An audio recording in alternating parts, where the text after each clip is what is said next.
verify the efficiency of railway substations on site, assess the actual energy savings achieved with new power supply solutions. These improvements will reduce waste and enhance the performance of the railway and underground networks.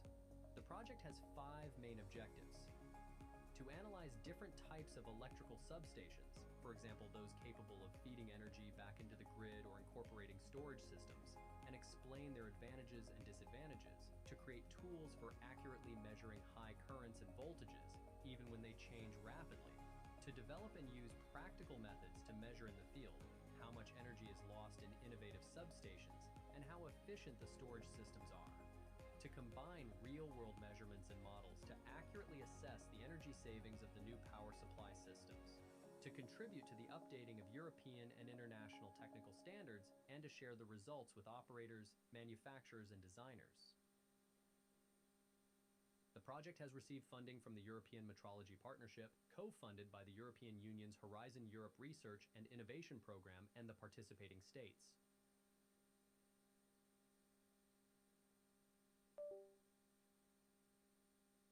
Measure better to consume less. The sustainable mobility according to eTreni.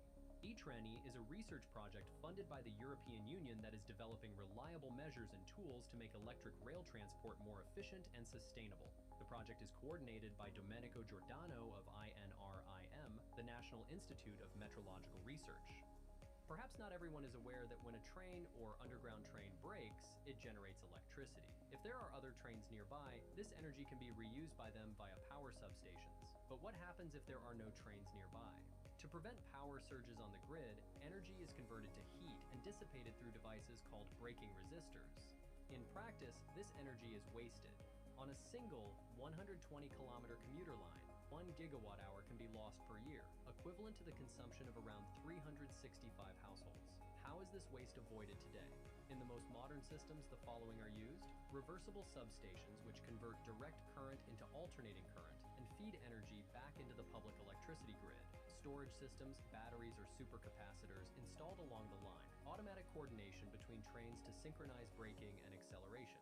However, there is still no standard method for assessing the energy efficiency of these systems, one that protects designers, suppliers, installers, and railway infrastructure operators.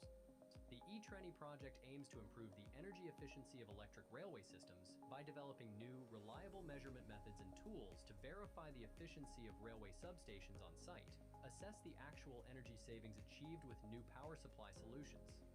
These improvements will reduce waste and enhance the performance of the railway and underground networks.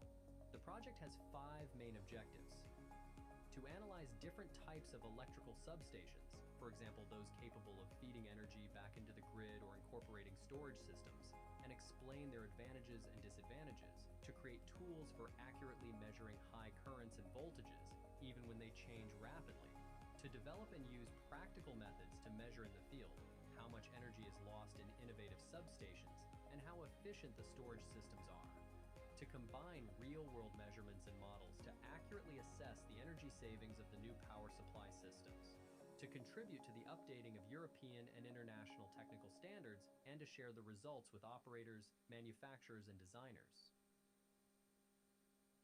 The project has received funding from the European Metrology Partnership, co-funded by the European Union's Horizon Europe Research and Innovation Program and the participating states.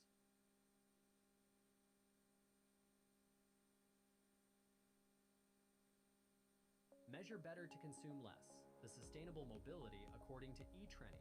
eTreni is a research project funded by the European Union that is developing reliable measures and tools to make electric rail transport more efficient and sustainable. The project is coordinated by Domenico Giordano of INRIM, the National Institute of Metrological Research. Perhaps not everyone is aware that when a train or underground train breaks, it generates electricity. If there are other trains nearby, this energy can be reused by them via power substations. But what happens if there are no trains nearby?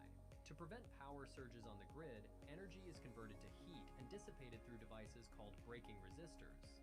In practice, this energy is wasted. On a single 120-kilometer commuter line, 1 gigawatt-hour can be lost per year, equivalent to the consumption of around 365 households. How is this waste avoided today? In the most modern systems, the following are used: reversible substations, which convert direct current into alternating current and feed energy back into the public electricity grid; storage systems, batteries, or supercapacitors installed along the line, automatic coordination between trains to synchronize braking and acceleration. However, there is still no standard method for assessing the energy efficiency of these systems, one that protects designers, suppliers, installers, and railway infrastructure operators. The e-Treni project aims to improve the energy efficiency of electric railway systems by developing new, reliable measurement methods and tools to verify the efficiency of railway substations on site, assess the actual energy savings achieved with new power supply solutions. These improvements will reduce waste and enhance the performance of the railway and underground networks.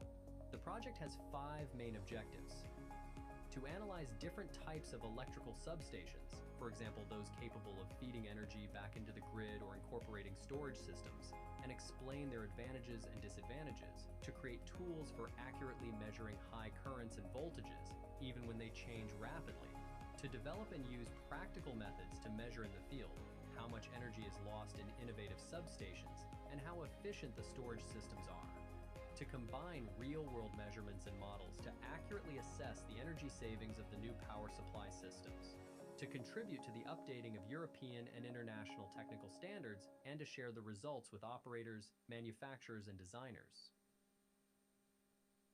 The project has received funding from the European Metrology Partnership, co-funded by the European Union's Horizon Europe Research and Innovation Program and the participating states.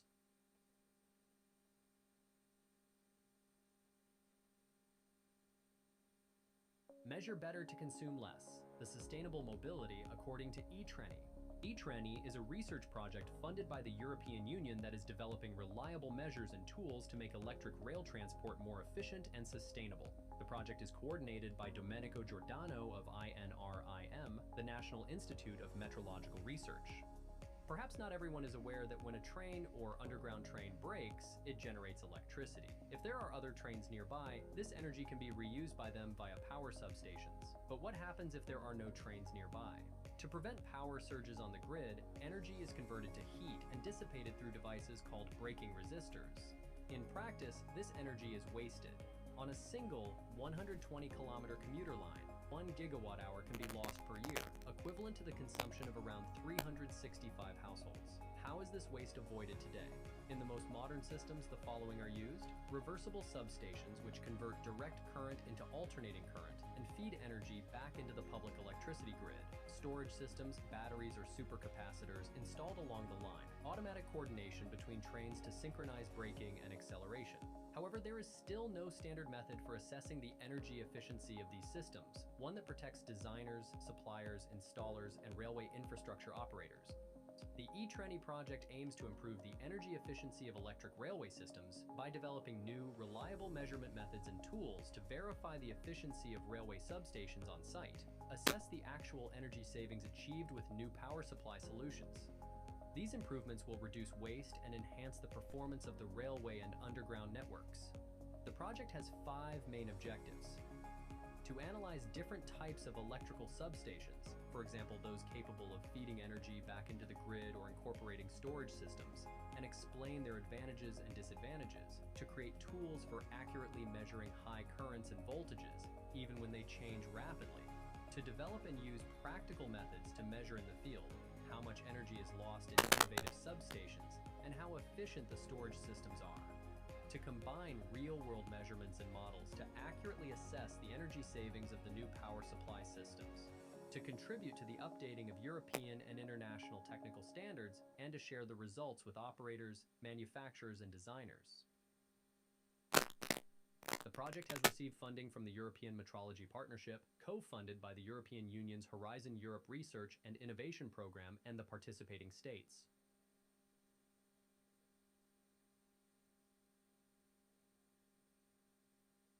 Measure better to consume less: the sustainable mobility according to e-Treni. e-Treni is a research project funded by the European Union that is developing reliable measures and tools to make electric rail transport more efficient and sustainable. The project is coordinated by Domenico Giordano of INRIM, the National Institute of Metrological Research.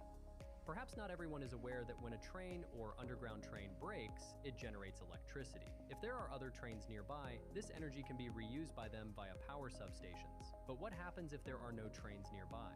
To prevent power surges on the grid, energy is converted to heat and dissipated through devices called braking resistors. In practice, this energy is wasted.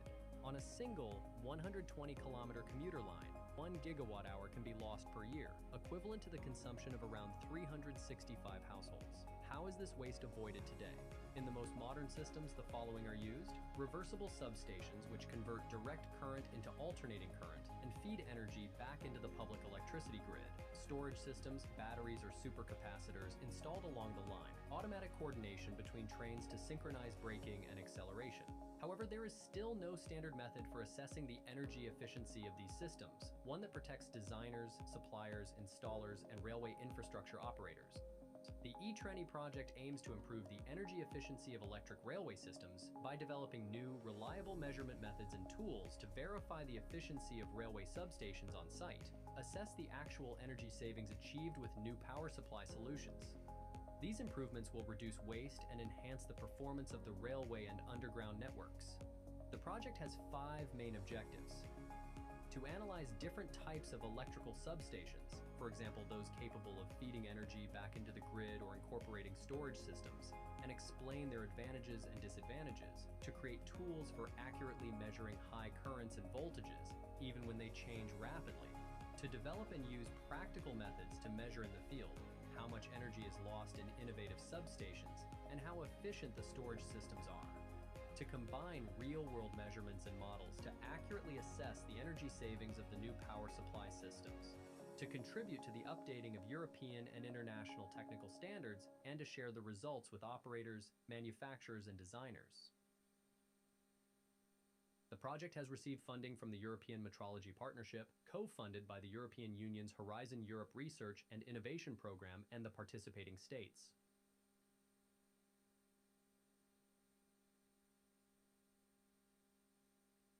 Measure better to consume less: the sustainable mobility according to e-Treni.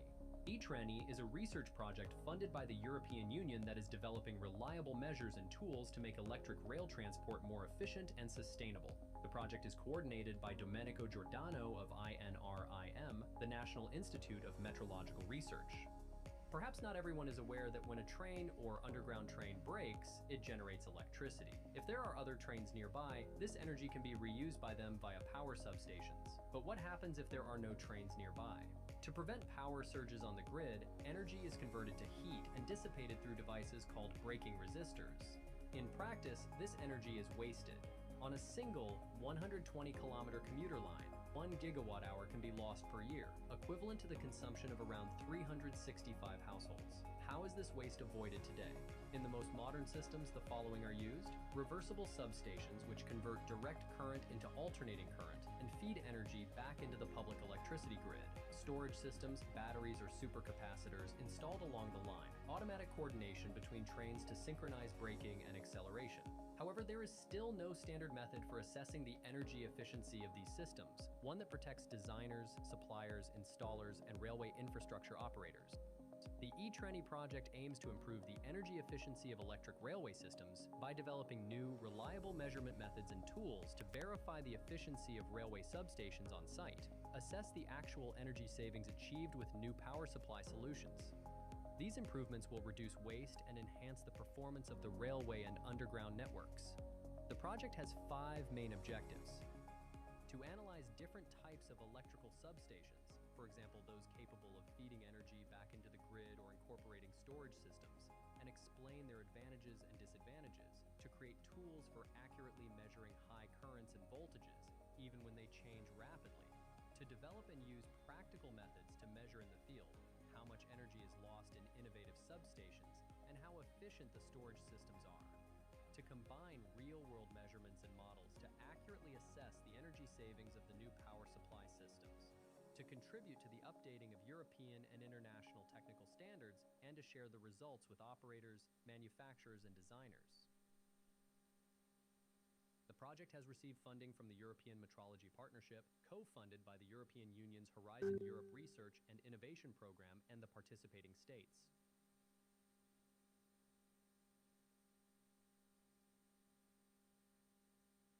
Measure better to consume less: the sustainable mobility according to e-Treni. E-TRENI is a research project funded by the European Union that is developing reliable measures and tools to make electric rail transport more efficient and sustainable. The project is coordinated by Domenico Giordano of INRIM, the National Institute of Metrological Research. Perhaps not everyone is aware that when a train or underground train breaks, it generates electricity. If there are other trains nearby, this energy can be reused by them via power substations. But what happens if there are no trains nearby? To prevent power surges on the grid, energy is converted to heat and dissipated through devices called braking resistors. In practice, this energy is wasted. On a single 120-kilometer commuter line, 1 gigawatt-hour can be lost per year, equivalent to the consumption of around 365 households. How is this waste avoided today? In the most modern systems, the following are used: reversible substations, which convert direct current into alternating current and feed energy back into the public electricity grid; storage systems, batteries or supercapacitors installed along the line; automatic coordination between trains to synchronize braking and acceleration. However, there is still no standard method for assessing the energy efficiency of these systems, one that protects designers, suppliers, installers, and railway infrastructure operators. The E-TRENI project aims to improve the energy efficiency of electric railway systems by developing new, reliable measurement methods and tools to verify the efficiency of railway substations on site, assess the actual energy savings achieved with new power supply solutions. These improvements will reduce waste and enhance the performance of the railway and underground networks. The project has 5 main objectives: to analyze different types of electrical substations, for example, those capable of feeding energy back into the grid or incorporating storage systems, and explain their advantages and disadvantages, to create tools for accurately measuring high currents and voltages, even when they change rapidly, to develop and use practical methods to measure in the field how much energy is lost in innovative substations and how efficient the storage systems are, to combine real-world measurements and models to accurately assess the energy savings of the new power supply systems, to contribute to the updating of European and international technical standards, and to share the results with operators, manufacturers, and designers. The project has received funding from the European Metrology Partnership, co-funded by the European Union's Horizon Europe Research and Innovation Program and the participating states.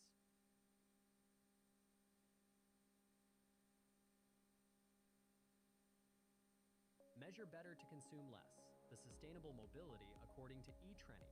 E-TRENI is a research project funded by the European Union that is developing reliable measures and tools to make electric rail transport more efficient and sustainable. The project is coordinated by Domenico Giordano of INRIM, the National Institute of Metrological Research.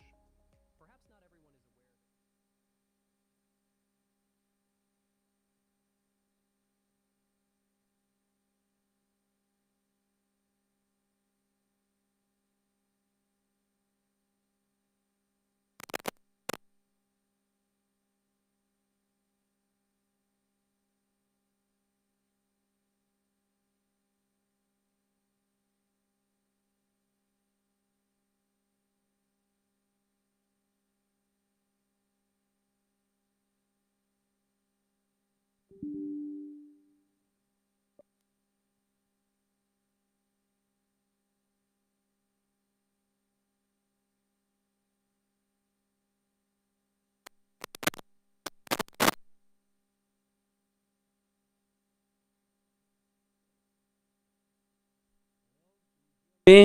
now, yes. Good morning, everyone. Actually, we are waiting for the mayor of the city of Cuneo, Onorevole Patrizia Manassero. Maybe later we will come here just for a brief welcome. Okay, it's very nice to see everyone here. I prepared a very brief introduction, so I will read, otherwise I miss something that I would like to say. So good morning and welcome to Ricerca alla Granda. First of all, I would like to thank all of you for being here today in Cuneo, researchers, industry representatives, students, teachers, colleagues come from different institutions and European countries. Very thanks, because it's not easy to reach Cuneo, in particular in this week in which the Cuneo-Fossano line is stopped for work. So many thanks. Your presence highlights the importance of creating opportunities for dialogue between scientific research, technological innovation, and the local community. The idea behind this workshop is to bring an international discussion on electrical measurements for power system, with particular attention to railway systems, smart grid, and energy efficiency. Today we will discuss innovation, metrology, sustainability, and the mobility of the future. But above all, we will discuss collaboration. The European projects e-training and ADMIT, which will be presented through the day, are concrete examples of how universities, research institutes, industries, and stakeholders can work together to address the major challenges of the energy transition. From the measurement of regenerated energy in the railway systems to the development of new methodologies for smart electricity grids, the contribution of metrological research is becoming increasingly important. I would also like to particularly acknowledge the presence of the students and the school involved in the next generation mobility competition. I strongly believe that events like this should also serve as an opportunity to bring younger generation closer to scientific research and technological innovation. Investing in young people means investing in the future of both our country and Europe. I would like to thank the sponsor of the event, INRIM and Università della Campania. A special thanks to Professor Mario Luiso for his collaboration and work for the ADMIT and for, for the sponsorship. Thank you.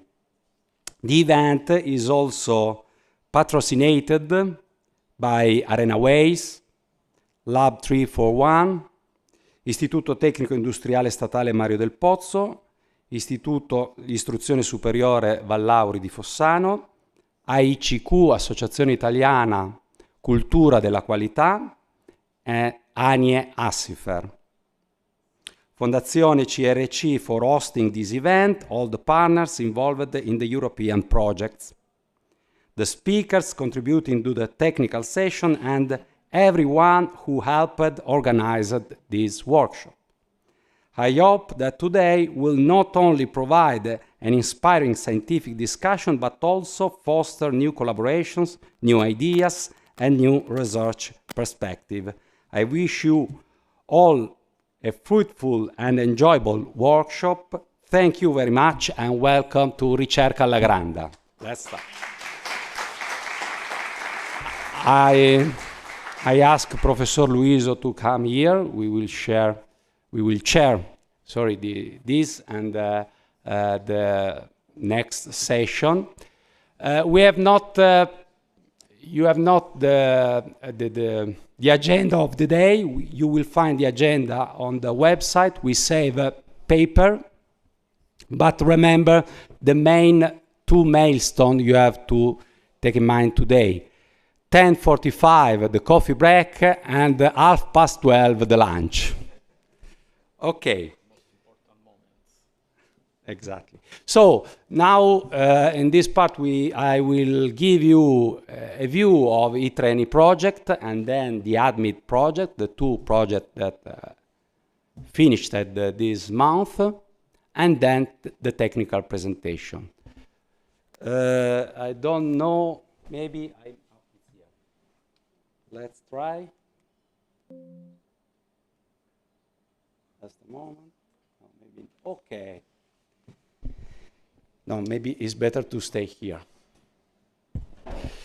So, e-training, metrology support for enhanced energy efficiency in the DC transportation system. Ah, it's here. Right.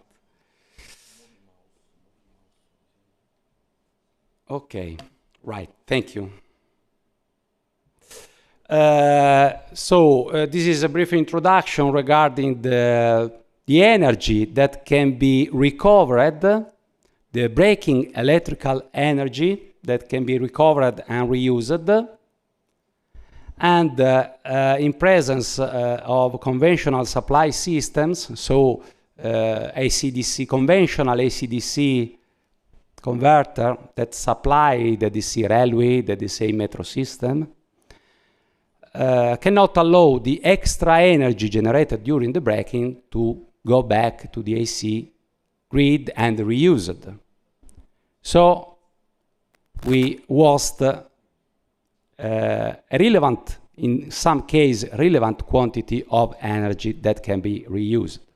You can see here a computation that we performed in a previous project. E-Train is a follow-up of MyRails project. So you can see here the wasted energy along the line Bologna-Rimini. It's an estimation, 1 gigawatt per year wasted. Just to show you how much is 1 gigawatt. This is the PV plant of INRIM, the National Meteorology Institute. We have 471 kilowatt installed. You can see in the picture the distribution of PV to reach this power. And the daily generation is from 1 to megawatt hour and 2 megawatt hour. And the annual generation is from 0.5 gigawatt hour to 0.6 gigawatt hour.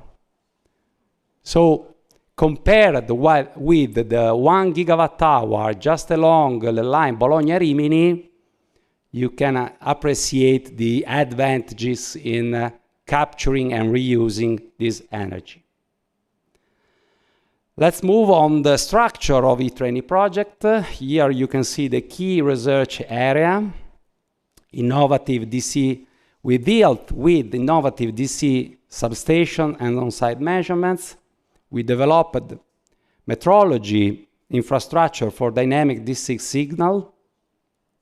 We deal with efficiency assessment of power, converter and storage system, and new tools for railway energy saving evaluation. We applied the developed measurement system in 2 test cases, Hanover and Madrid, a tramway system in Hanover with a novel AC/DC converter, let me say a DC smart grid, and in Metro de Madrid, in which there is a reversible substation, so a substation that allows energy to feed back and reuse it. Here you can see a picture. It has been a very nice activities to install, to collect data and to analyze data for the 2 measurement campaigns. You can see the picture of the installation in both test cases. For what concerns Madrid, in La Moraleja is the reversible substation, so the substation that allows energy to be recovered. Here are the results. 13 scientific publications, new working group for railway energy saving guidelines, standardization activities for on-site railway measurement. On the meteorological point of view, new procedure for the characterization of measuring systems, new optical current sensor validated on-site.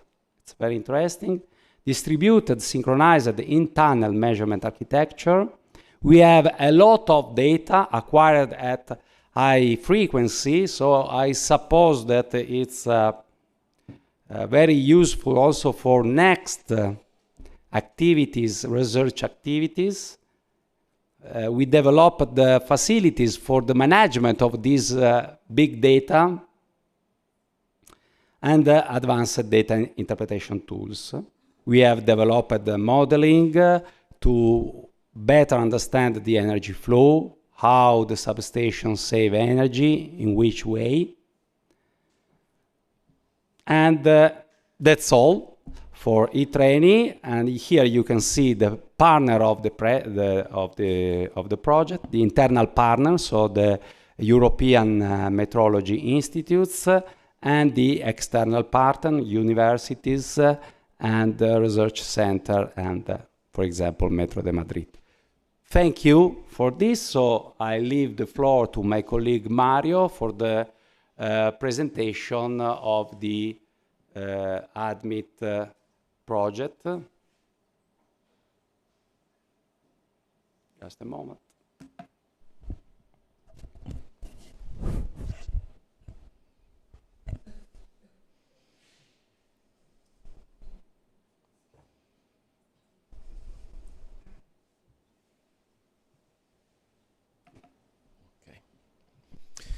Thank you, Domenico, and good morning to everybody. Thanks for being here to this great event that Domenico organized.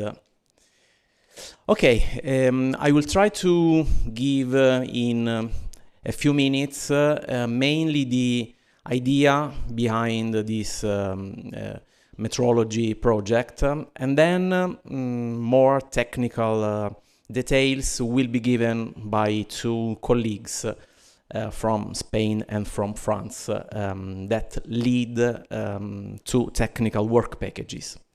Essentially, ADMIT project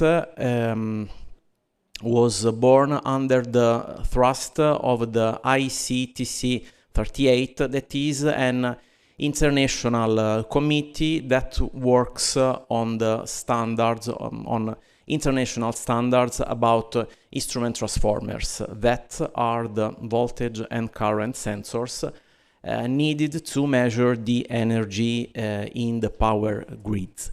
They needed scientific research just to produce a standard to guide the industry in the fabrication and in the testing of voltage and current transformers. What are the needs behind this project? Essentially, in the power grids, there is a proliferation of switching power converters that from some years can be directly connected also to medium voltage grid, so tens of kilovolts and tens of kilohertz, and these power converters inject in the grids disturbances at increasing frequencies. So we need voltage and current sensors with wider bandwidth, and we need also the techniques and instrumentation for the characterization, for the frequency characterization of these sensors. The tones, the spectral disturbances produced by these power converters are not synchronous with the fundamental frequency, and so they can interfere with, for instance, power line communication. That is a technique used, for instance, to read the energy meter from our home or to control the substation automation, and so causing possible blackouts. Also, over 9 kilohertz, there is the need to measure these disturbances, and very recently an Italian distribution system operators required instrument transformers with very, very wide bandwidth, up to 800 kilohertz. And currently, no one around the world is able to verify instrument transformers up to so high frequency. So, ADMIT project, the aim of ADMIT project was to build the metrological framework to allow the accuracy verification of voltage and current transformers for alternating and direct current medium voltage grid up to 150 kilohertz. To do what? Performance requirements, accuracy parameters and waveforms, uncertainty evaluation, systems for voltage generation and measurement, system for current generation and measurement, but also to give simplified procedures to industry laboratory, and finally material for standardization to the standardization committees. The specific objectives to identify performance requirements of instrument transformers and to define suitable parameters for the characterization up to 150 kHz. Then the laboratory setup to generate test voltage and test current up to 36 kilovolt and 2 kiloamps up to 150 kHz, and the reference measuring systems to measure up to 36 kilovolts, 2 kiloamps and 150 kHz. And finally to give material to standardization committee to produce possible international standards useful for the electrical market. 4 work packages, 3 technical, and 1, the 4th, let me say, impact, that deal with the communication and the diffusion of scientific results. This is the link between the various work packages. The work package 1, the theoretical framework, work package 2, voltage generation and measurement, work package 3, current generation and measurement, and work package 4, communication and standardization purposes. The main results of ADMIT project: measurement campaign in a medium voltage AC grids, reference systems for AC and DC voltage calibration up to 50 kilovolt and 150 kilohertz, different architecture built by the different countries, 2 generators series connected, 2 generators parallel connected, transient generator, reference system for current made of single generator or parallel generator, and more than 20 scientific publications that are results from collaboration of various partners. Very briefly, the measurement campaign at Unareti near Milan. These are pictures of the substations. Here you can see pictures of the various systems built at the National Metrology Institute, at INRIM, at LNE, at FFII Spain, and also at the University of Campania, Italy. Pictures and block schemes of generation and measuring systems for current at METAS, Switzerland, FFII Spain, VSL, the Netherlands, at RISE in Sweden, VTT Finland. And that's all. Thank you for your attention.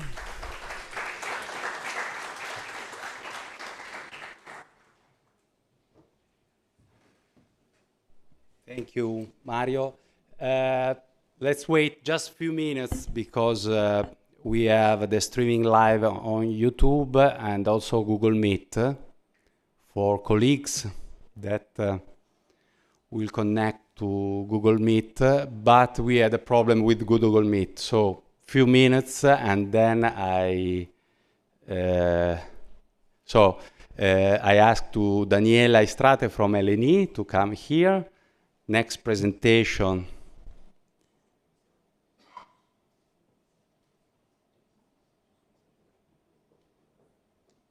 Deal with the more metrological activity. Please. More metrological activities that we have, that we have developed in eTrainee project. So this section will be dedicated to eTrainee project on the other side. Okay. So thank you, Daniela. Just few minutes we solve the problem with Google Meet, and then you can start. Thank you, Domenico. Good morning, everyone. And just wait a little bit.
I didn't touch. It's not me.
Thank you, Domenico. Thank you all. So I will speak about the traceability of. So, so from the beginning of the e-training project.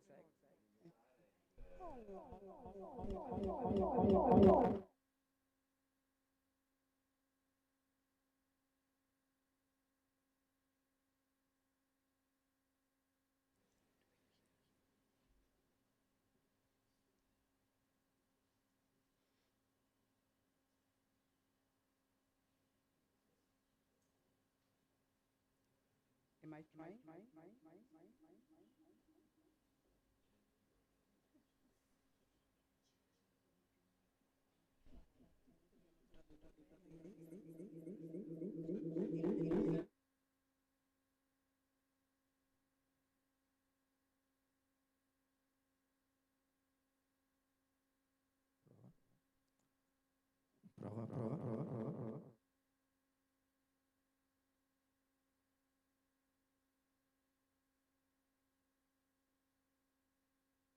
Start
have some deviation. And but for the triangular signal, we put all both devices in the same. So both devices were seeing the same triangular voltage. So in the table is just an example of the results obtained at 1 kilovolt, and value in the table are illustrated in the graph. So if we look careful for the reference system, we can notice a deviation of 1 10⁻⁴ under DC voltage, 6 10⁻⁴ under AC 50 Hertz voltage, but 2 order of magnitude higher deviation when it is about 5 Hertz triangular signal. The same for the device under test. So this already showed us that we need to improve, to adapt, to develop a methodology for this dynamic low frequency calibration for voltage. Similar approach was done for current. So here are the two device under test and reference current sensors with their sensitivity. And we use coaxial shunts to transform the output of the transducer into voltage, because we use the same multimeters as acquisition system. And so the device under test was a Danisens, accepting 1200 ampere. And the references were a LEM, ultra stable 1 kiloampere zero flux sensor, coaxial shunts, and the multimeters. And in a similar way, both transducers were characterized under DC current, AC 50 Hertz current, and we obtained their sensitivity as input to output current. We compared with the nominal sensitivity, and as you can see in the table, both are almost perfect. Under DC, we get 30 ppm deviation from the nominal and 31 for the device under test. When applying AC 50 Hertz signal, we got no deviation for the reference and 3 ppm for the device under test. But when we apply triangular current, 1 Hertz, we have a much higher deviation. So we said, let's change adapt the methodology. So we calibrate first the multimeters, applying at the input triangular voltages, and so we have the behavior and the error of the multimeters. Then we change the reference, and we change it with a resistive voltage divider type SPVD4. There is a family with different input voltages, and we characterize this resistive voltage divider with triangular function at the input and at the output. And I am giving here an example of how the ratio of this reference is almost constant for under triangular function from 1 Hertz to 10 Hertz. And the mean, let's say, value is very close to the nominal ratio, which is 700 volt per volt, no matter what is the input voltage. So these results of the calibration should be used for the following device under test calibration. The same was done for the LEM reference, but in this case we used a coaxial shunt as a primary reference, I would say, and we applied triangular current at the input, and we measured the output with the multimeters, and we compare with the coaxial shunt value resistance. We can notice that the variation of the sensitivity of LEM is not so constant, but it is not a resistive current transducer, so it's normal. This obtained value should be used for the calibration of the device under test. So, about the traceability, this is the slide concerning the voltage.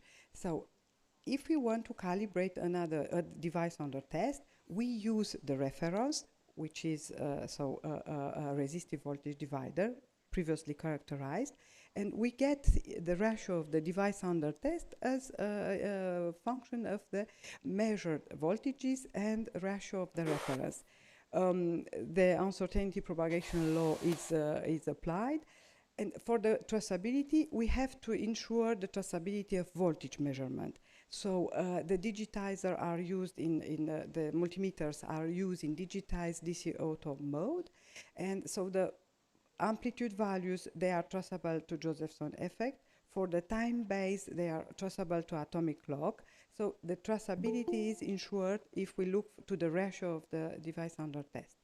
So the uncertainty budget computation was done, and I'm giving here only the maximum obtained uncertainty is for the 100 millivolt range and 1 hertz, and it is 8 10 minus 5 in relative, expressed in relative, so lower than the target 10 minus 4.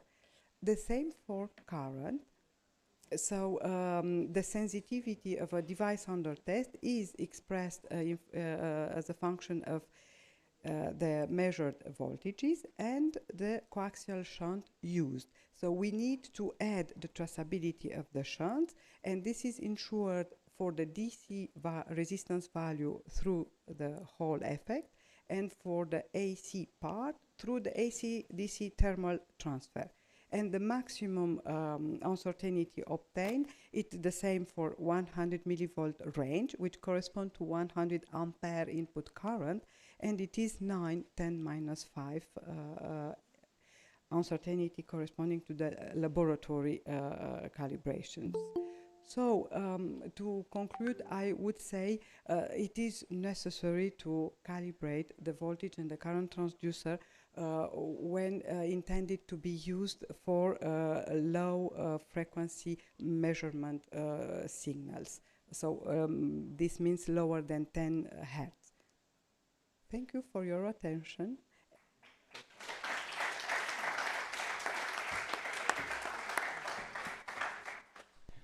Thank you, Daniela. And let me say that here you can see the difference between the two projects, ITRENI and ADMIT. ADMIT towards the high frequency and ITRENI towards the low frequency because of the mechanical dynamic of the train. So with these two projects, we cover a very large frequency bandwidth for the measurement and for traceability. So thank you again, Daniela. Now we change a little bit the program because we have some problem with the presentation from VSL, but we solve it. So I kindly ask my colleague to present later.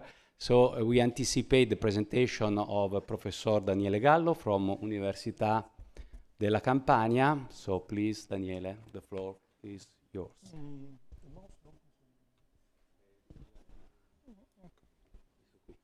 Se voglio indicato. La freccia ti muovi. Vuoi preferisci il microfono? Puntare.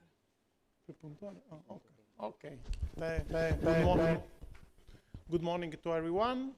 I'm trying to describe and show you the result of one of the more powerful tools that we developed in this project, in the ITRENI project. We developed a distributed measurement system for synchronized energy analysis in railway application. First of all, the needs. Why we need a so complex measurement system?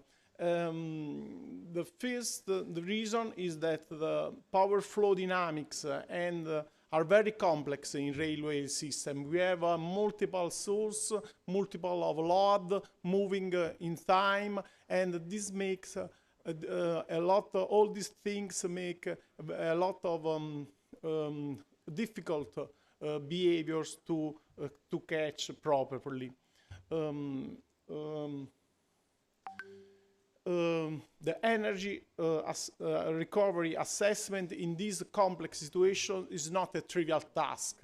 Local meters can only capture a part of the dynamics of a power flow, and only with an holistic analysis of the system, a comprehensive view of the power flow, the actual energy recovery is properly evaluated.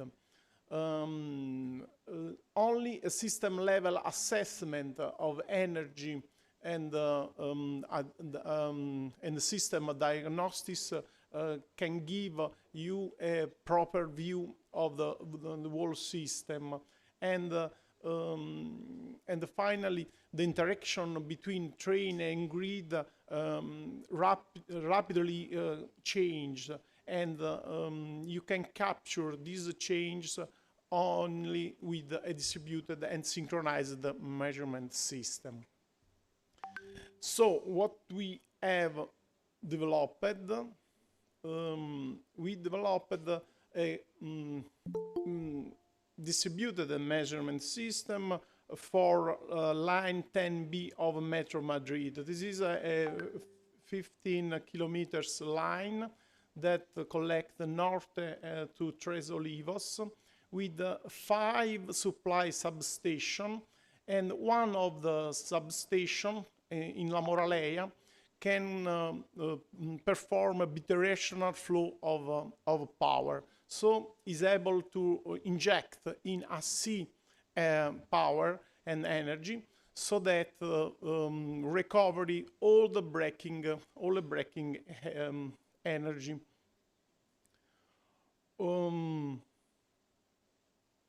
We place 5 measurement systems, one on each substation. We synchronized all the measurement, and so we can have continuously have a complete view of the whole system. In Tres Olivos, this line is also linked to another line 10A.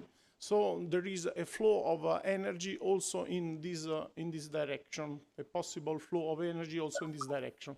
So as you can see, a very complex system with a multiple source, multiple of load. The number of train ranges from 5 to 12, and in different period of day, they are working in different ways.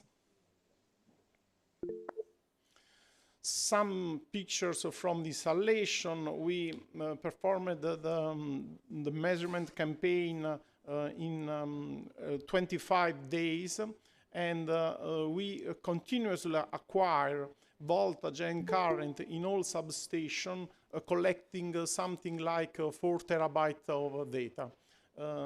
So we have a big amount of information, actually not well completely analyzed. So we have still much work to do. But anyway, I'll try to give you some preliminary results to give an idea of what is possible to do with this kind of measurement system and with the data that we collected. What we can do, this is details of devices installed. What we can do, we can choose a day, we can choose a time instant, and we snapshot the system. We can look in each substation in that moment what is the voltage. You have here, okay, the level of voltage in each substation, and you have the current flowing in each branch of the rail. So we can analyze this situation in a completely holistic view. In yellow, you find the negative current. Negative current in this system means an injection, a power regenerated. And in green, you will find the absorbed current. Oh, so what is the situation that we snapshot here? we have here, sorry, we have here in Norte a big current injection. So there is a train that is braking. He injects energy in this part of the line, and this energy injection turn off the closer substation because because from this moment he is the only supplier of the line. In fact, the energy starting from Norte reach the end of the line where there is a train that is accelerating. As you can see in the substation, the current get in and out, but reaching La Moralea, where there is a recovery substation, part of energy goes to AC power system, but only part, because the power that could be regenerated is limited. So another part go on reaching the target. Anyway, the current arrived at this point is not enough. And the Tres Olivos substation should add something to satisfy the load requirement. So it's a very complex situation. As you can see, we have a flow of energy coming from one part, reaching the other part of the line. And a question that we can is this recovered energy in this situation actually well recovered? The answer is not, because as you can see, in a certain way, the energy taken from the reversible substation is subtracted from the train at the end of line. So in this situation, the recovery in subtract energy that would be anyway recovered directly from the train. And this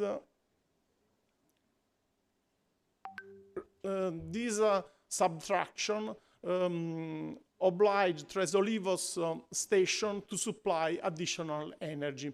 So this means that not all the measured recovered energy at the point of La Moralea is good recovery energy. We can have this kind of a situation in which the recovered energy is subtracted for normal train-to-train energy exchange. That is the normal and the more efficient for certain way to recover braking energy. We can, this is a snapshot, so one moment in time, but we can analyze also trend of voltage current in different substation. This is the picture of the describing what I was telling you. This is the recovery in accelerating, but is not enough, and you can you should add some energy from DC power station. Okay, we can analyze a trend. This is a picture of a braking event in time. You can see in blue line that the level of voltage increases during a braking event. When the threshold was crossed, the recovery starts. This triangular behavior is the recovery pattern of the substation. We can recognize the recovery of a substation with this triangular waveform. And when the voltage go below the threshold, the recovery stops. So this is a pattern of a recovery, and with this pattern we can detect all the recovery event for analysis purpose. But we can also find some very special and not wanted situation. I'm going to show you the nightmare of all the owners of recovery system, because here we are looking the recovery pattern in La Moraleia. Here,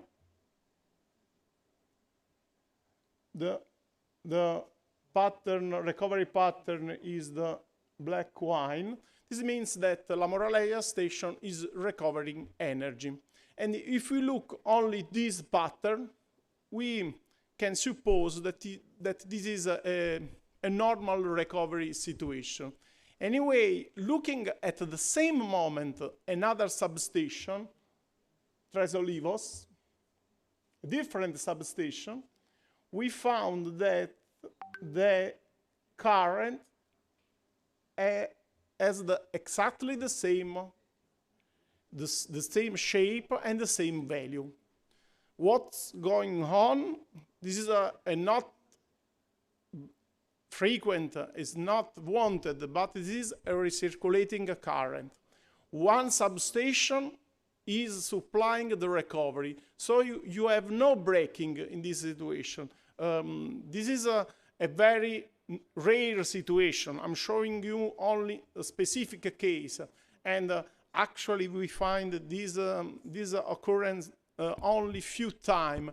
Anyway, this is one of the results of our measurement campaign, because this kind of recirculating are very negative from a point of view of the owner of a system, because you measure here recovered energy, but the same amount of energy is absorbed in another situation. So this situation should be controlled and avoided in a proper way. We can what else we can do with our data? We can perform a comprehensive energy budget analysis, just to see if the substations are well distributed, the load is proportionally shared. This is a working day energy balance of each substation: Norte, Baunatal, La Moraleia, Las Tabas, Tres Olivos. As you can see, the load is not well shared. We have in the north substation heavily loaded, 6, 7, 8 megawatt hour of load consumption.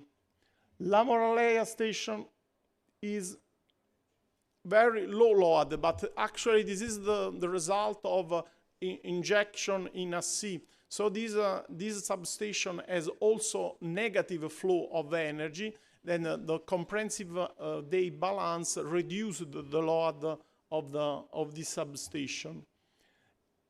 Here we have Las Tablas, another substation not well loaded. This behavior is due to the Tres Olivos characteristics. In fact, Tres Olivos is a special substation with a double transformer, so is much stronger than other substation, and sometimes supply train even not near to this substation. And this is the reason that La Moralea compete with Tres Olivos, but Tres Olivos is stronger, and as you can see, as a day balance, its working load is much lower than Tres Olivos. The day billing of this line is 30 megawatt hour. So this is a normal consumption of a Monday in this line. But we cannot limit to one day. We can analyze a whole week with more or less similar result. We have to distinguish between working days and weekend. Saturday and Sunday, the number of trains is lower, and obviously this reduce the load absorption in each substation and the total amount of energy balance. In a specific day, Metro Madrid allowed us to turn off the recovery, and you can see the effect. You suddenly increase the amount of energy that is supplied by La Moralea, because in this day it's not possible to recover. It's not possible to have negative flux. And this reflects also in the total day amount. Anyway, all the energy recovered in La Moralea is additional energy. The answer is unfortunately not. We can see this in this table, in which we report the amount of energy recovered as measured in substation. This is the day when the substation is turned off in the recovery part. And the amount of energy recovered is about 1 megawatt hour and 3, 4, it depends on the day. But here you can find also the other part of recovery energy. And as you can see, when the recovery station is turned off, the other recovery increases. This means that almost half of the recovery energy is subtracted from other recovery possibility. This is important to know for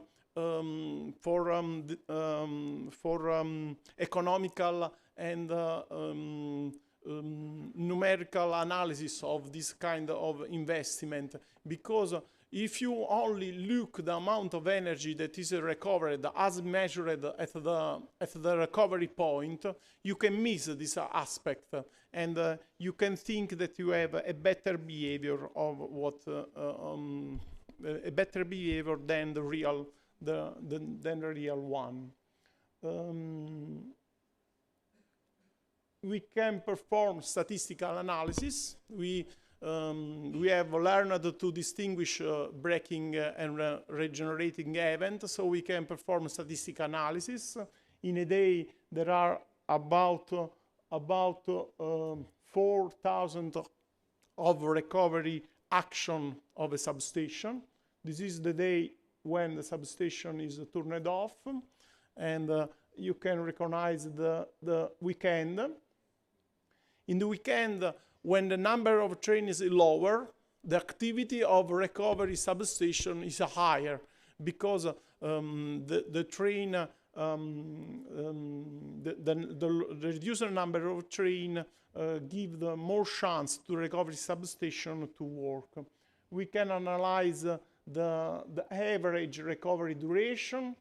We can analyze the average power of each regeneration and the recovery energy. These are key numbers for economical decision about the possibility of use this kind of equipment, because you have to quantify the amount of energy, and you have to quantify the amount of saved money in a certain way.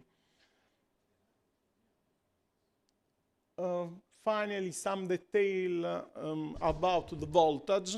The presence of recovery substation give you the chance to not increase the level of voltage, because as there is always a load that take recovery energy, the train are not obliged to increase too much the level of voltage for injecting energy. And you can see the number of this is the number of currents of a certain level of voltage. As you can see, when the recovery is off, the number of currents above this is the threshold of voltage decrease remarkably. This means that the presence of a reversible substation share this limited this increase of voltage. I hope that I persuade you to the importance of a synchronized distributed measurement system to have a complete understanding of energy flow in a so complex system like railway, and the importance of have a holistic view of energy flow to well understand what's going on. That's all from my side.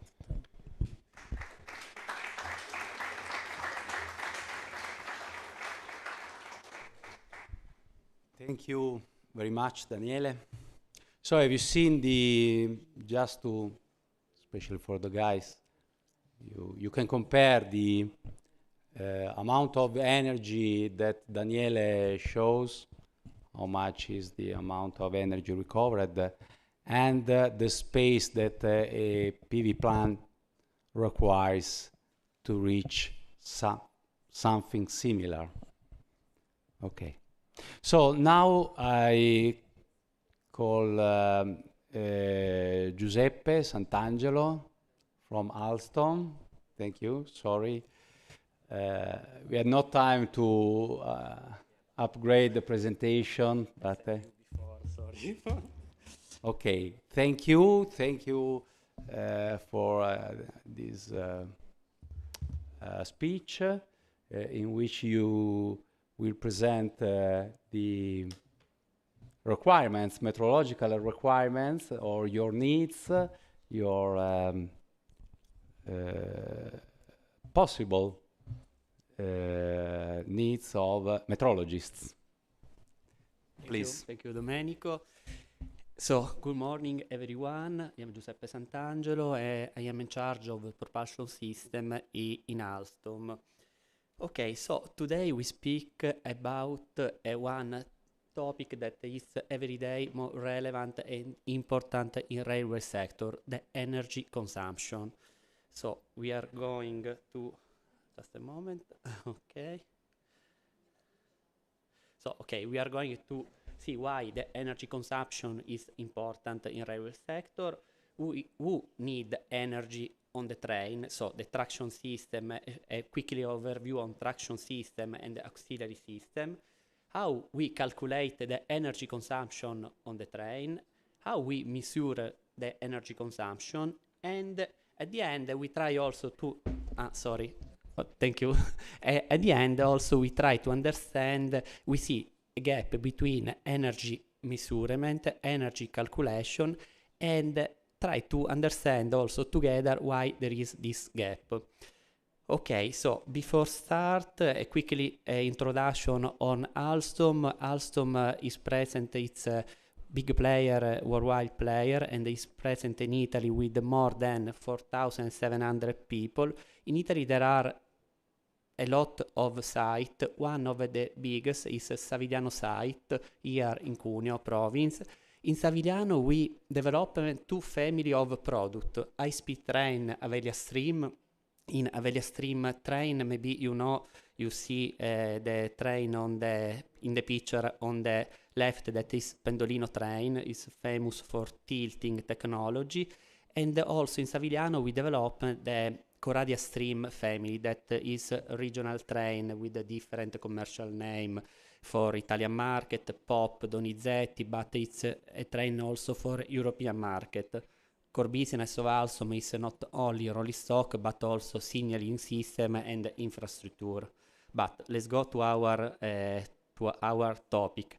Energy consumption. Why it's important? It's important for three main reasons. The first is economic reasons, because the energy consumption, it has a big impact on the energy costs, and it's included in the TCO. TCO is the total cost ownership that is included in our customer business case. When our customer buy or need to buy one train, done some business case, and in the business case take in account the total cost ownership that include the price of the train, the maintenance cost, and the energy cost. So the energy cost is very, very important and has very high impact on the life cycle of a train, usually 30-40 years. So it's very relevant, the energy consumption.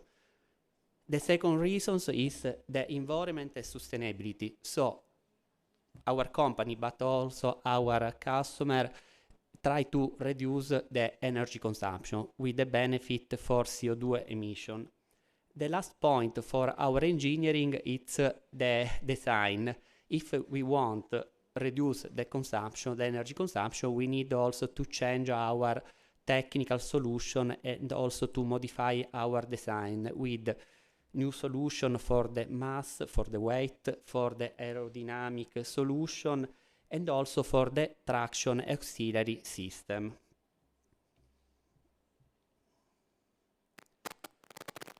Okay, so the energy in Europe in rolling stock come from two main sources. The first source is the electrified network. In Europe we have two main network electrified with the power supply AC, usually 25 kilovolt at 50 Hz for a high-speed train, for high-speed line, and DC line. In Italy, for example, we have 3 kilovolt DC. In France, we have the 3 kilovolt power supply. And sorry, in France, we find the 1.5 kilovolt DC power supplier. Why this? Because the source of power influence also the train architecture. In this example, in this picture, we can see one electrical traction architecture with DC power supplier. So we receive energy from pantograph, and we have one inverter that convert DC in AC, and we supply, we command and supply a traction motor. The traction motor that we use is usually asynchronous motors or PMM motors. Before I see to recovery energy. So why we recover energy? We recover energy because of this traction architecture. When the train is in traction, we collect energy from the catenary, from the DC power supplier, and we use for the traction. But when this system is braking with electrodynamic brake, what's happened? That the traction motor is a generator, and we are able to generate energy and recovery energy if the network is able to accept recovery the energy. So this is one principal scheme of DC power architecture. We said before that in Europe and in Italy, for example, for a high-speed line, we have a C power supplier. In a C power supplier, the architecture is very similar, because we find always traction motor, we find traction inverter, but we need two additional stages. The main transformer that is needed to reduce the high voltage line 25 kilovolt to voltage acceptable for the traction converter, and the PMCF for quadrant that convert the AC supplier in DC supplier for the inverter. We said before that the energy is coming from network, but not always coming from a network, because we have a case of not electrified network in Italy and Europe. On this not electrified network, today we have a train with diesel powertrain, but we have also some innovative solution and more green solution. This is the architecture of green traction, I call, because it's an innovative architecture where the energy is coming not from a gasoline, so the power is coming not from the diesel, but is coming from a hybrid system. So the hybrid system is supplied by battery traction and fuel cell. It's called also hydrogen train. I prefer to call hybrid train because we have hybrid powertrain. We have this source of battery, energy, fuel cell, and the other part of the train architecture is the same that we said before. We find traction motor and inverter. The energy on the train is needed not only for the traction, but is needed also for auxiliary equipment. The auxiliary equipment are two main family. One for the comfort of the passenger, and in the comfort device we find HVAC, lighting, cooking equipment, ventilation. And the other auxiliary, the main other auxiliary device include also the traction auxiliary, all equipment that need to power the train. For example, the traction cooling, the traction fan, the main air production compressor, and so on. Here we can see also an architecture of auxiliary system and medium voltage architecture. Above we can find the HVAC load. Below here we can see the auxiliary device for the traction, and we supply this network with the auxiliary converter. Only to clarify, when we speak in railway, when we speak about high voltage, usually it's not the high voltage of industrial high voltage, but it's high voltage for railway is 25 kilovolt or 3 kilovolt. When we speak about medium voltage, we speak about 400 volt AC. Here we have medium voltage architecture that is generated from this auxiliary converter and also from this auxiliary converter. In this line we find 4 voltage AC three-phase. It's possible to supply the two different lines at variable frequency only for reasons of efficiency of HVAC unit. Okay, now we see how we calculate the energy consumption in the railway. We usually we use 3 criteria for the energy calculation. We have 2 standards. The standard EN 591, that is the European standard for the energy calculation.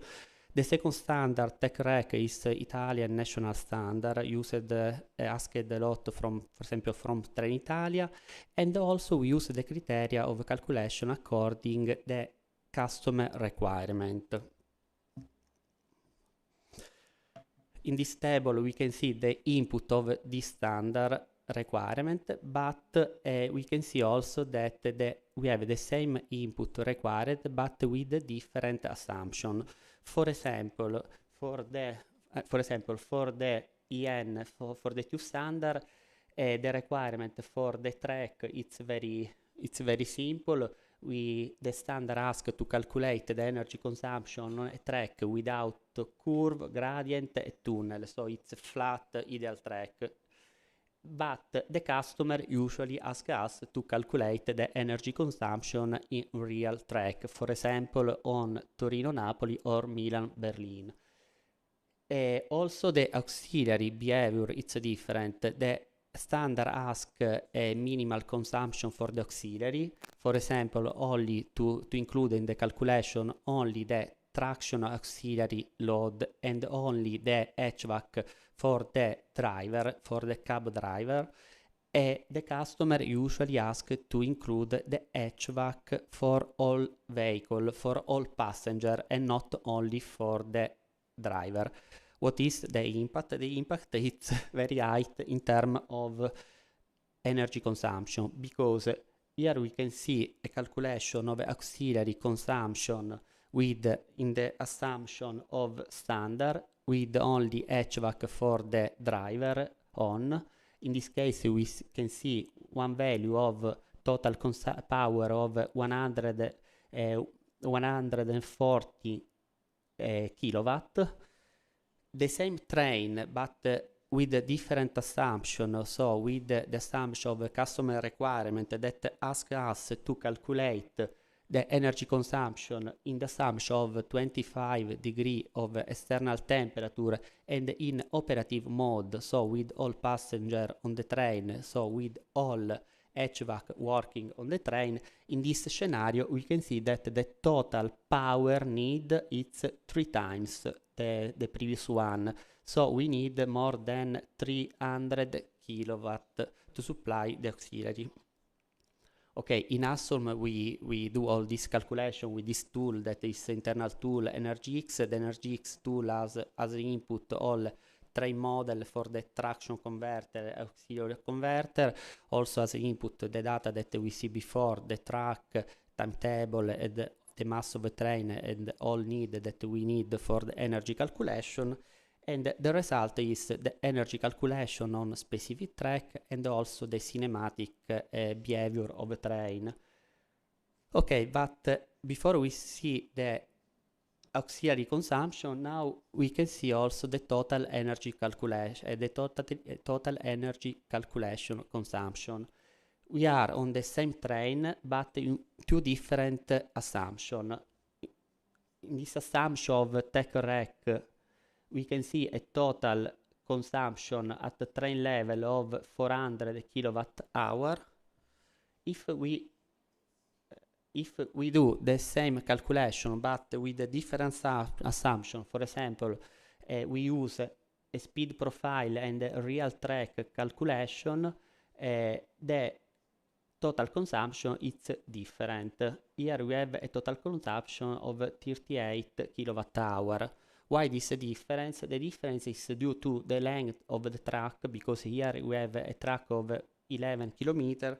Before we use the track specified from the standard that it's a track of 70 kilometers. In this picture we can see a value of energy consumption on different train. Above, in the table above, we can see the regional train consumption. Usually the consumption is more or less 5 kilowatt hour per kilometer.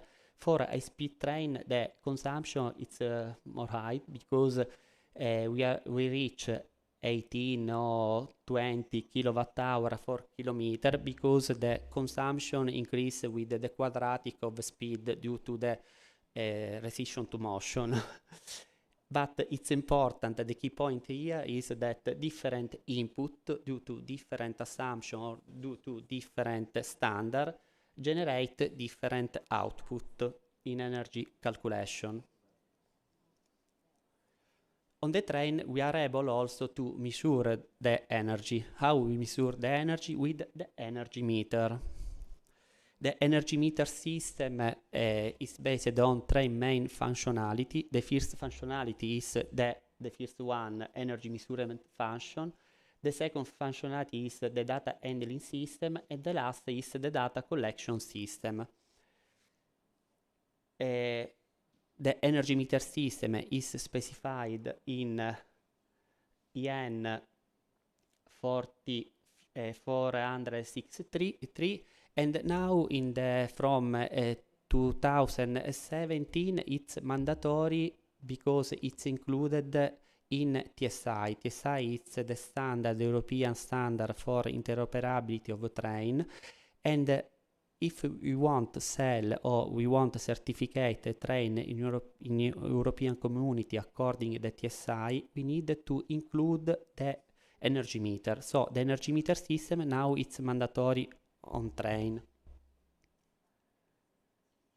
The energy meter system has three main parts. The first part is the energy meter functionality that is done by energy meter transducer. Here we can see one transducer for voltage, current, for all type of voltage and current, so for 25 kilovolt, 15 kilovolt AC, and also 3 kilovolt and 1.5 kilovolt DC. This sensor is able to measure current, voltage, and also energy. It's installed usually on the roof. We can see here the installation of energy meter sensor. The second part of energy meter is the data handling system. The data handling system is a control unit, this control unit that collect all data, all energy data for the building. Inside the data handling system, we can find all this data in called CABD, compiled energy billing data. In this data we can find the total energy absorbed, also the total energy regenerated, and also some other informations, train speed, GPS position. These data are valid for the billing. So our customer ask this system because they want in the future pay the real energy consumed on the track. Now we try to understand the difference between the energy calculated and the energy measured. So the energy calculated is the sum of estimated consumption of different devices. We see before HVAC, traction auxiliary, traction system, and are calculated with some assumption that are coming from standard but also from customer. The energy measured is measured with the energy meter system, that is a certificate system with the sensors, certificate and calibrate that we can find in this part of the architecture. Here we can see a test that we done on Bologna-Rimini on one regional train. On the top we can see the speed profile in blue of train, so we reach the maximum speed, we have also some stop in some station and so on. In blue here we can see the CABD data of energy absorbed, and in green the energy regenerated during this test. So the total energy consumption is the sum of total energy absorbed minus the total energy regenerated. So we have this value 3.88. After this test, this measurement with energy meter system, we calculate the energy consumption with the assumption asked from customer and with the tool that I told before, EnergyX. And the result is this, 4.01. Why this? We find a difference between the energy measured and also the energy calculated of 3%. Why this difference? This difference is due to the assumption that we done during the calculation. Usually we do some conservative assumption because this value calculated during the tender phase has contractual validity. So we need to be conservative, because if we declare a value that is less than the real energy consumption, we can pay also penalty. So there is this gap. Please. Un minutino, yes. Yes. Okay. In this picture we can see also the energy, the impact of energy on a hydrogen train, because on a hydrogen train the energy consumption has a big impact on the status of charge of the battery. More energy consumption are a big impact on the status of charge of the battery traction. And if the calculation is not with a good accuracy, in some case we can impact the feasibility of mission profile of our train. We go to the conclusion. Yeah, so the conclusion is, the key point is that the validity of energy data, it's very important for the railway sector, because as the calculation data has contractual value. So on board measurement, we have the energy meter that ensure the accurability billing of the energy. Also, support the energy calculation. It's useful for us because support the review and the adjust of parameter for the energy calculation and for the energy assumption. So it's a question for you. We close with the question for all of you. The question is, how is possible to improve calculation assumption for auxiliary and traction energy consumption? And how is possible to minimize the gap between the calculated and the measured energy? So, Thank you. Thank you to all. Thank you. Thank you very much, Giuseppe. And these questions can be the base of discussion for the afternoon round table, in which we have time to discuss about on these topics. And thank you again for a very interesting presentation. So now let me introduce the mayor of the city of Cuneo, Onorevole Patrizia Manassero, and I ask also the translator. Grazie professor Giordano, grazie. Innanzitutto chiedo scusa perché arrivo quando i lavori sono già iniziati e non è mai carino interrompere l'attenzione anche di chi è presente, ma volevo portare a tutte e tutti quanti voi, naturalmente all'organizzazione che ci propone oggi questo momento di ricerca alla granda.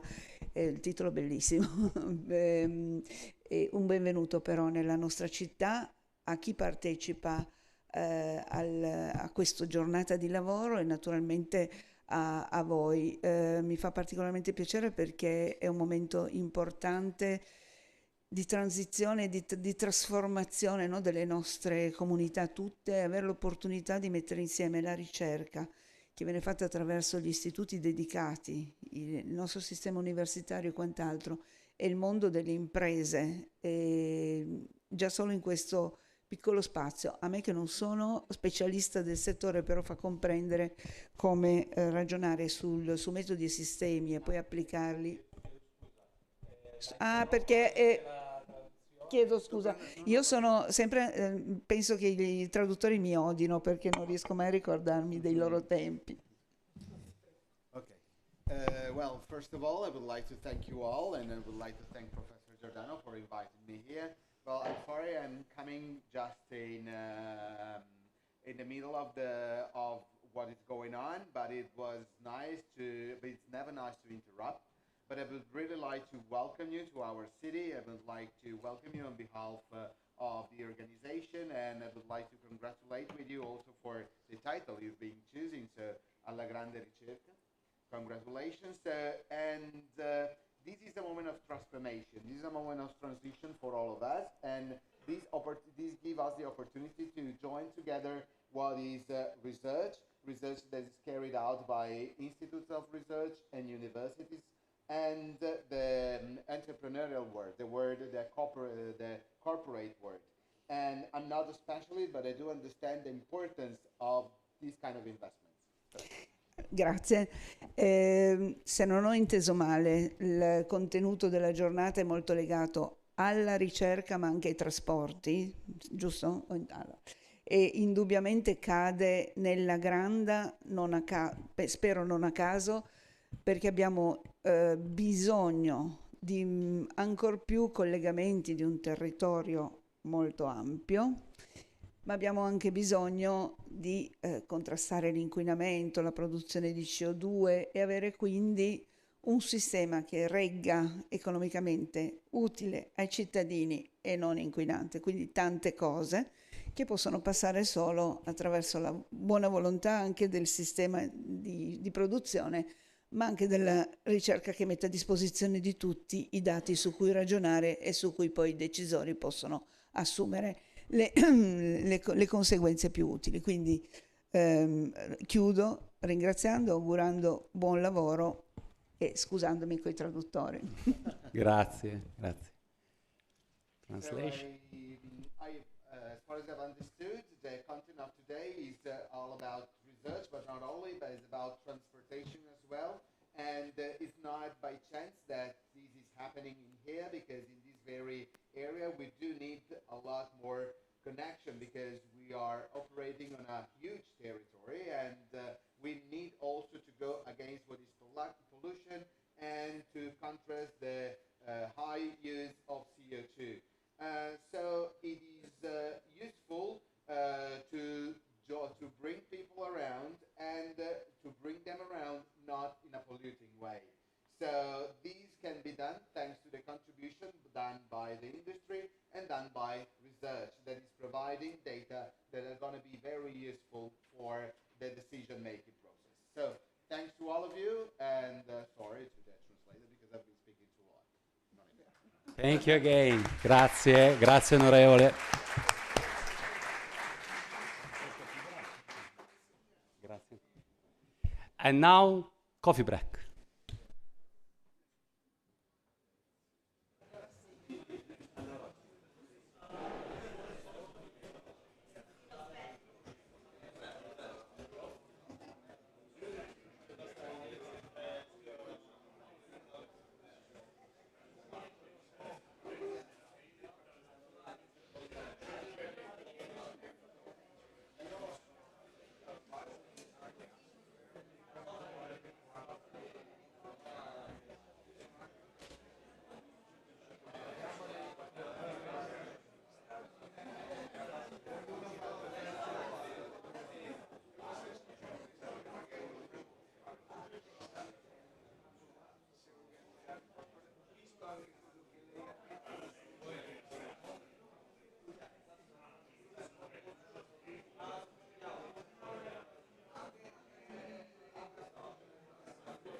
Hello, can we start again?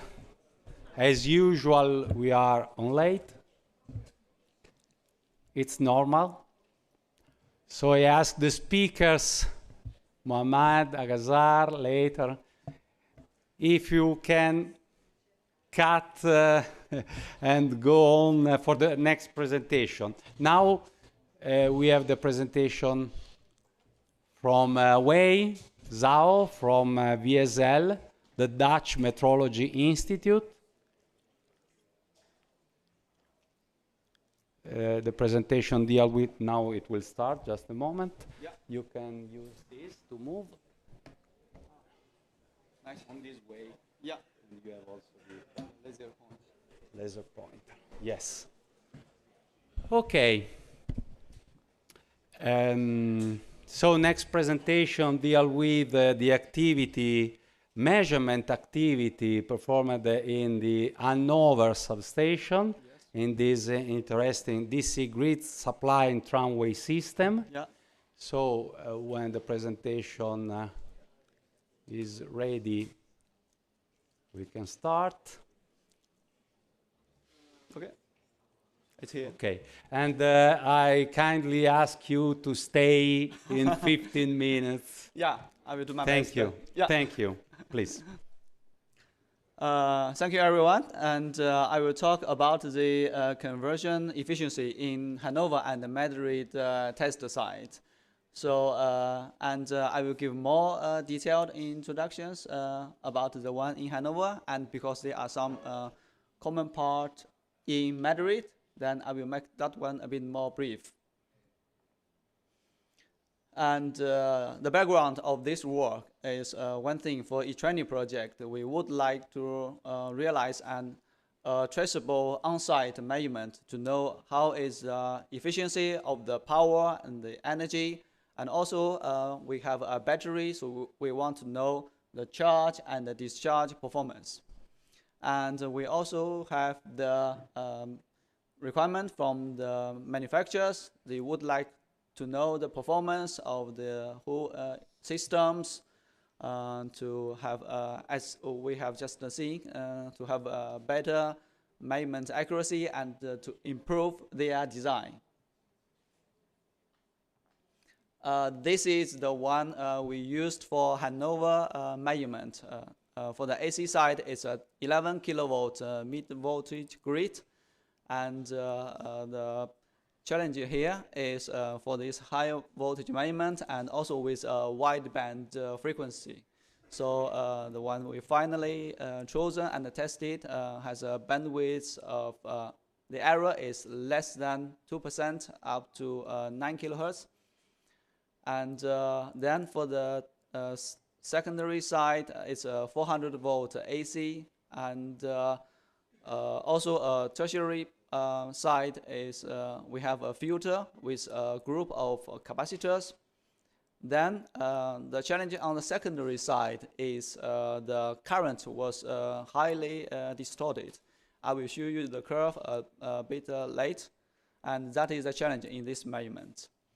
And after the transformer, we have the AC-DC converter, and the output of the converter was supposed to be a DC signal. That's what we expected. And we will also see how it really looks like, which is also quite a good lesson and experience to share together. And the challenge here is the DC current measurement. It goes up to 4 kiloamp, and we cannot break the connections on site. We have to find some non-invasive method to perform the measurement.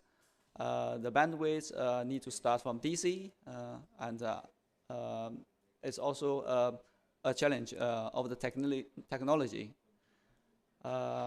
Afterwards, we have the DC-DC converter, which is connected to the battery.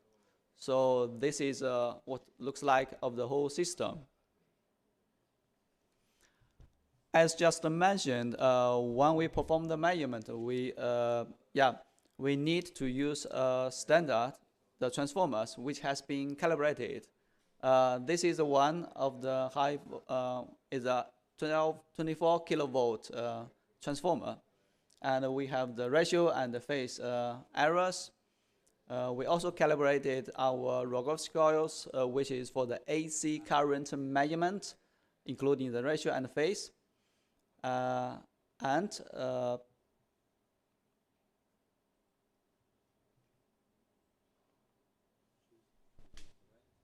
Yeah.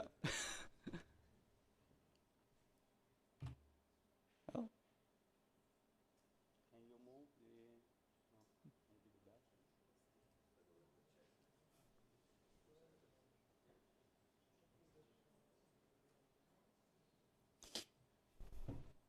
and we also calibrated the, yeah.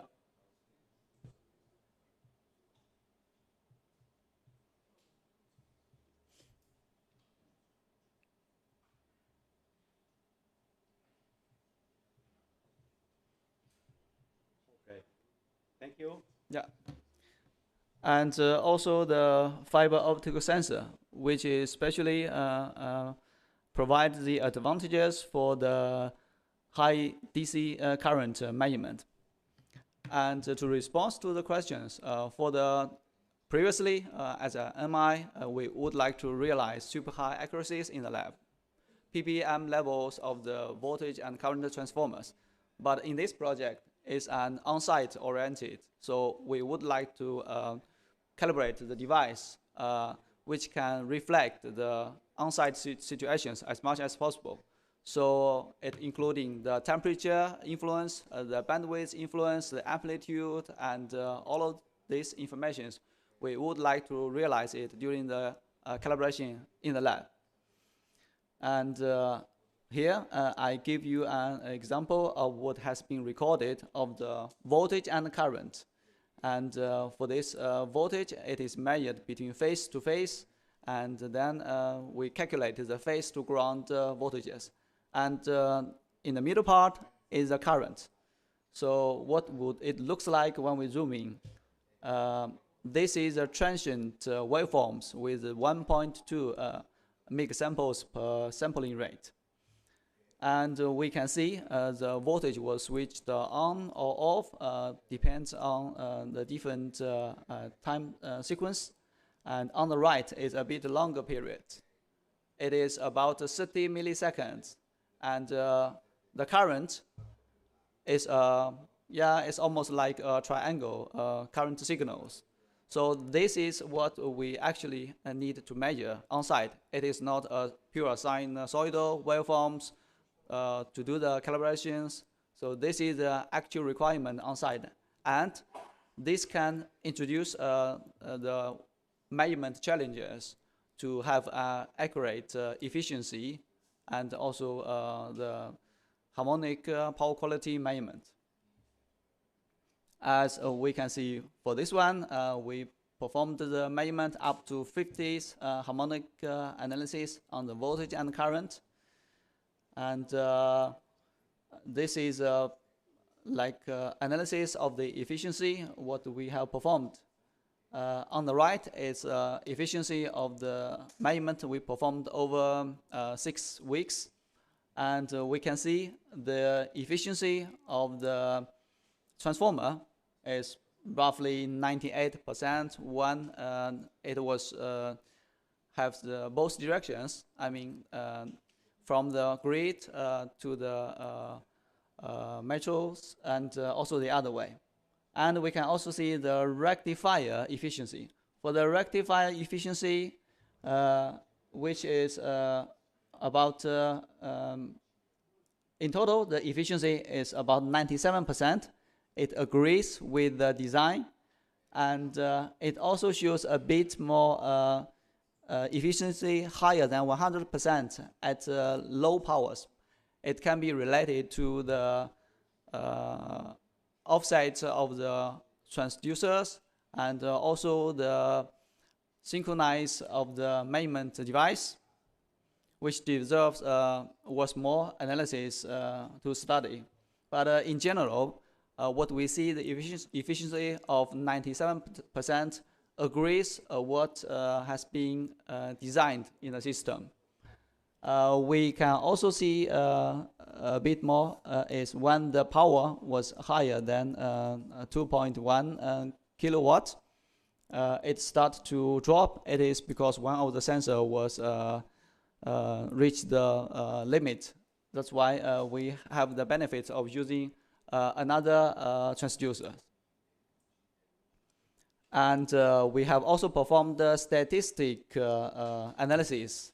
We calculate the input power, output power, the efficiency, and I pick up two to share with you. One thing is for the battery part, we have the input efficiency and output efficiency, which is almost similar to each other. It's about 98%. And for this one, which is interesting, is during the charge period, it takes about 10 seconds, but during the discharge, I mean, when the battery would release the energy back to the grid, we can see it has a peak at the beginning period. So that's also related to other research projects we are running, like a supercapacity project, which is another way to store and use the energy. For the Madrid project, as I said, I will give a brief introductions. It has AC/DC, which is similar as we see in Hanover. And we also calibrate the transducers, voltage transducer, current transducers in the lab, and the frequency, accuracy. And we measure the AC input power and DC power, and we find the current offset can influence the measurement and the accuracy of the efficiency. And this is the result. Because of different designs, the AC-DC converter has an efficiency of about 90%, but the reverse DC-AC converter has almost 100% accuracy. That's quite interesting results. And we also find during the transient conditions, at low power levels, the efficiency calculated can be higher than 100%. It is related to the offset of the sensor, and also because for Madrid it is even more complicated. We have several different, substations, and the energy we can see it is flowing. So that's the reason why it exceeds 100%. So thank you all for the attention, and if you have further questions, our group are willing to discuss with you about it. Thank you again, Wei. Thank you for the very fast presentation and clear presentation, and very interesting. So you see the difficulties in performing measurements, efficiency measurement on site. You can see the measurement on the database, on the data sheet. Another thing is to prove this figure on site. So thank you again. Okay. Let's move on next presentation. Daniele Bozzolo, he is the chief stakeholder of e-Treni project and also chair of the ICTC9. The ICTC9 is so you can describe better than me what is ICTC9. The floor is yours. Okay. Good morning all.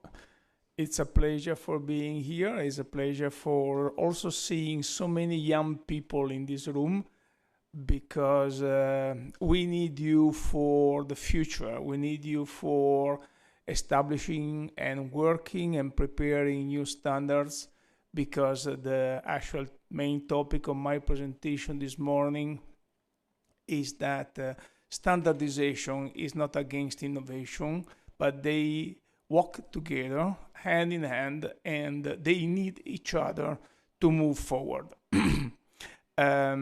Well, I just made some notes here because I also started in the R&D, but unfortunately it's almost 40 years ago. So there is a little bit of difference here between you and me in terms of aging. But what is also very important is to say that the standardization. Oh, sorry. Okay. First of all, I introduced myself. Domenico started, and I wanted to thank Domenico because he invited me to be the chief stakeholder for e-train project, and it was a real pleasure. That happened, I don't remember, 2 or 3 years ago, something like that. I'm currently the technical advisor of the ANIE ASSIFER. ANIE is the association of all the electronic industries in Italy, and ASSIFER is a subset of ANIE dedicated to railways. I'm also, as Domenico mentioned, the chair of the IEC TC9. I will explain the things afterwards, but TC9 is the technical committee in charge of preparing the standards for the whole world for in railway transportations and mass transit. So it's quite interested in understanding and cooperating with the research in preparing the future standards. Okay.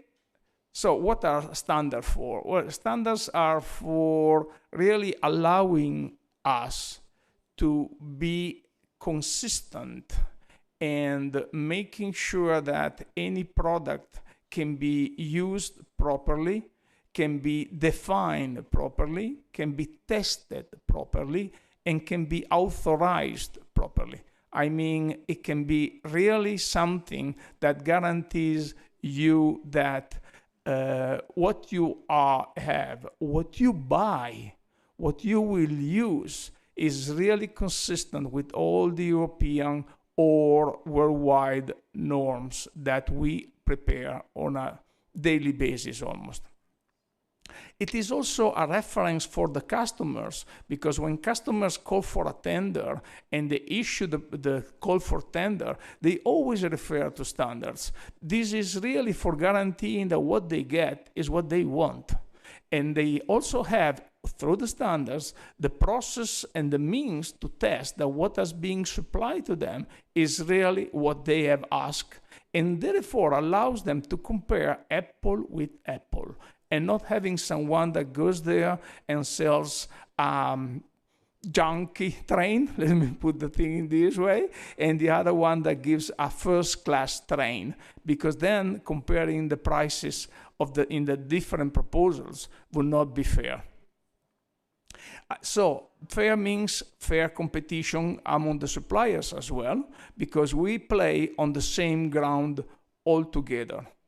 And of course, it supports innovation by creating a foundation for the development of new solutions. This is just to give you an understanding, because I like this picture because it really gives you a quick glance, what a mess is this, okay? And this is the story. We live with standards. If you face the railways and particularly trains, if I'm not mistaken, maybe the gentleman from Alstom can confirm it, in preparing a train, they are talking about thousands of standards that have to be followed. So really, the complexity of the standardization is not something trivial at all. Who prepares all these standards? Well, this is a quick glance where you see that at the international level, which means a worldwide level, there is the IEC, the ISO, and the ITU.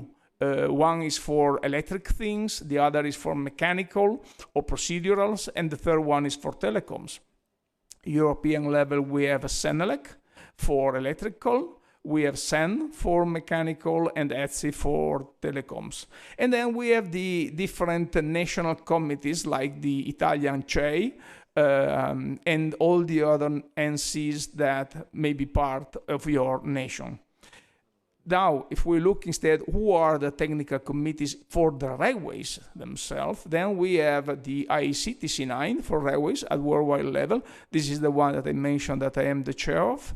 And then we have the ISO TC269 for mechanical parts and procedurals. Then we have ITU. Going down, we have CENELEC TC9X. TC 256 for mechanical, and then we have the Italian CEI, the Italian National Committee, with its called Technical Committee number 9. So this gives you an understanding of the complexity of the things. Now, TC9 is a technical committee that celebrated in 2024 100 years of history. It means that the standardization in this world is started quite a lot time ago.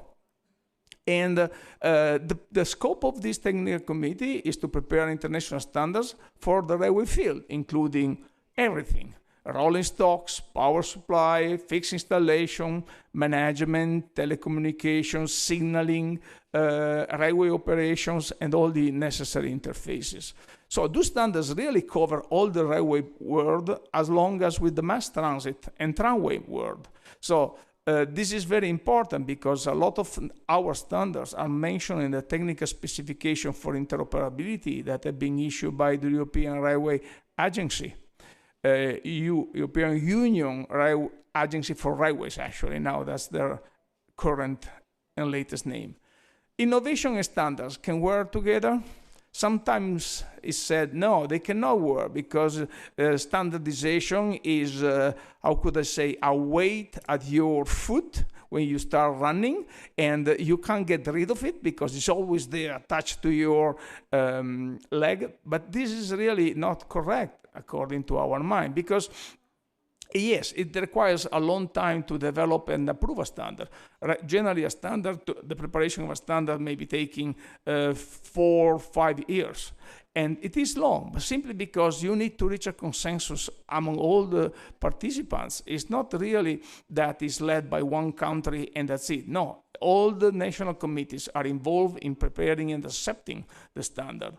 But what it creates, what are the benefits of this? It creates a stable technical baseline. It's something that everybody talks with the same language, which is extremely important. We are here and we charge all our suppliers, all our phones with a different interface that was not here maybe 10, 15 years ago. And this is the good part. We can go everywhere in the world and we always power our PC regardless of where we are.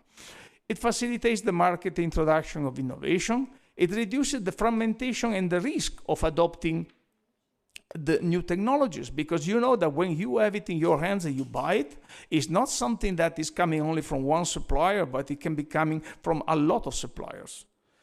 On the other hand, innovation is extremely important because it produces prototypes. It contributes to the creation of harmonized systems and specifications. I know, thanks. So therefore, standardization and innovation reinforce each other in order to achieve a common goal. And what is this common goal?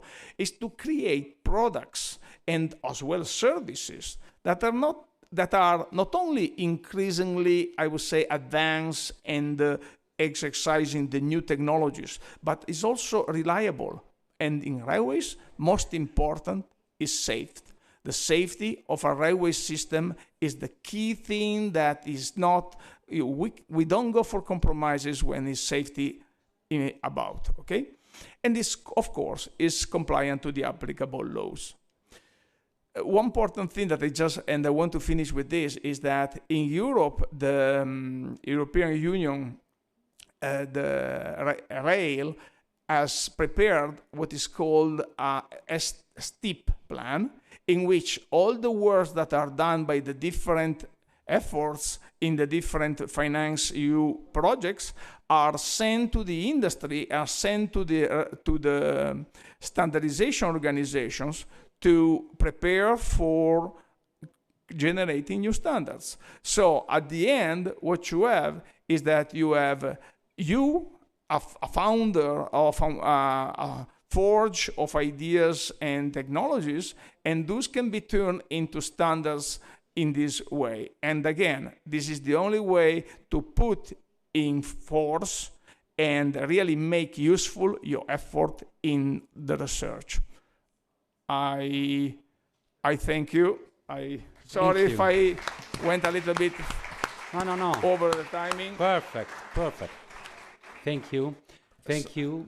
And Of course, in the afternoon there will be the round table, Okay. so we can discuss about the interaction between research projects and standardization. Now we have finished the section dedicated to the e-training, and we move on ADMIT project. So we move from trains to grid, smart grid, from low frequency to high frequency. And so I give the floor to the chair of this section, Professor Luiso, please.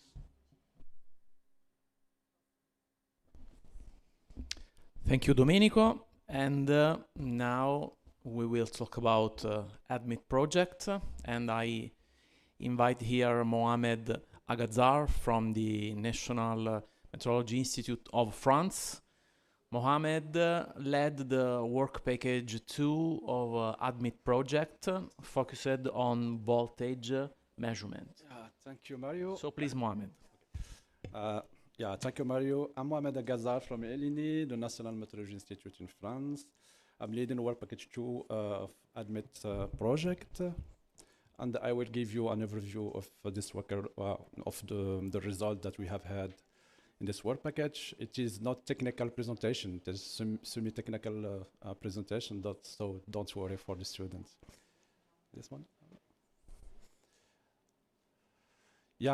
This slide, I prepared this slide to prepare why we need the calibration up to 150 kilohertz, but Mario presentation of this morning, they explained well what is the origin of this harmonics. It's coming from converters.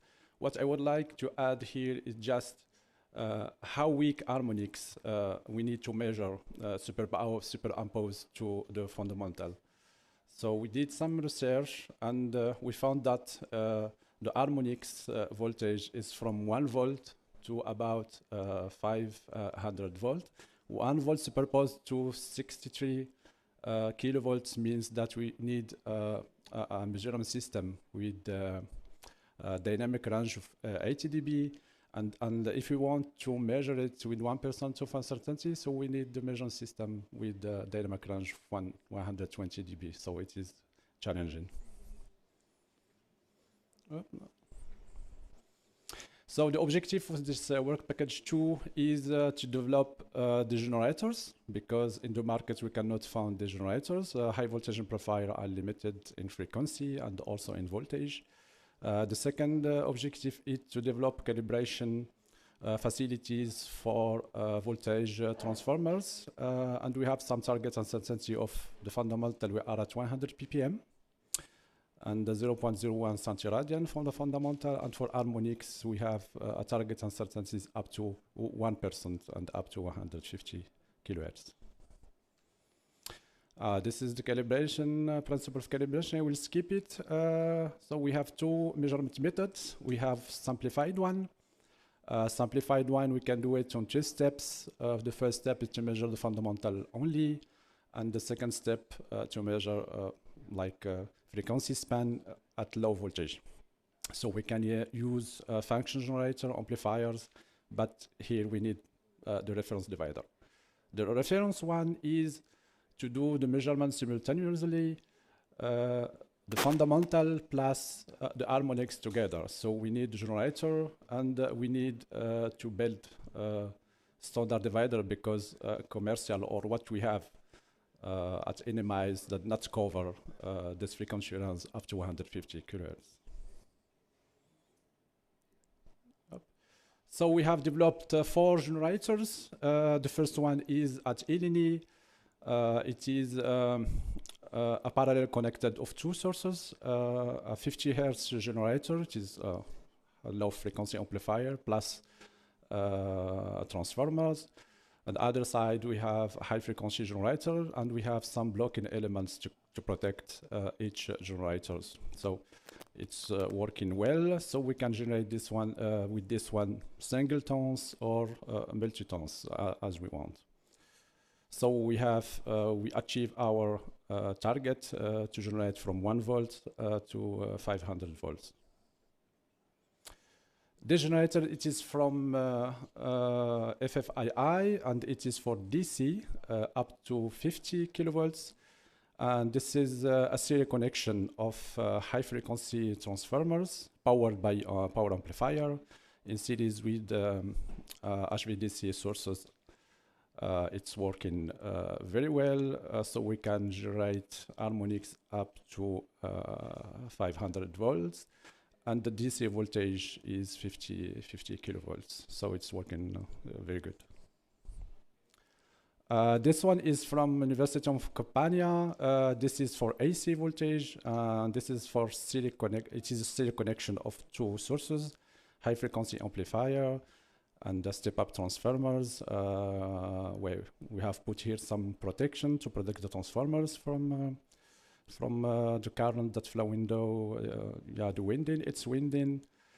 Here we have architecture of two components, high frequency filter to measure only the fundamental, and high voltage divider to measure only 50 Hz.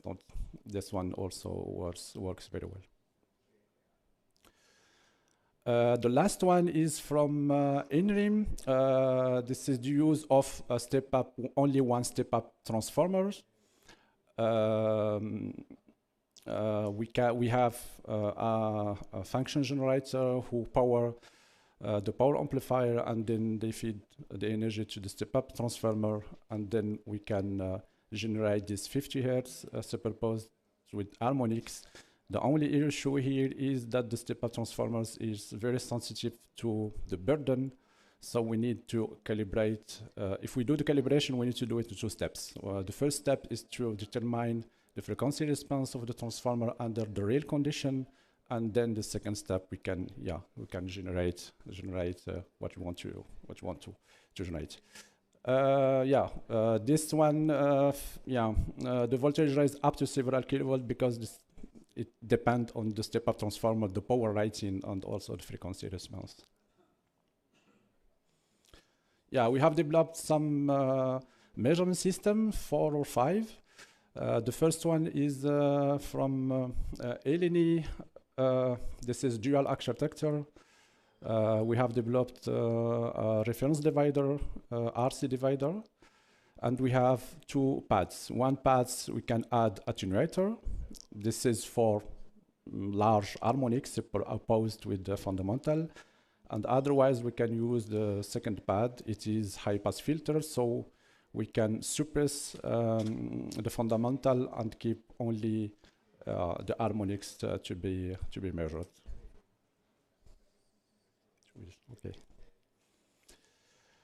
Alien emergence system. So we have about 280 ppm. So it is not far from. It is far from the target of 100 ppm, but it is sufficient, to calibrate, for example, 0.1% class transformers.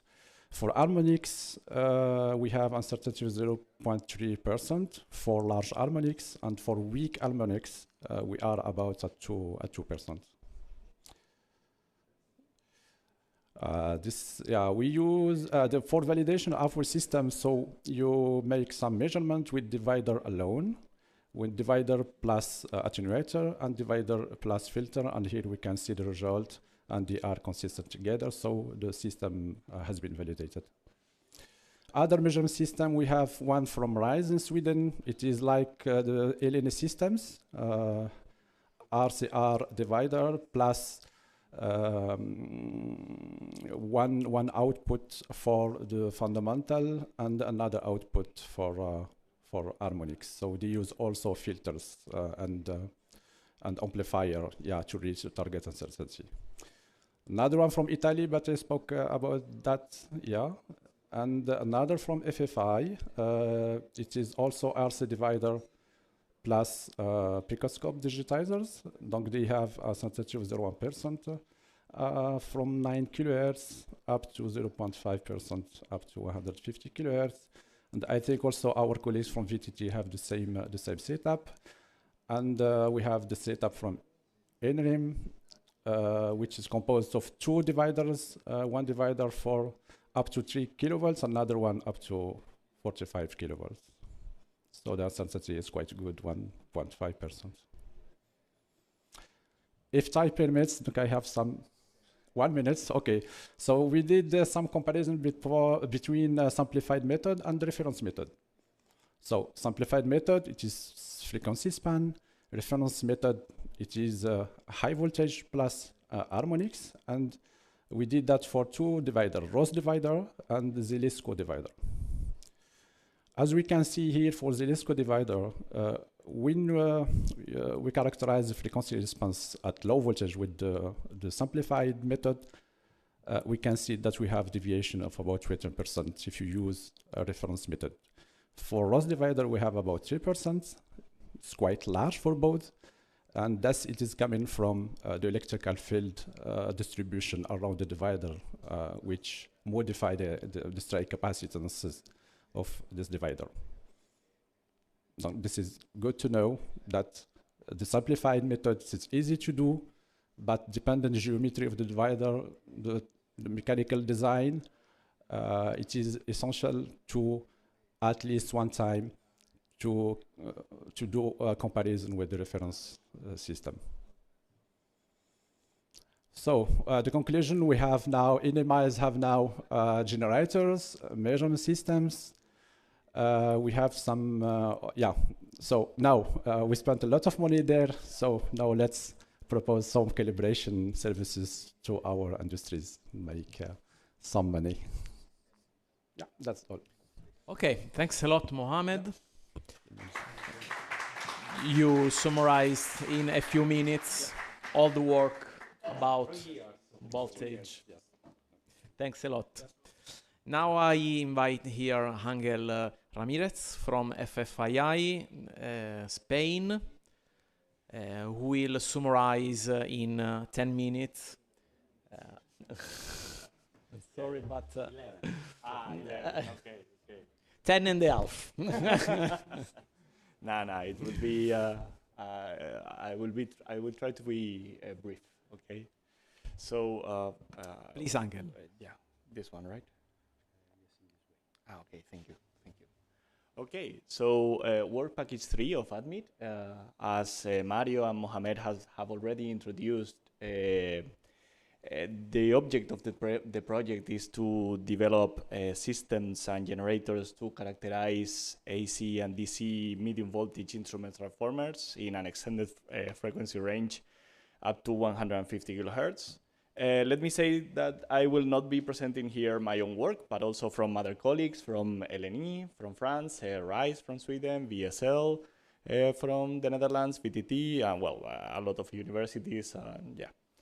So, as Mohamed already introduced, there are 3 tasks mainly. The first task is to develop this generation system because we don't really have the generation system. Well, we don't really had the generation system available because we wanted to superimpose the harmonic onto the 50 hertz frequency. So the objective was to get up to 2 kiloamps of 50 hertz with superimposed components from 9 kilohertz to 150 kilohertz up to 100 ampere.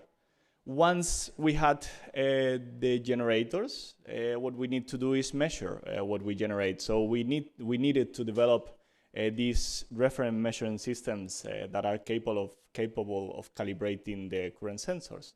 So we set an objective of target uncertainties that you can see there of 0.001% and 0.001 centiradians for the fundamental, and 1% and 2 centiradians for the harmonic component. And now that we have the generators, the measurement systems, we need to have a procedure that we need to follow to calibrate these systems. So we wanted to have a reference procedure and a simplified procedure that industries and universities can follow. Okay, so for tasks 3.1 and 3.2, I will present briefly the work from other colleagues and of course our own generator. For current, it's a similar concept that it's for voltage, in which you need to have 2 generators. So here in the solution from RISE, which is the solution that almost all of us followed, It's a two current loop, one current loop having the 50 hertz component, and another current loop having the 9 to 150 kilohertz harmonic. Of course, you can use other frequencies, but it's a matter of your generator, right, and your measurement system. So on RISE, for example, they use this, well, I don't know if you can read it because it's very small, but they use a chroma transformer. They put a conventional current transformer to increase this current up to 2 kiloamps of 50 hertz. And then they use an arbitrary waveform generator that it's feeding a Clark Hess, and they can get up to 100 amperes up to 20 kilohertz and 20 amperes up to 150 kilohertz. If we talk about the generator, we also talk about the measurement system, right? So the reference sensor that they use is a shunt, a coaxial shunt, a 100 amperes coaxial shunt for the 9 to 150 kilohertz, and a high-tech 2000 for the 50 kilohertz. Here on the other one that you see here, it's the solution from VSL. What you see here, it's a picture of the high frequency generator that they developed. It follows the same concept. It's an arbitrary waveform generator that fits a potentiometer, an amplifier, but they include a filter, an inductance filter, and a capacitive filter to filter the DC, and also to be sure that they only inject the harmonic to the test object. The test object will be in the right. Okay, so but it's the same concept. We only see the high frequency current loop, but we would see both loops. Okay, so for the reference sensors, they use an NRC electronically compensated CT, and you can see the frequency response of this CT, of two CTs, I think, up to 150 kilohertz. On this graph there. On VTT, they chose to do an injections with only one current loop with a multi-tone waveform. So what they did is they use an arbitrary waveform generator to generate the waveform. They feed a transconductance amplifier, and then they generate this type of waveform that you can see here with a lot of multitones, not only the 50 hertz, but lots of harmonics. So they can output up to 20 amperes, 50 hertz, and yeah, 20 amperes up to 100 kilohertz, and 2 amperes up to 1 megahertz. For the reference, they also use a coaxial shunt. And the other solution that you see here is from INRIM, here from Italy. It's the same concept, two current loops, and yeah, two current loops, one for the 50 hertz and another for the high frequency. So they can inject 2 kiloamperes at 50 hertz, and this, the 500 amperes, I think is wrong, but it was in the tens of amperes. Yeah, I think it's a typo from my side. But they also use a reference shunt to measure the current as a reference. And this is the generator that we developed. All the other generators that I have explained so far are continuous wave generators, in the sense that they inject a 50 hertz frequency, and they inject a sinusoidal wave and another sinusoidal wave of harmonic. What we developed was a transient generator. We also developed the continuous wave one, but this one we use an LC, an inductance and capacitive circuit to generate a damped oscillatory waveform that you can see here in this graph, where you can see the 50 hertz and a zoom of the peak where we inject this damped oscillatory waveform. And it's the same concept. It's two independent current loops that feed a bus bar. We also added a 50 hertz compensation loop to the high frequency loop, because we do not feed in two individual current loops, but we feed a bus bar. So some part of the 50 hertz is going to the high frequency, and some part of the high frequency is going to the 50 hertz. For the 50 hertz, it doesn't matter, but for the high frequency injection transformer, it can saturate the core. So that's why we needed to add this 50 hertz compensation loop. And yes, what we use to measure is a fluke I800 sorry, as current probe that we put in the middle with the DUT. Okay, so I will talk about the last task, which is the industry-oriented test procedure and interlaboratory comparison that we did. So as Mohamed already explained, we have a reference method that is NMI-oriented and a simplified method that is industry-oriented. The reference method, it's the one more complicated, let's say, but more realistic, in which you inject the 50 hertz at 100% of the nominal current, and you superimpose the harmonic. You see an example of a waveform here, where you see 10 cycles of 50 hertz, and the superharmonic in the zoom at the top of the waveform, okay? And the simplified method is just to, well, you do it into steps. You characterize at 50 hertz, and you characterize with the harmonics through all the frequency range at 2% of the nominal current, okay? For the intercomparison, we did 3 probes, but for sake of time, I will only see the results of the Pearson. Well, very quickly, what you see here is the scale factor in terms of frequency and difference of phase and phase difference in scale in terms of frequency from 9 to 150 kilohertz. As you can see, all the values are correlating between all NMI, so this is good. And what you see on the right is a comparison of the simplified method, where you see the error that we commit and the phase error that we commit when we compare it with the results that we get from the reference method. So that's all. As a conclusion, we can say that we now have the generators to do this. We now have the systems to measure it, and we now have a procedure. So I would say that everything is completed. Thanks a lot. Thanks a lot, Angel. Thanks a lot. And now we have the last speech regarding Admit project. I invite Paolo Mazza, who is connected from remote.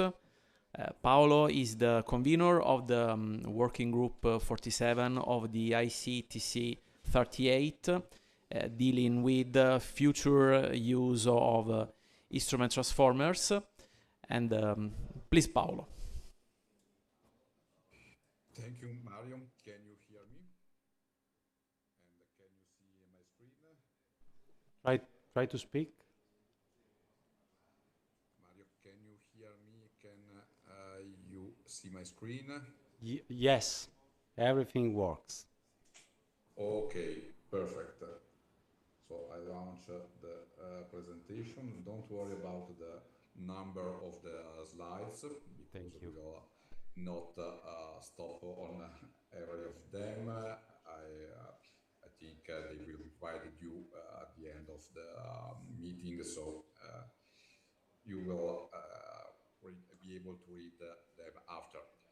So ICTC 38 is the technical committee of IC relevant to instrument transformers, and in its scope cover current voltage and instrument transformers, including the subparts, sensing device, signal treatment, data conversion, and so on, and function and functionalities.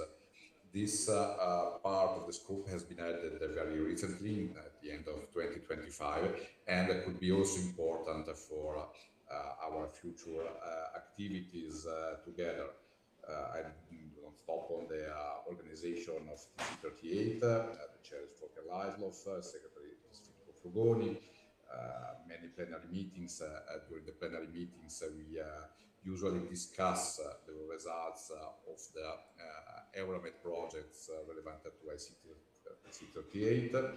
Here you will find the list of the working groups active in TC38. And this is a representation of the environment in which operates ICTC 38. In particular, we are located here in the green box, and this slide shows the relationship with all the protection and measurement apparatus chain. So another important aspect is the relationship that ICTC38 is establishing with the stakeholder technical committees.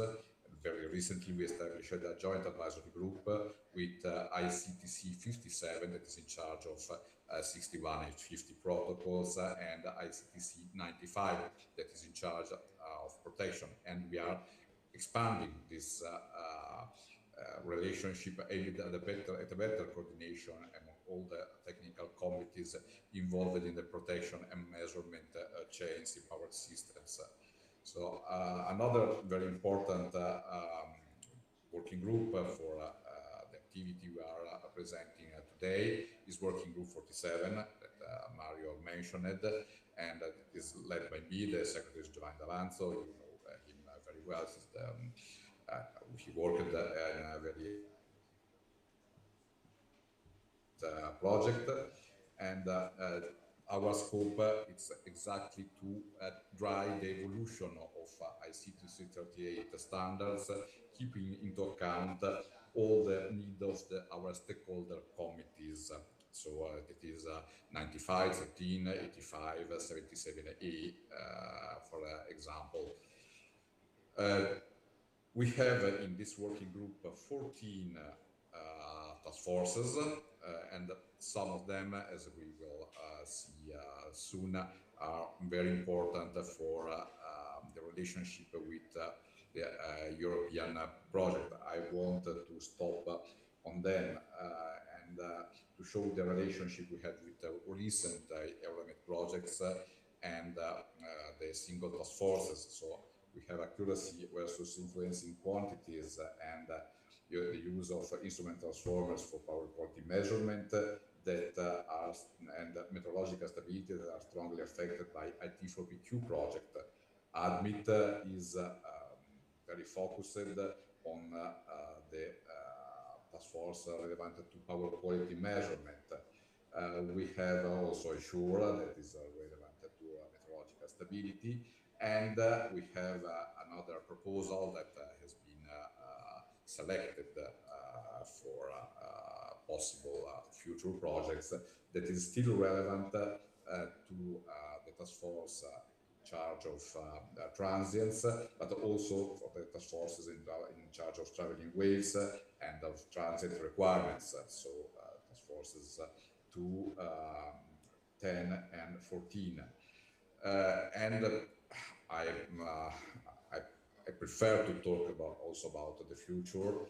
Besides these task forces, these activities, we just launched a new subject that is instrument transformers function that could be also very interesting to be dealt with in future research projects.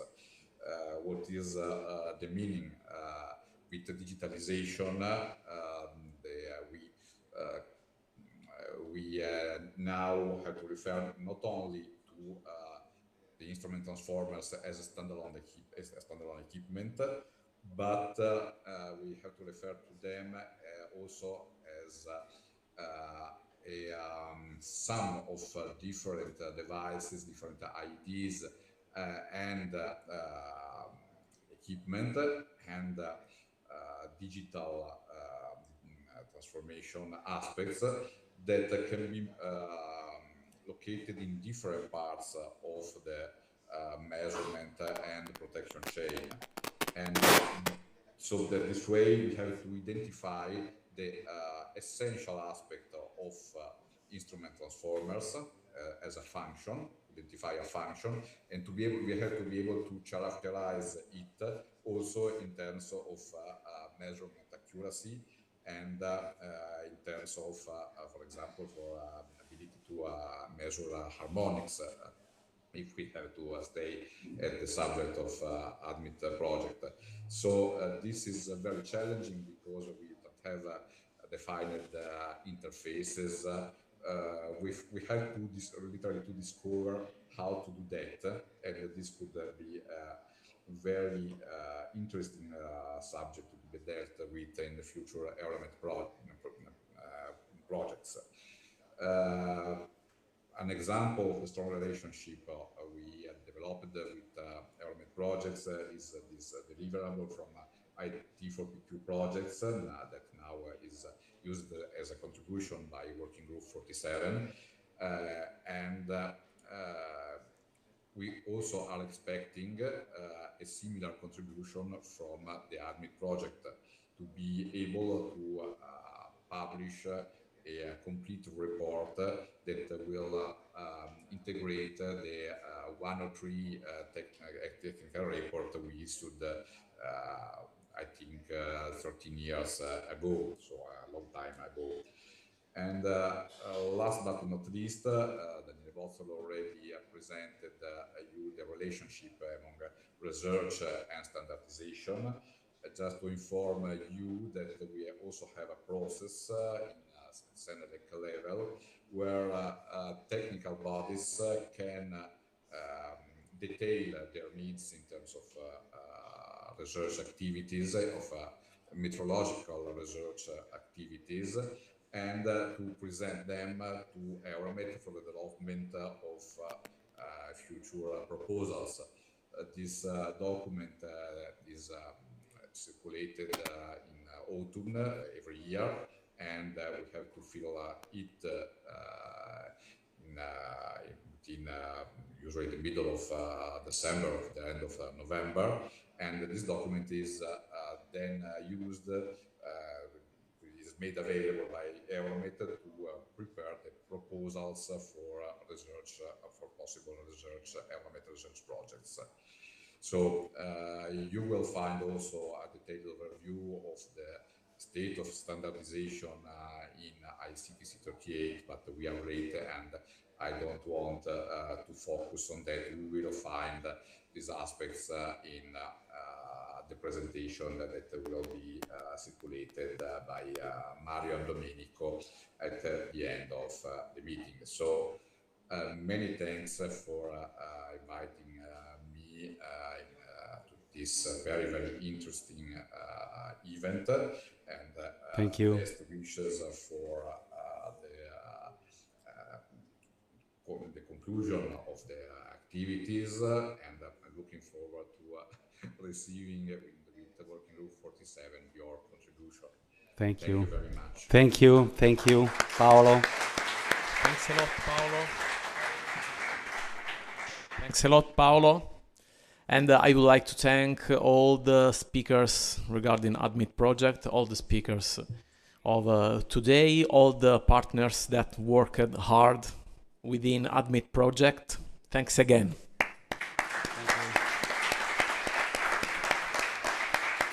And now, let's give the floor to the students of Istituto Tecnico Industriale Statale Mario del Pozzo.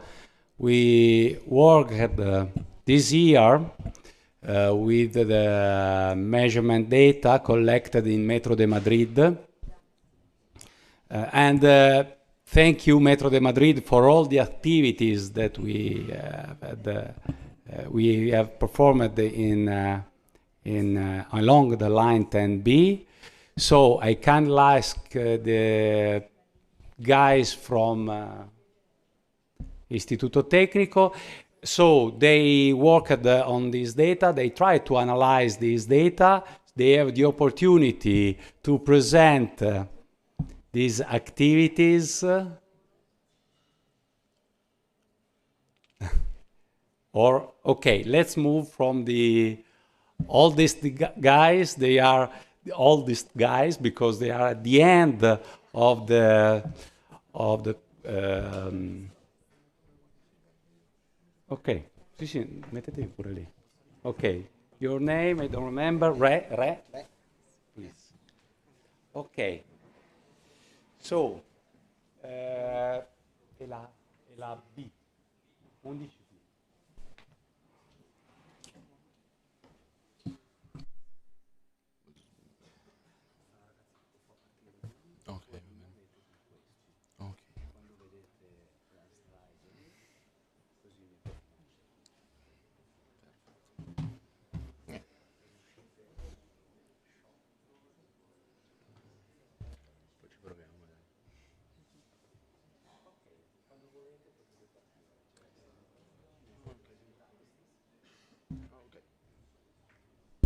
Okay, good morning, everyone. I'm Alex from the fifth year of electrical part of the institute ITIS from Cuneo. And good morning, everyone. I am Re Matteo from ITIS Cuneo, like my classmate. And today we are seeing a presentation about our classwork, which the engineer assigned to us and to our classmates. And the project was based on data analyze, and we have to divide our class in more groups. And each group have to analyze one substation from the Madrid Metro line 10B. Okay, we can go ahead. Oh, yes, perfect. Okay. As we can see, today we are talking about two substations, which are Tres Olivos and Norte, which are the two substations our groups analyze in this. No,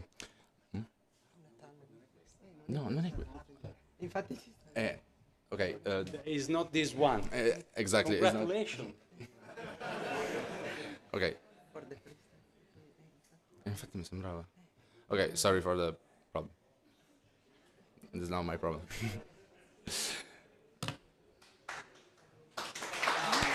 Thank you all.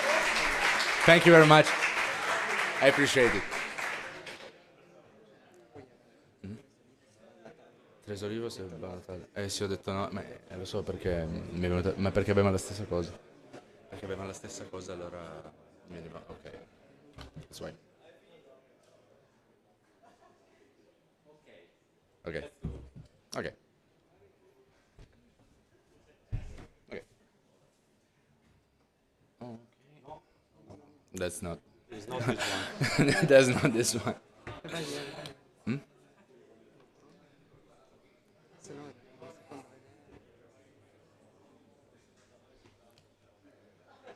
Maybe at the third attempt. I don't know.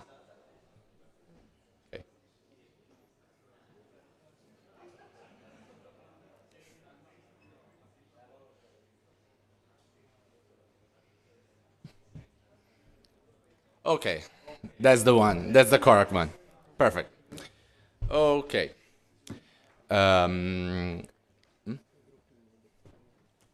Okay. I want also to introduce our classmates because it's important to introduce them. I asked to Pomero, Delfino, Isoardi, and Comba to stand up, and please stand up. Okay. Thank you very much. Thank you very much. Okay, so we start. As we see in the previous presentations, eTraining, the goal of eTraining project is to improve the energy efficiency in Europe and also maybe in future around the world. So in this presentation, we will see what was our work on this project, and our work was based on a data analysis from this line, from the 10B metro line from Madrid. As we see, this is the small map from the line, and in particular, we analyze the Tres Olivos substation and the Baunatal substation. We start from a TXT file containing a lot of strings of numbers and letters, which doesn't allow us to read, in fact, the data we need to analyze from this file. From the metro. So we have to use a system which is called Spider, which allow us to create graphs and read this data from the substation. I let my class. I can continue repeating a little bit the composition of the line of the Madrid's metro that is composed by 11 stations and 5 DC power substations, in which the e-trainees technician had installed the different compact RIOS units to measure the different sizes of the line. And as we can see from the map, there are the 5 DC power substations are Norte, that is called Hospital Infanta Sofia in the map. Then Baunatal, La Moraleja, Las Tablas, and Tres Olivos. And as we can see also, these the different units are being installed at unequal distances in terms of the number of substations and of space. And then the substation of La Moraleja is colored in red, because if in the others substations there are the ERS, which are the energy recovery systems. In La Moraleja is more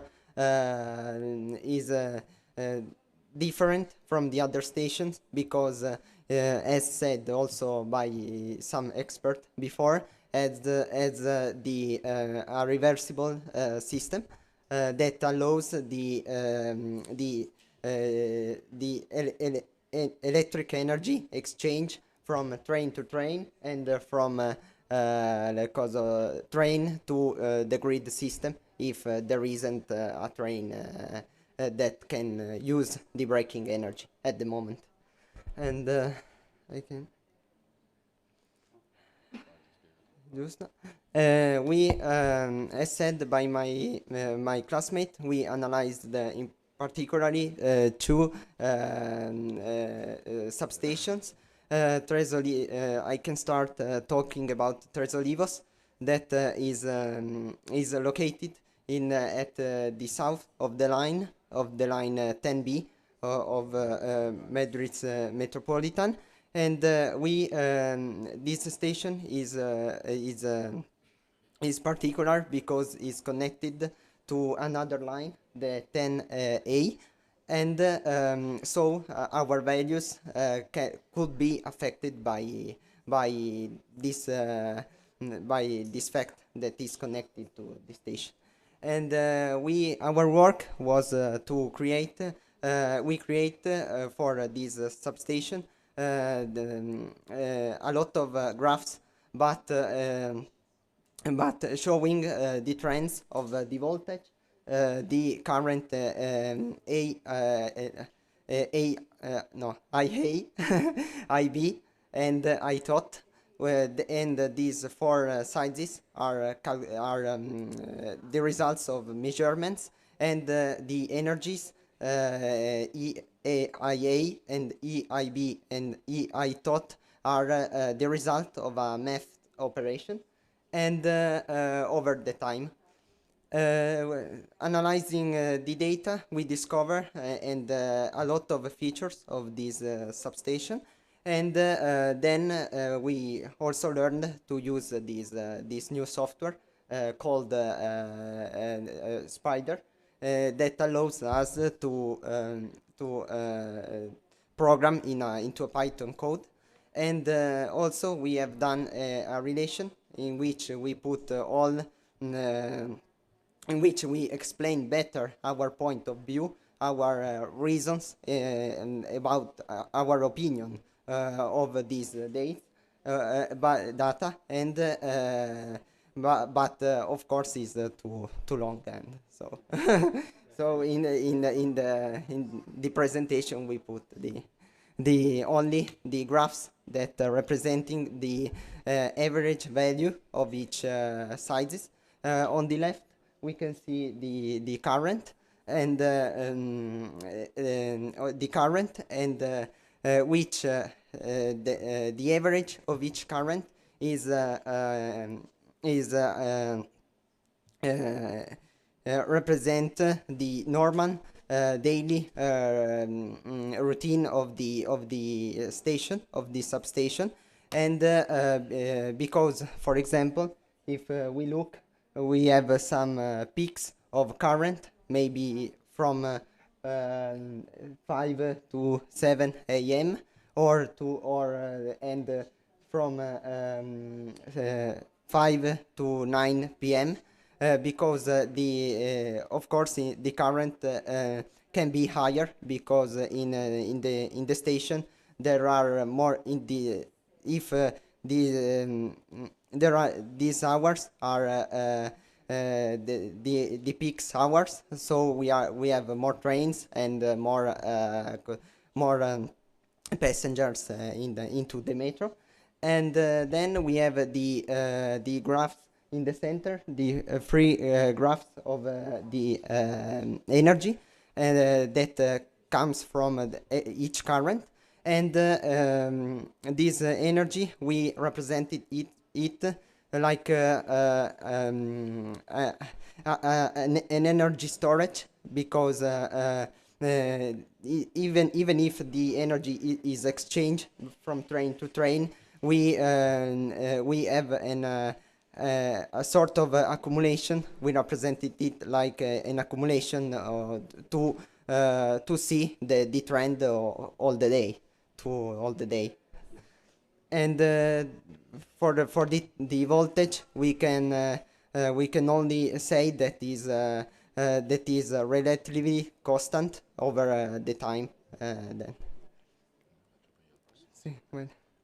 So we do the same job with the substation Baunatal, and as we see, we made this like the same graphs because we use the same code, which was part of the project, and we arrive about the same result for this substation. But in our case, we saw that in some data analyzing moments, like 3 a.m. or at 6 p.m., we saw that something wasn't going well, because we saw that maybe some sensors or maybe some parts of the system wasn't functioning well. And we saw some negative parts that they weren't good to be in that moment. So we learn how it was important to do this data analysis, because with this data and with these graphs, we can see how really works the substations, and we can maybe discover some problems, some issues with the lines, and with the recovery of energy. And we also found during the data analyzing an abnormal flux, an normal flow from the north station, which was a third substation, which affects our substation Baunatal, and also affects Tres Olivos substation. Because it changed the current peaks and the current graphs. So we also learned how some small problems for other substation could affect other substations in the line. And we learned a lot about this project, because it was a great opportunity for us to be involved in an industrial part, and to be involved in something that maybe in our future could be our everyday job and everyday point of view. And I also want to thanks the engineer because he helped us a lot during this project, and he helped us a lot to improve our code to analyze these substations and this metro line. And that's it. Thank you. Thank you.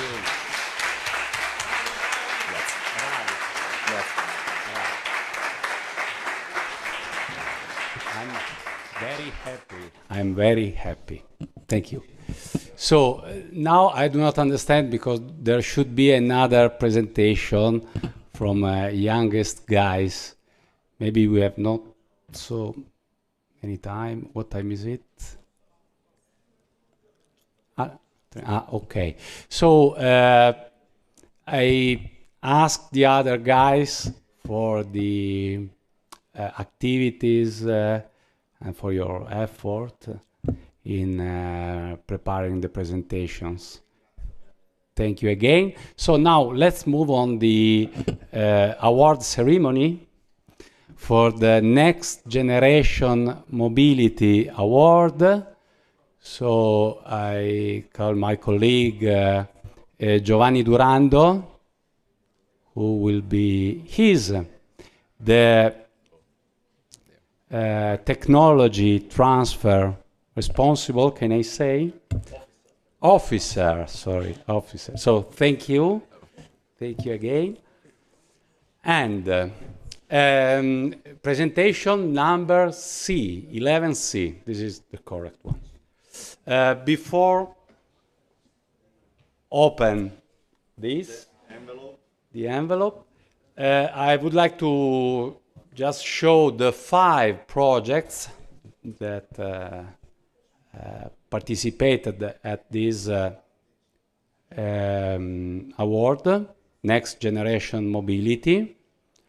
So we have had 5 projects from 3 schools. Here you can see the name of the 5 projects: White Ride, Viso, Cuneo CO, VT Electric Car, Driving FPV Arena. I will shortly present with just one slide the 5 projects. So White Ride, the responsible is Professoressa Cristina D'Urbano. Here you can see in double language the idea of the project, sustainable urban mobility based on autonomous electric minivans, shared and accessible to everyone. The second one, Viso, Professoressa Cristina D'Urbano. Sorry, mistake, D'Urbano with the... Anyway. The idea is lightweight, autonomous and sustainable modules for mobility and in mountain areas, connectable in platooning mode without requiring new infrastructure. Cuneco, Professoressa Barbera Maura from ITIS, Mario Del Pozzo. A single app to access charging points and mobility services with the rental rate starting from 0.2 euros per minute. VT electric cars from Istituto Superiore Verona Trento of Messina. Electric vehicle made from recycling materials and powered by renewable energy. And Driving FPV Arena, Professor Claudio Cavallera from Istituto Superiore Vallauri Fossano. Immersive remote driving for radio-controlled vehicles. So these are the 5 projects. So I thanks for participating. Before opening and know the winner, I would like to ask to all participant professors to come here. I give you, so Christina, please, if you want to come here. And the other professors, Barbara, please. Claudio. And I don't know if there is someone from Messina, maybe online. Okay, so we just give you the, it's here.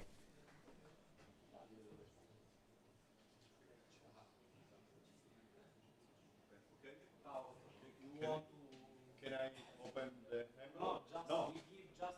Ah, yes, the certificates. Yes. Oh, please.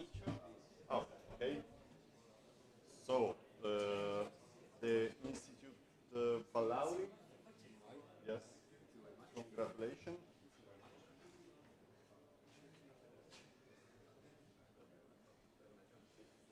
The Institute Verona Trento. Non c'è. Mario del Pozzo from Cuneo. Yes, congratulations.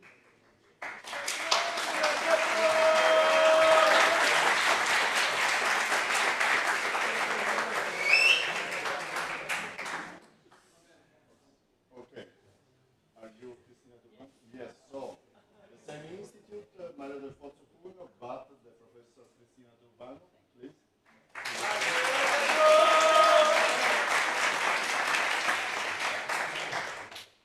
We have another one for quite right. Yes, double. Double.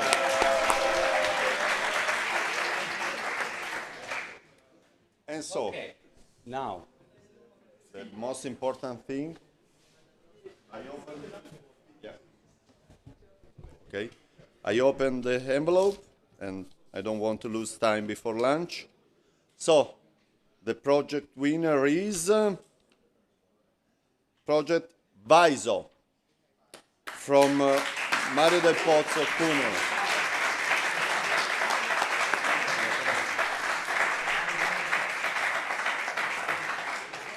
I would like to read out the reason, the award motivation. Viso won for its high level of ambition of the proposed solution, capable of integrating cutting-edge technologies and combining existing and emerging solutions in an innovative and highly application-oriented way. So congratulations again. This is for you.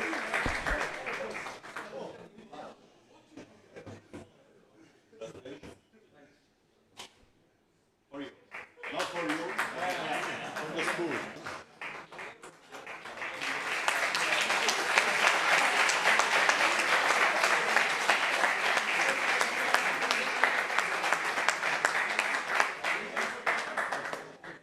thank you, Giovanni. Thank you. And now it's time for lunch.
one person in here, physically here. I don't know if it is possible in Meet, because we should be able to also See the panel list. also to have notes from Gmail. Should be possible. I think Gemini should provide this. That's a good point. Notes, but That's a good point. Maybe we usually is the owner, the organizer of the meeting. organizers that can activate Gemini notes. So maybe we need to ask Mimo. It's Mimo, the owner. I don't know. So I asked him. It's not me for sure. Okay. You need now.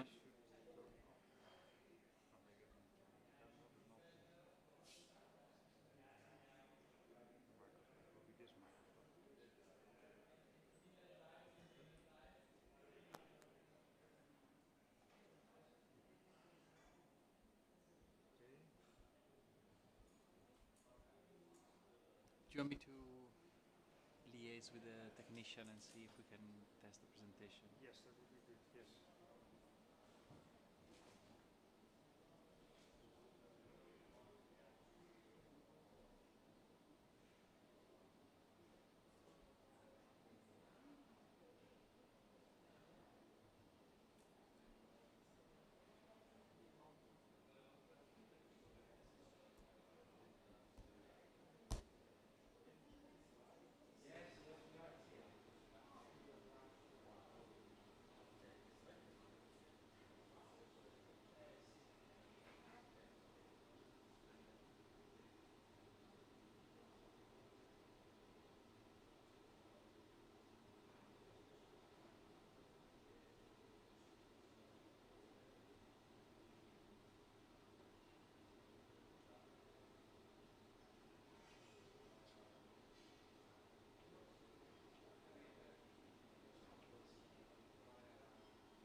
Try to also join.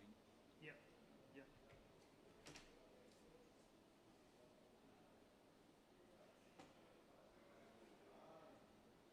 J'avais l'impression sur quel point de vue, sous quel angle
No, no, I'll use another one.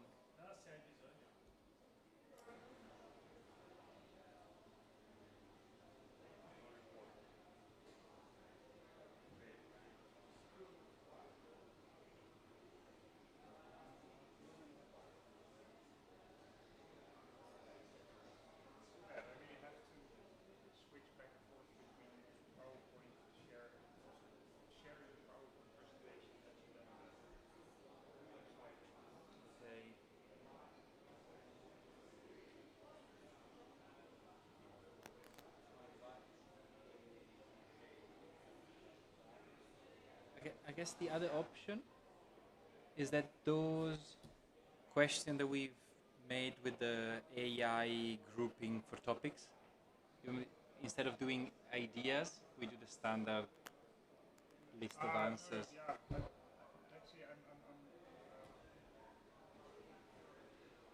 I don't think that will take time because I just once I'm there, I can just stay there.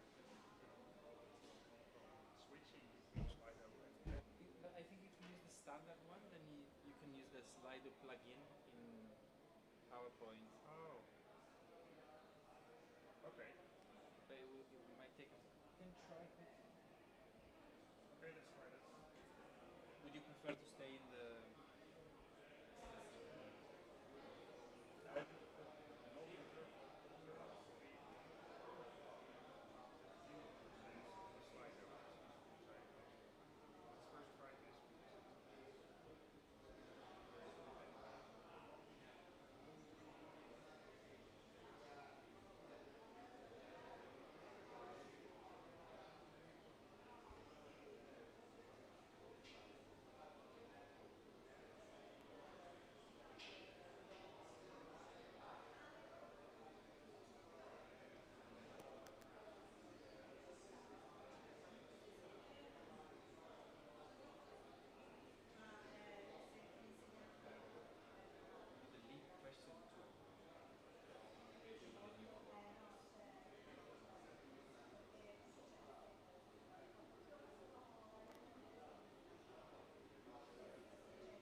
people online also.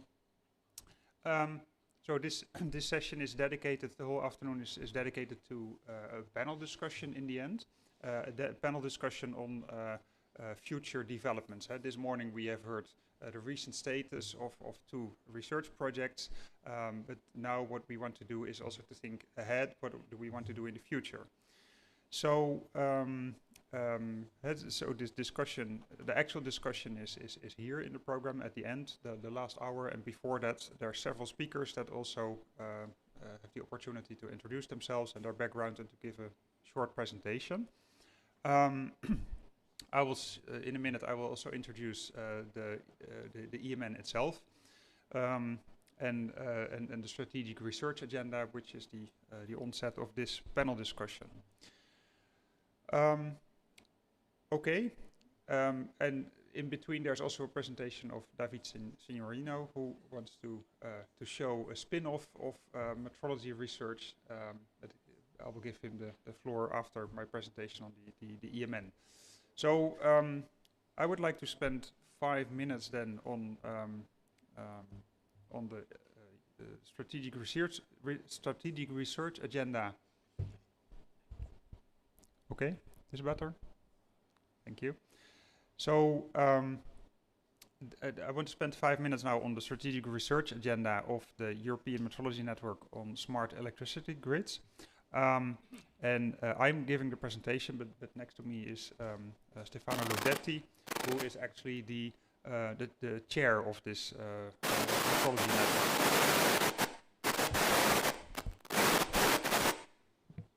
Okay. Am I better? Okay. Let's just continue. Okay.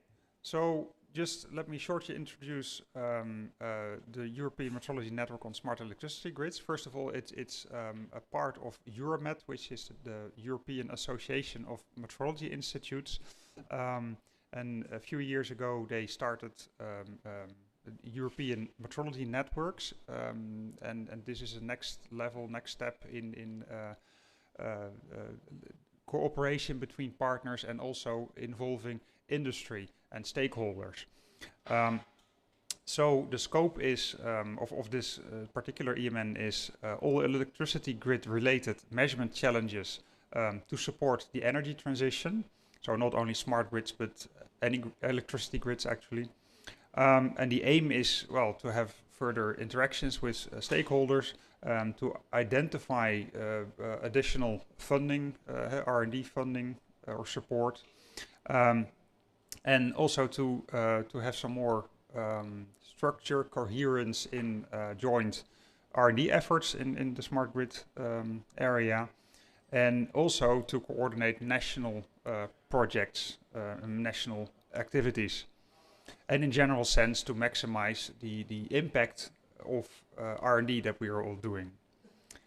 The EMN has 19 NMIs, National Metrology Institutes, as their members, and 90 NMIs and DI, designated institutes, I should say, and 3 universities. They are the formal members of the network, and furthermore, there's more than 50 other stakeholders that expressed their support, and stakeholders that can be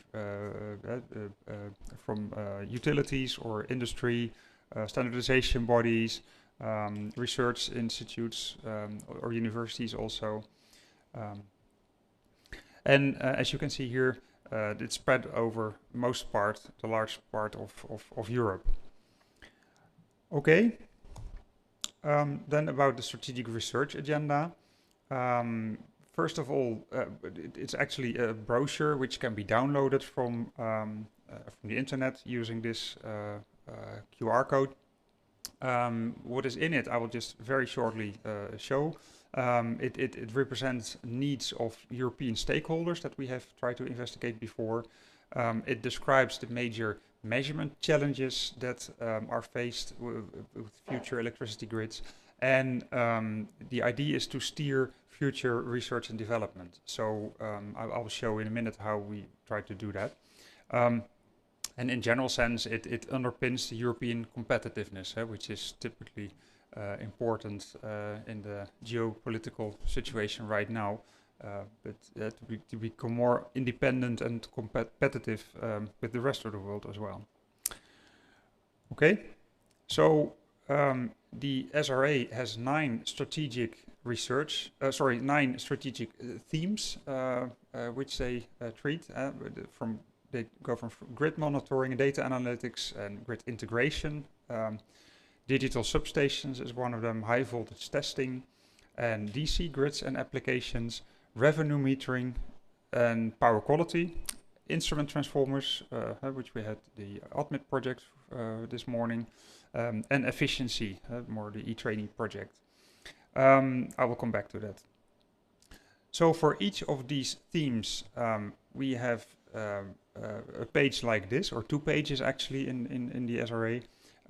First describing the landscape, and then that's this part, and then here we have identified some particular measurement challenges, in this case as an example on the theme of power quality, but all the 9 themes have such a 2-page summary. So here we have identified those challenges, and what we did here is to make an implementation roadmap for this particular theme, and I'll show in a more detailed version here. So what you can see is as a function of time, we have defined typical subtopics, standardization in this case, harmonic propagation, and characterization. That's subtopics of the field of power quality, and they identified all those measurement challenges, put them somewhere on this map, and then in the end started some research projects to deal with all these challenges. And as you can see here, the e-training project is here, the ADMIT project is here, and here as well. So you can see that we try to map and to coordinate the research for all those measurement challenges. Okay. In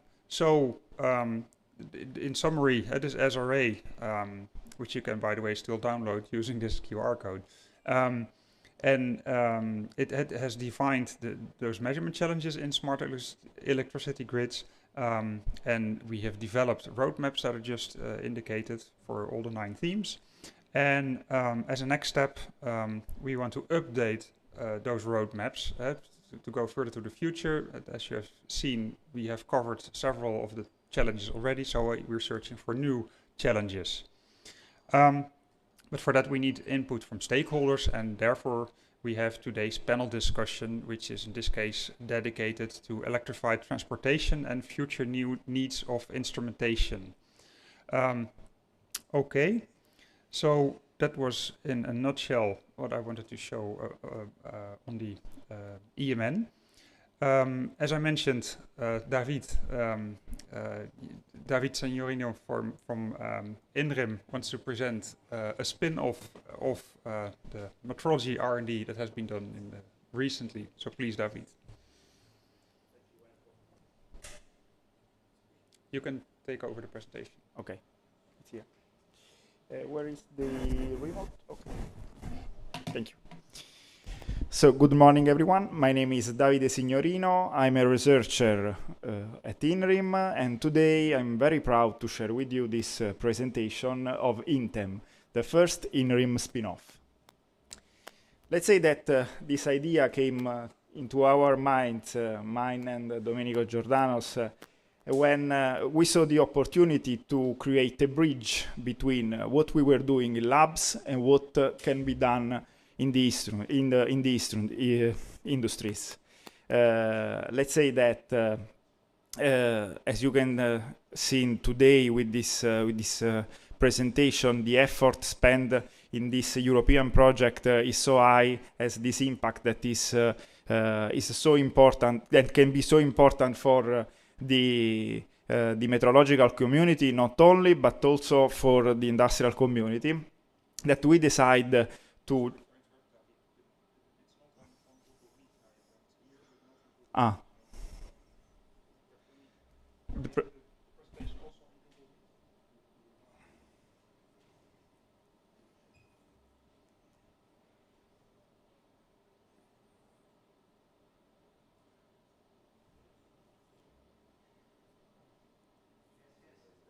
Okay.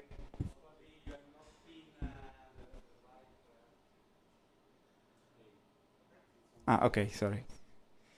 So, no worries. So let's say that Intems is born as a melting pot of the metrological and traceability expertise that we have, the expertise that we got from the research and innovation, and let's say the missing piece for us was, let's say, the industrial expertise.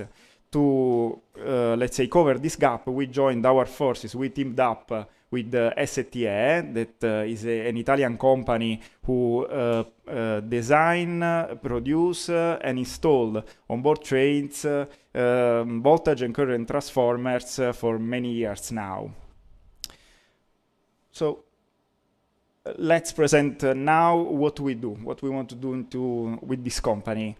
Let's say, starting from the design of advanced measurement system, and with our background, so with the ideas of reliability and traceability of the measurement, now we can go, let's say, we can make a step over, going through the production, let's say, of instrumentation that can be useful for labs, not only for, let's say, research and metrology purposes, but also for industries. After that, let's say, our aim is to deploy this instrumentation, that we know that this solution can be applied not only for the, let's say, power networks, but also for the, let's say, railway environment. And we know that to do so, let's say that to get a more efficient system, a more reliable system, we need to implement more, let's say, solid products. This is just a preview of the products that we want to, that will be published very soon, in September or at the beginning of the next year. We will start with the synchrotron, that is basically a comparator, but differs from the modern comparator that, let's say, works basically only for DC or 50-60 Hz, thanks to all the activities that have been done in these years with the IT4PQ project, now with the ADMIT project. We are able to, let's say, realize a product that can perform the comparison not only, let's say, in this frequency, but also in a bandwidth that goes up to 9 kHz. Of course, this instrument can be, let's say, equipped with voltage or current sensors. It will provide several features such as, let's say, the compensation in frequency of the reference transducers or the device under test. And of course, thanks to our strongly connection with DINRIM, it will provide traceable measurements. After this, we will have the SynGen, that is an expansion of the synchrotron, because together with the comparison section, let's say, we will add an arbitrary signal generator for power system validation section, in which actually we generate the voltage and the current with automatic procedures up to 36 kilovolt and 500 amps. Moreover, we are able to perform an emulation of the real waveforms, so let's say a company can test their sensors not only for, let's say, the steady state condition, but also for the dynamic condition presented today.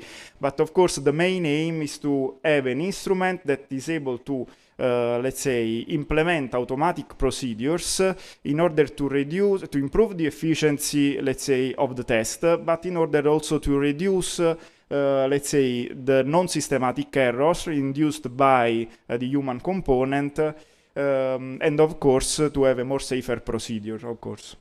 The last product that I'm showing you today is a very specific product for the railway world.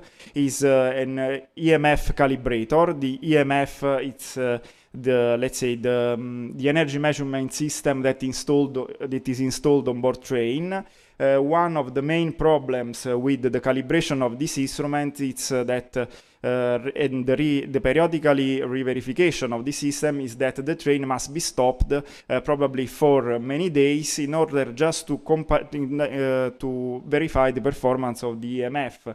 So with this idea, we are able to have this instrument that is portable and can be used in field. It's compatible with the AC and DC railway systems, and will allow a faster railway meter verification, also on board. Finally, I'm closing, I'm quitting the presentation. Our last most important topic is the arc detection, but in general, the diagnostics of the pantograph and the railway line. We have a product that allows the measurement, so the high-speed acquisition of voltage and current signal. We implement in this product two of our algorithms that have been patented for the arc detection. So in this way, we are able to, let's say, enable the predictive maintenance paradigm. And this is just a brief representation on what we provide to a customer that is equipped with, let's say, with our system.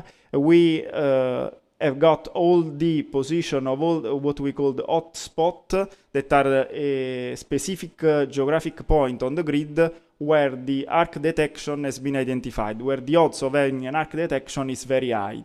And also with our software, we are able to perform statistical analysis that can be very useful for, let's say, the railway operator. Here I leave our contacts. I repeat, we are very proud of this new activity, and thank you for your attention. Thank you.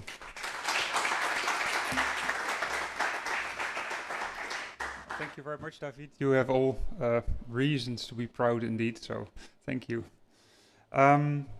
So then we come to the next part, which is the introduction of the speakers or the panelists of the panel discussion. The first panelist you have heard already this morning. It's Giuseppe Sant'Angelo from Alstom. He is train system domain leader. So thank you. You're present in person. That's very welcome. So I just searched for your profile and noticed that you're now a system domain leader for trains, but you have previously been engineer both on traction control systems and on train control. Yes. And you did your masters in Palermo. Yes. Quite some time ago already.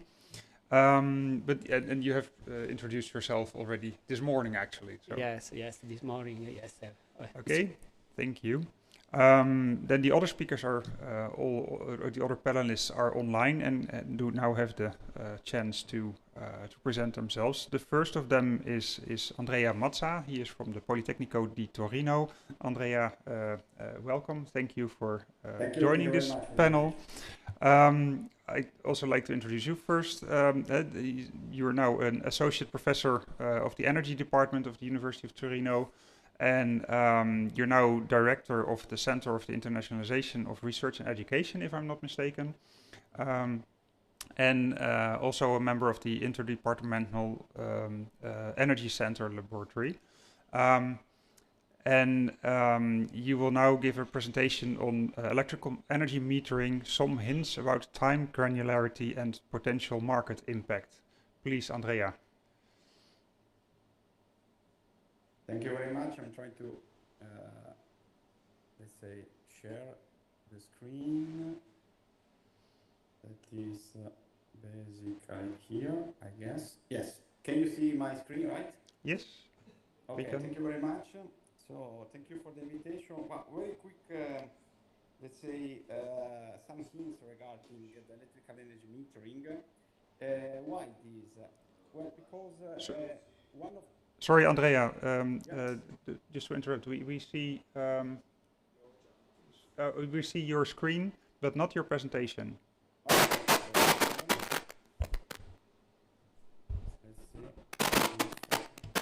if I'm able to do it. Sorry for this. Okay, probably is this. Can you see my presentation? Yes, not in presentation mode, but in normal mode. Okay, so I'm trying again. Probably it would be the last attempt, and then probably will be. Now, yes, right? Yes, perfect. Thank you. Great. Thank you very much. again. Sorry for this small delay, but I will No problem. recover it. Why let's say, first of all, why let's say I'm going to present this? Well, because in the power system there is a great debate regarding the demand-side flexibility, how to measure and how to offer to the power grid. The point is that the flexibility is actually really linked to the capability of smart metering to provide information. And when you are going to discuss about the metering of the power metering, we have always in mind that what is called the internal metering that have, let's say, some are characterized by time step with same duration, and the power is represented as constant average power. So the point is, this is enough. There could be something else. So let's say by indicating the elementary time interval tau, the short time step at which these are available, imagine that of course can be also the extreme cases in which some measurement have different different measurement are characterized by different elementary interval tau. We cannot know in principle. We have that representing the real power profile is very small tau, but this would increase dramatically the amount of data. So the idea could be use let's say what is called the event-driven metering, in which there is the event and not the time interval as the main player, with the characterization of two thresholds that represent the change of the average power along the time of measurement, and the threshold, the second threshold called delta 2, referring to the accumulated energy variation. Why introducing this? Well, because we have done some studies about this, and you can see that by characterizing the difference between the real power profile. What means real power profile? Means a power profile measured second by second. Of course, we have to choose at least a time granularity. Granularity, so is the interval based 1 second. This one is represents our benchmark, our real profile, and we can see that the representation of let's say the longer is the time interval from 1 hour, for example 1 hour, to 1 minute we change, and actually only the 1 minute is let's say representation is very effective. However, means on let's say at least 3,600 points. However, with the EDM, with 57, if I remember properly, points, we are able to represent basically the entire system with these two, the entire measurement with these two thresholds. But the representation of the power is not enough. For the flexibility, we need also the representation of power peaks. Again, here, the smaller is the time step, the best the better is reconstructed the power, the peak power, and with the EDM, the event-based measurement system, we are able to represent very well the peak power. Last example about the economics aspects, we are going towards the active users that have load and PV generation. This could be the case in which there are some interval that can be in principle different. So if there is some let's say difference between the money that I get by selling the power and the money that I provide when I withdraw the power from the grid, the representation of the net power can lead to different results. Here, for example, you can see by changing basically the time step, we have different profitability values. These profitability values, of course, are not so far one to each other, because we are representing only the period in which PV and load coexist. But however, this represents a real big point, because if we are going towards the net metering and there is any let's say difference between in the measurement, in the power measurement of the two of load and PV, this can lead to some, let's say, misunderstanding. Think, for example, what could happen within the energy communities in which the trustness between the member of the community is a must to have for having a great energy community. By concluding, power profile measurement representation in general is a great challenge because we are going towards finally, people start to understand that energy is nothing. It's the power the important thing for the electrical system. So the representation that we have to do is power-based, not energy-based. This because we are going towards the faster and faster events. Of course, measurement and power science must collaborate on it, so let's do it. That's all. Thank you.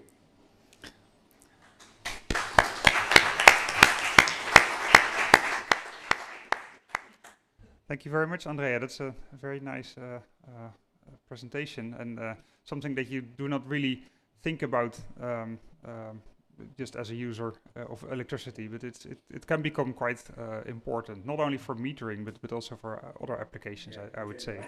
But we will probably come back to that later. So thank you very much for this introduction. So the next of the panelists is Chiara Gandolfi. She is, oh, sorry, I should switch to my other screen. So Chiara has her master's and PhD in electrical engineering from the Politecnico di Milano. Since 2008, she's involved in the research activities in the Transmission and Distribution Technologies department at RSE. And in due time, she also became project manager there. And since this year, she is the director of the department. Apart from that, she is also the president of the one of these Italian standardization committees. In this case, the CEI CT 320 on low voltage direct current. So now she will give a presentation on hybrid AC and DC distribution grids. Chiara, please, the floor is yours.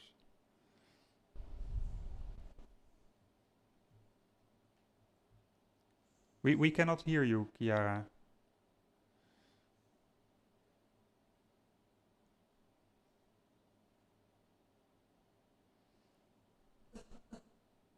No? We don't. Can you hear me? Yes, now we're there. Yeah. Okay. Thank you. Okay. Thank you. So now I'm sharing the screen. So first of all, thank you very much for the opportunity to speak with you. It seems that it's not possible to share the screen. Oh. Let me. Do we have separate? Domenico, do we have separate? She says she's not able to share this. Can you share the screen as usual in Google Meet? Yes, I know, but I have a warning. It's not possible to share your screen.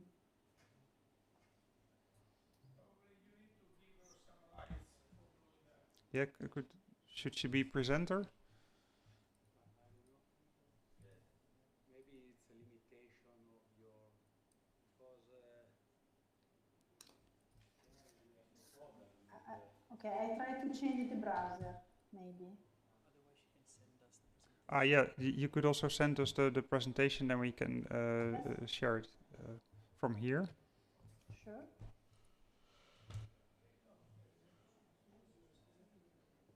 I send it to Domenico. Oh, Domenico? Okay, to me it's better. Oh, it's better to send it to Stefano Lodetti. Is that also possible? Okay.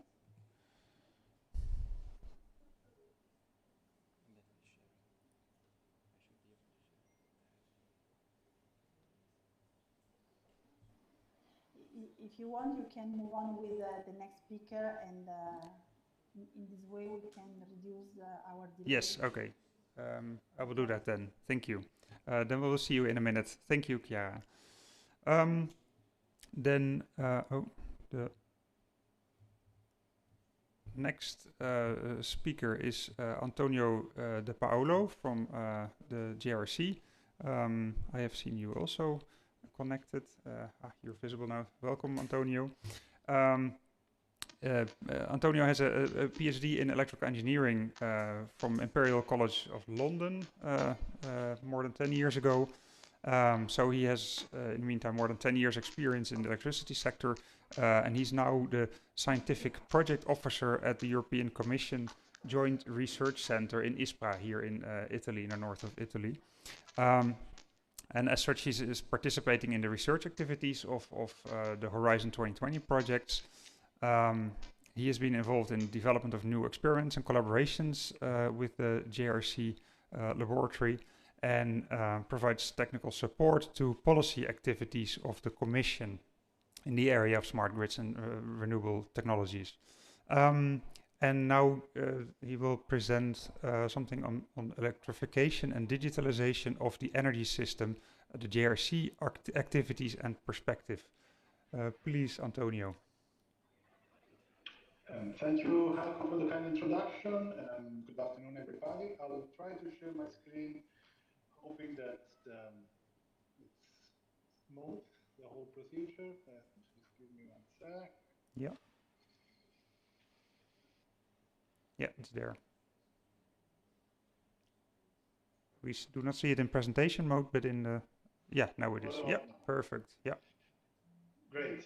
Okay, so yeah, the idea of this quick presentation was to discuss about electrification and digitalization of the energy system, focusing, of course, on EV charging, and provide some activities and perspectives of the JRC. For those in the audience who do not know us, we are the internal scientific service of the European Commission. So we basically provide evidence-based scientific advice that supports the decision-making process of the European Union. We are independent from private, commercial, national interests. And in particular, I work in the Smart Grid Interoperability Lab, the research facility of the Energy Security Distribution and Markets Unit, which is a platform for testing and experimentation of smart grid technologies. I've summarized here the main topics of our recent research activities, but of course, for this presentation, I would like to focus a bit on the electrification of transport, on integration of EV charging and the possibility of providing ancillary services to the network. And I thought I would start with giving you some figures, just to, communicate a bit the scale and the challenge that we are facing. For this presentation, I wanted to look at the most recent figures from IEA in its global EV outlook, and it seems that the share of electricity demand for EVs in Europe is expected to go from 1.7% last year to around 11% in 2035. That's a whole order of magnitude more, which means there's going to be a lot more demand that is going to need to be supplied by our electricity system. And then, of course, it's bad news, because it will be necessary to possibly adequate the infrastructure or our managing approaches. But on the other hand, I think there is also good news, in the sense that EV charging flexibility has the potential to support system operation. Just some latest figures from Fraunhofer reports say that EV charging flexibility could reduce energy costs by 5% in 2030, which amounts to about 10 billion euros per year, and by about 8.6% in 2040, so more than 20 billion euros per year, which is a lot of money, which makes a very desirable objective to fully enable this flexibility and ensure that EV charging can support system operation. The third and last point that I want to mention to better frame the motivations of our research is also that we were going to need to enable flexibility, taking into account the infrastructure that will be available in the short and medium term. The graph here are some recent trends in that regard. And you can see that there is a rapid increase. Sorry, Antonio. I think sorry, Antonio. We still see the sheet on EV charging. Is that correct? Yes. Sorry. EV charging status and future trends. Oh yeah. Okay. Sorry. Okay. Yeah, just to the graph here shows some recent trends in terms of diffusion, spread of public charging points. Key features that I want to emphasize: short, medium term, there's still going to be AC charging, and they're still going to be relatively slow, below 22 kilowatts. So this was just a premise to better frame the kind of research we have recently conducted with HRC and that I would like to present today, which is related to our small experimental facility based in the HRC Tisper site. We are equipped with 9 single-phase AC chargers, a 60 kilowatt solar canopy, and the whole infrastructure has been managed as a living lab facility. So the idea is that HRC staff can charge their personal EV for free when there is EV generation available. And in exchange, they allow us to run measurements and tests on their vehicles. Here, quick summary of the kind of sampling communication setup. I won't go into detail given the amount of time available, but I'm happy to take questions on that. So what did we do with these experimental facilities? Well, we tried to understand a bit how AC charging facility could support system operation and provide ancillary services. And the first roadblock we found was that it's difficult in this kind of setups to indicate an accurate current or power set point for the charging of the single vehicle and for the charge of the whole fleet. And that's why, and that's because, which is of course a desirable property, right? If we want to provide regulation services to the system, we would like to be able to modulate the power consumption of the charging infrastructure. This is not easy in principle because there are discrepancies between the current set point and the actual drawn current of the single EVs. Charging station can only impose a maximum current limit, but then the current drawn by the EVs depends on their internal control mechanism, which might vary depending on the algorithm of the battery management system, the characteristics of the vehicles, and so on. So the first idea was how can we reduce the discrepancy, how can we reduce the discrepancy that you see here in the top left picture? We came up with two very simple ideas.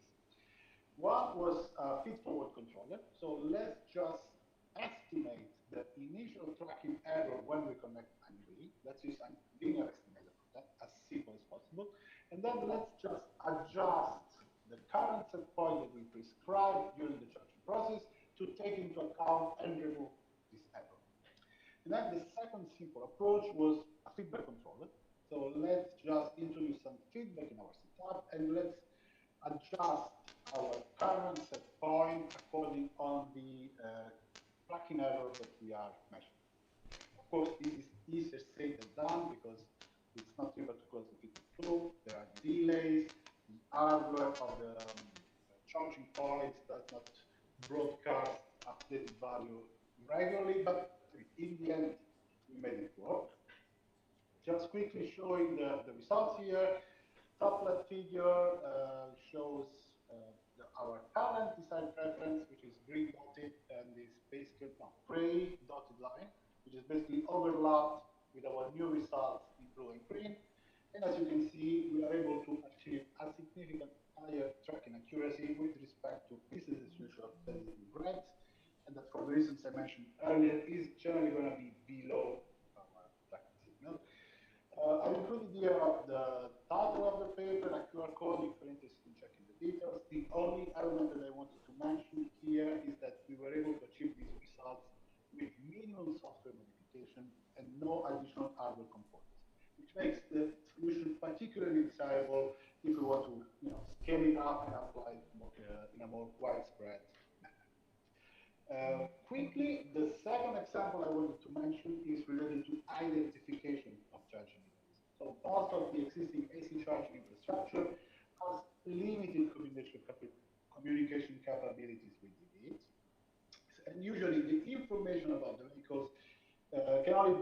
between two external working systems. So the idea in this case was to develop a machine learning model that can estimate brand, model, features of the EV by simply looking at what we call charging signature. Let me expand a bit on this point. The idea is, let's take a vehicle that is connected to our experimental facility. Let's set some excitation signal as a current set point, and let's measure the response of the EV. From that, we can generate some feature extraction. There are many, I just included some examples in the diagram. And the important feature here is that thanks to our internal JST logging system, we are able to match the charging signature to the specific type of EV that has generated it. And then we use machine learning, in particular random forest classifier, to abstract this characteristic and be able to estimate also EV characteristics in the sense of brand, model, or battery capacity, also for unknown vehicles. Again, quickly some results. We ran tests on 65 different EV models, generating two data sets of about 1,300 independent tests, and depending on the signal that we use, we are able to reach an accuracy between 85 or 90%. When rate is achieved with minimum software adjustment and no additional hardware requirement. Of course, this is just the first starting point. That this kind of identification can be used, for example, to estimate the current battery capacity of the EVs and being able to estimate in real time the aggregate energy capacity that is available at charging points. Once again, if you're interested in the details, here is the paper and the QR code to check it. I conclude very quickly with the mention of the next steps. So one point is that we expand and generalize the models that I just presented. But I think that the key activity that I want to mention here is our intention to integrate EV analytics into our upcoming exercises on digitalization and modeling. I'll just make two quick examples. One is the energy data lab. So the idea to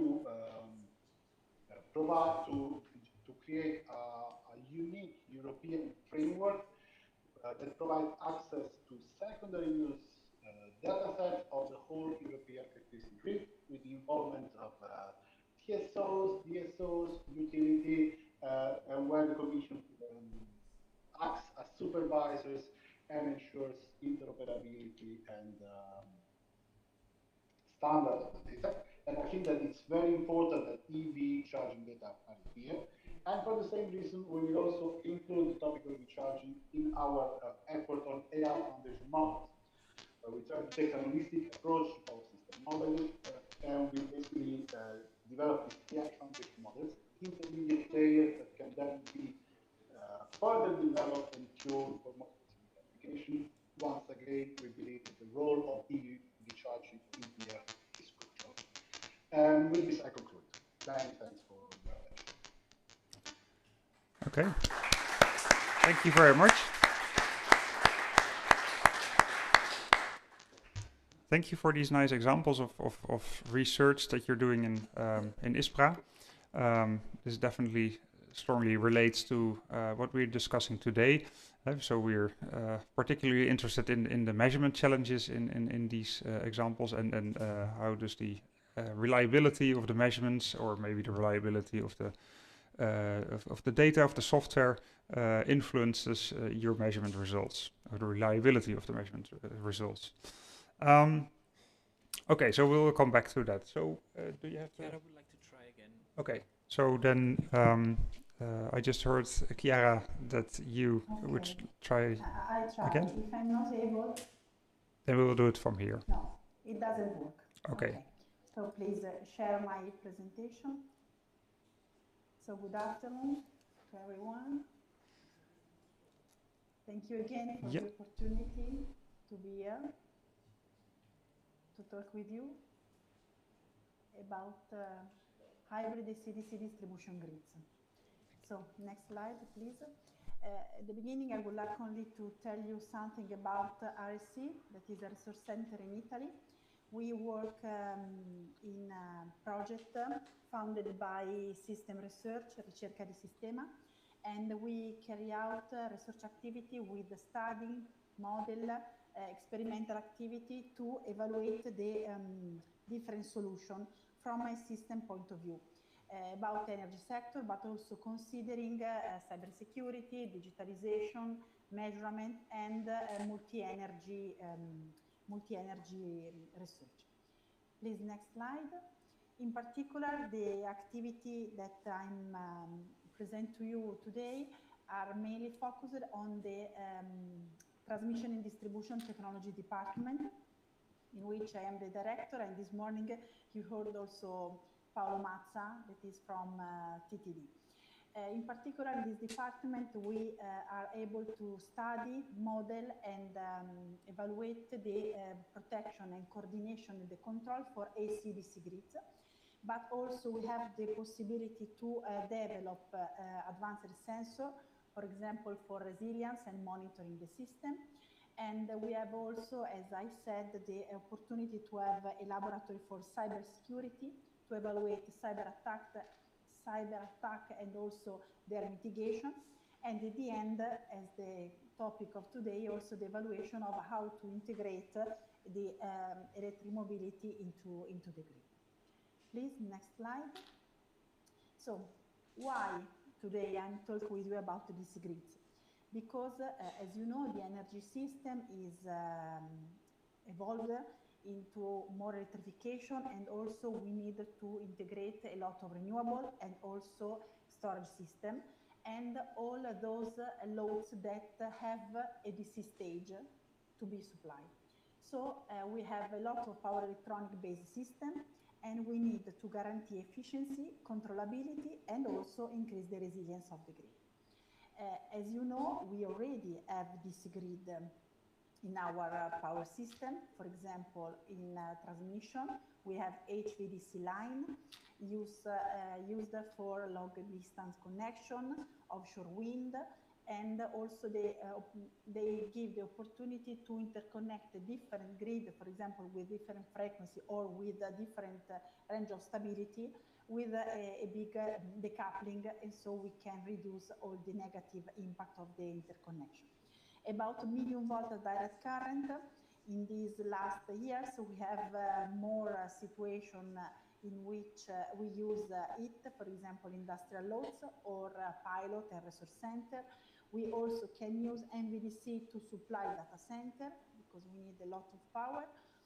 Also to connect hydrogen valley, and as in the transmission, the opportunity to interconnect, so to have a meshed AC/DC grid, considering the opportunity to decouple them.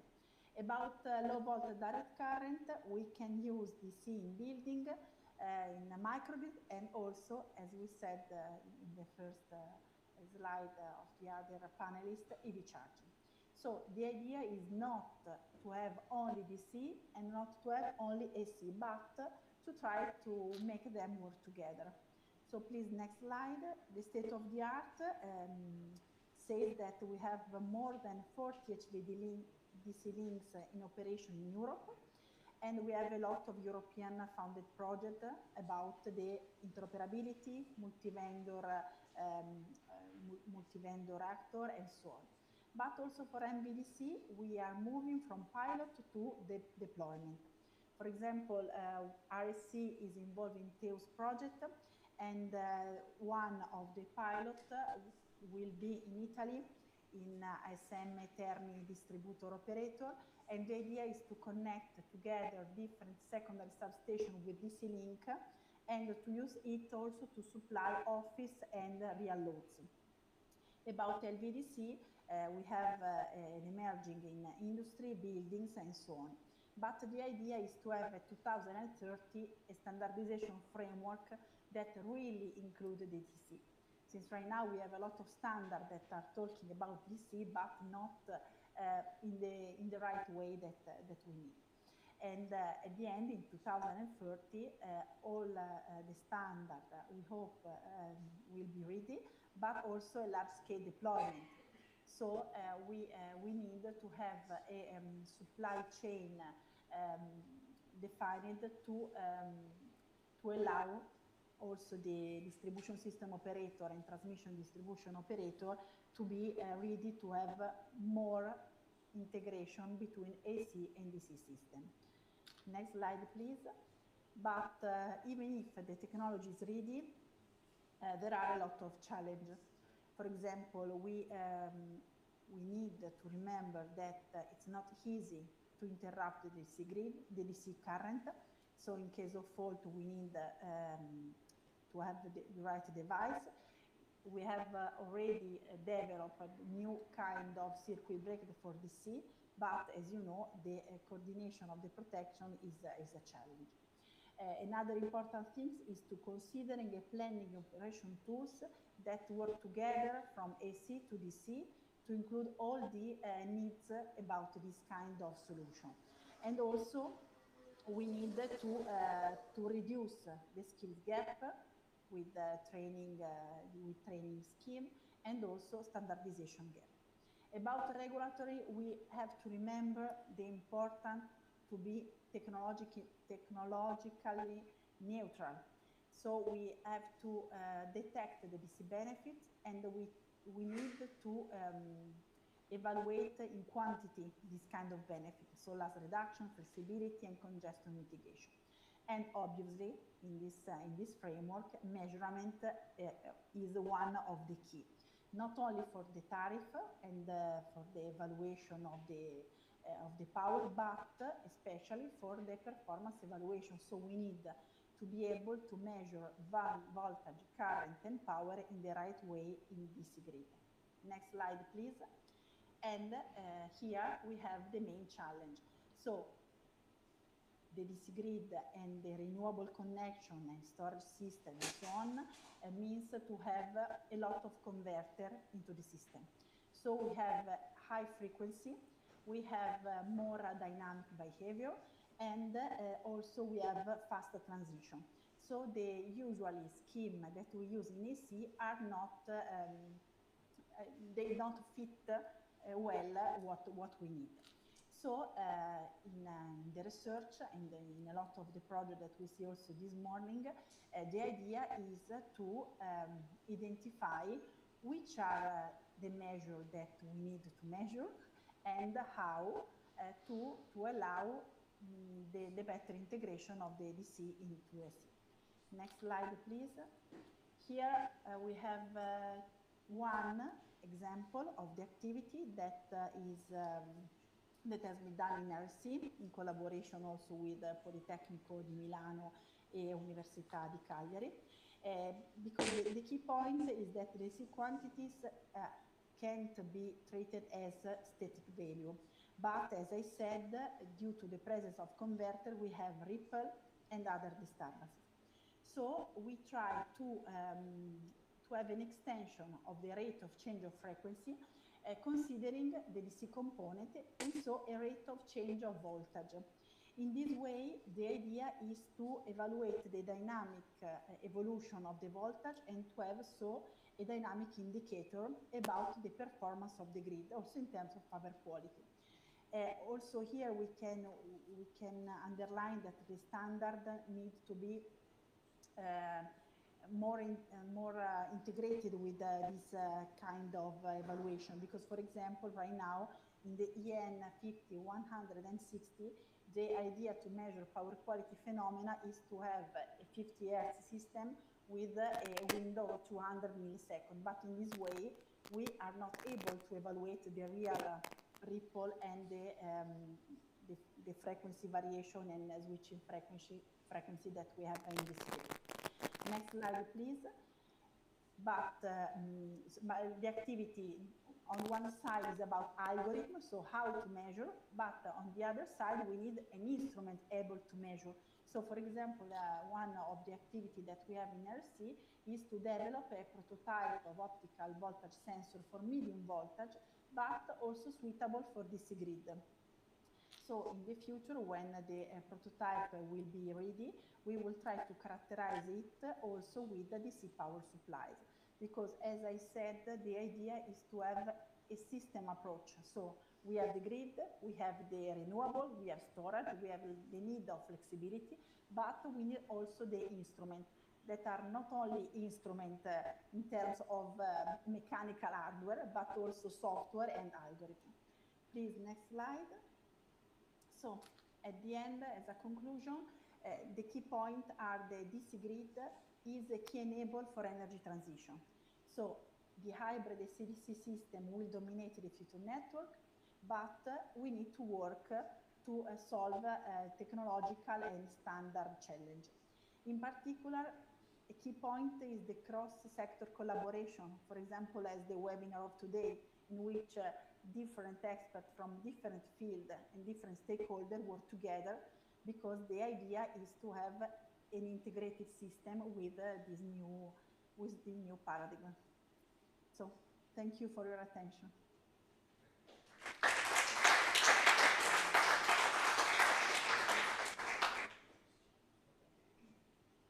Thank you very much, Chiara, for this nice presentation. I very much like the topic because we've been working on DC grids in our community as well, the metrology of it. And for instance, in the Netherlands, I know that there are several pilot low voltage DC grids already in place. And so it looks like a future to go. So thanks for this contribution. We'll certainly talk about it later. Thank you.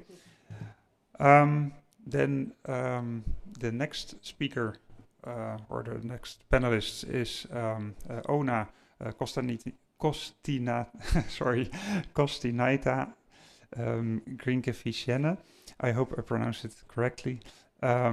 She is from the European Commission and in particular the European Climate, Infrastructure and Environmental Executive Agency, in short CENEA.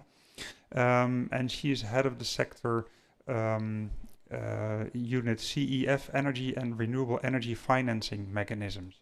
And so in a short presentation, she will now introduce herself and that energy program and the input for electrification. So thank you, Ona. Please, the floor is yours.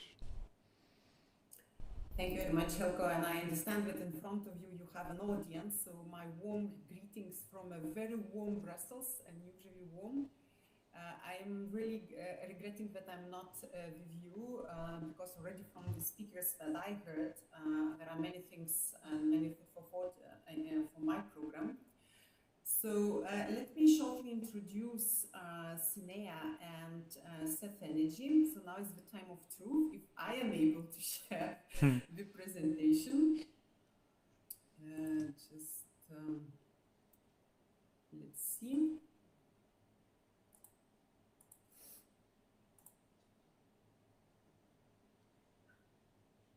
Yeah, we can see it, at least not in presentation mode, but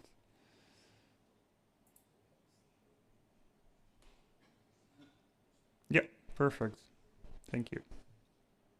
Okay, so I will try to go quickly because I understand we are a bit behind the schedule. And immediately I want to jump to the first slide where I want to give a bit of a flavor. What is CENEA, which is an executive agency. We've actually been set up on the base of transport program a long time ago. And since the last financial perspective, 2021, we are managing more than 94 billion allocated from EU budget. And we have more than 8,000 projects. Most of them are legacy projects from various programs. And we are working hard on the policy feedback from this funding activities, as well as exploiting synergies. And actually this event, for me, is exactly exploitation of synergies where I would like to highlight the links. Here you have a very visual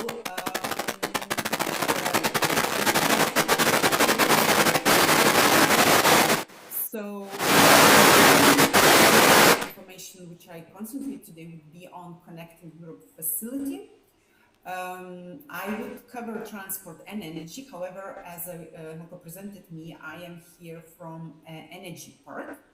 But you see that we also have other programs. And specifically, I want to highlight Horizon Europe, which I think was already mentioned by my previous speakers, Innovation Fund, and we have also a renewable energy financing mechanism.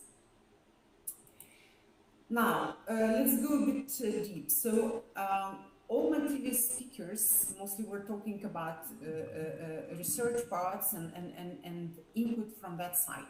I want to present another side. I want to present the market. So basically, what Connecting Europe facility funds of the projects which are offered already in the market. And here, with my colleagues, I tried to sum up basically 4 pillars.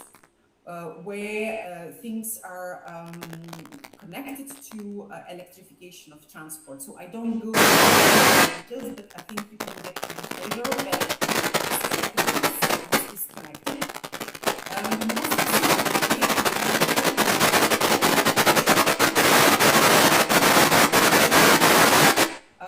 I want really to, you will read the slides, but the main message here is really about knowing what is coming. So the policy goals come into very down-to-earth implementation, and what we fund through that actually draws the lines where things need to be improved. I compiled with some of my colleagues this short slide where it's an example, it's a flavor, so don't take it an absolute program representation. However, that should give you a bit of understanding where we are, what exactly we want to do, and obviously what amounts are dedicated to these projects. These projects are coming from different countries, different backgrounds, with different goals. However, they are all connected about electrification and transport part. Now, many of my previous speakers, like I heard speaking about source energy, right? I think I noted in each presentation, but my point here is that Connecting Europe facility is giving funding to energy projects which are either having certain policy dimension or are addressing policy goals. And here you see, for example, some keywords which were already mentioned, right? Grid capacity, renewables, modernization, digitalization. All these parameters are embedded in our projects, not all the time in the same way. However, in one or another way, they are embedded. And with that, I want to present you the actual source of our project. So basically for the 2 years, 2026 and 2027, if you want to apply for the Set Energy PCI PMI call, which by the way, one we currently have an ongoing with 600 million euro budget, you can do that only if you are in this list of 235 projects. So the map obviously looks pretty intense. By the way, the light blue one marks the smart grid. So you see here a number of parameters that you can check and search. And specifically for smart electricity grids projects, because we also have smart gas grids projects in this list, it's a light blue one, and I invite you to investigate this, especially those who are doing all kind of research and the pilot deployments projects. Actually, this is your playground. This is where you actually get the needs assessment, where you can see the trends and where you can see what is needed in the market and obviously what can get you funding. And I will go a bit in an overview on where we are. So this graph represents the Connecting Europe facility PCIs and PMIs funding since 2004. 40. So you here actually have all sectors. My request would be that you more concentrate on two parameters. So one is the first column, which is electricity transmission, which actually so far enjoys almost 5 billion funding, and the one in the middle is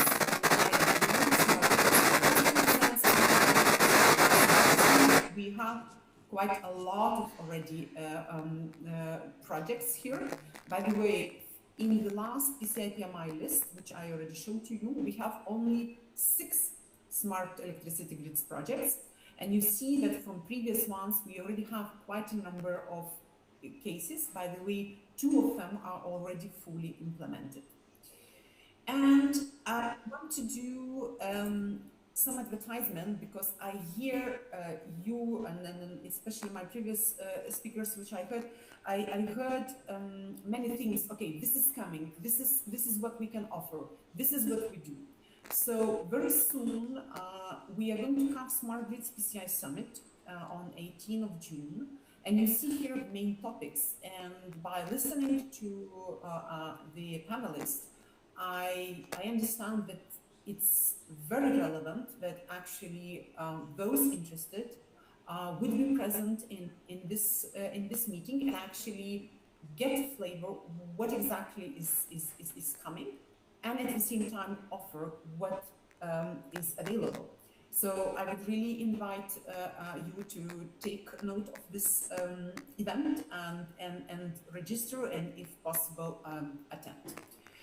With that, I would like to finalize my presentation, so thanks a lot for your attention.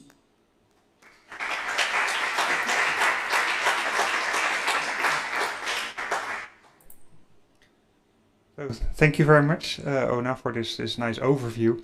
Indeed, it seems that there's a lot of opportunities for funding of well, new infrastructure.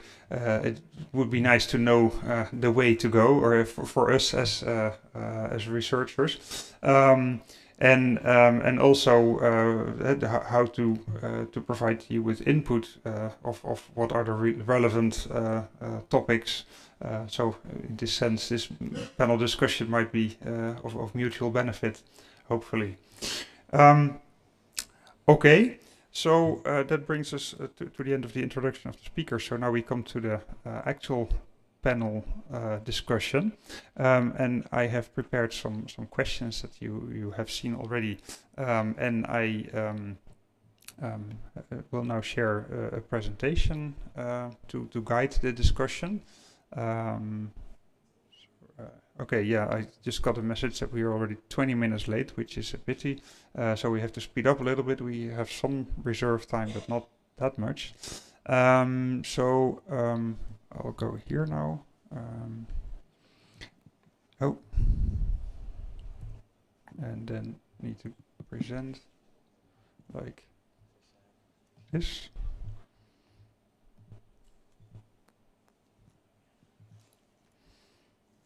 Okay. You see the slide now? Yeah.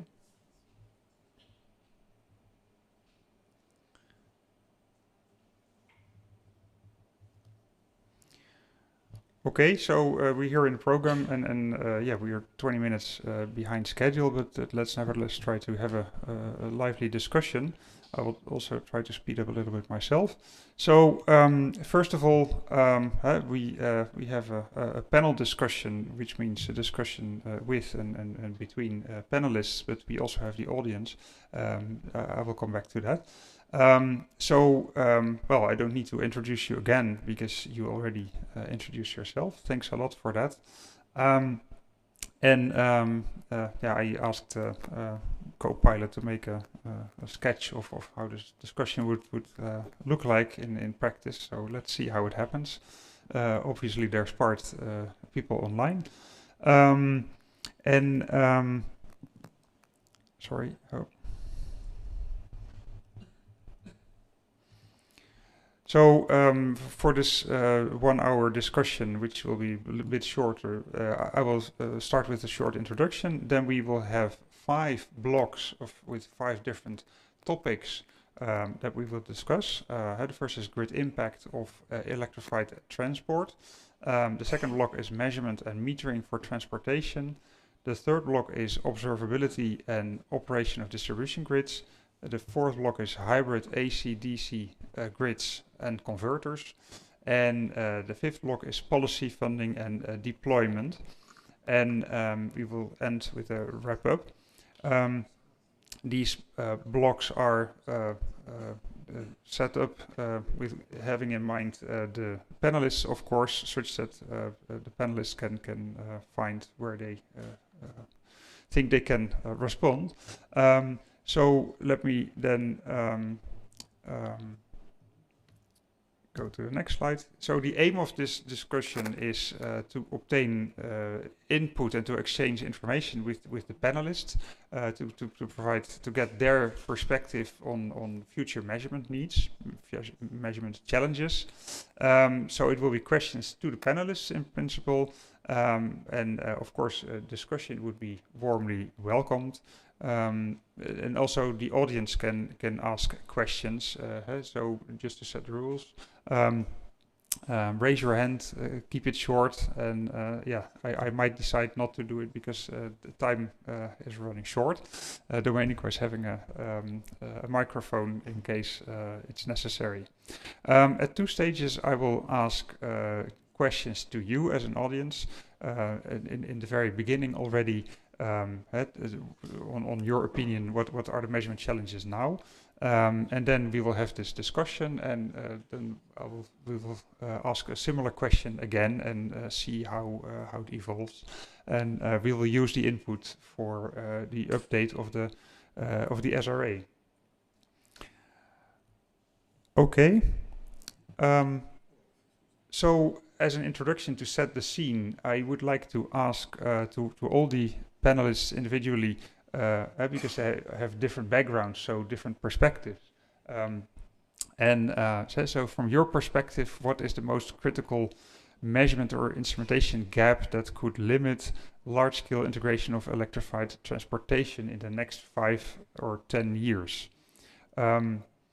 So yeah, maybe I can ask you, Andrea. You haven't spoken yet this session, so you want to start this off? Oh, please use your microphone. Do you hear me now? Yes. Yeah. Okay.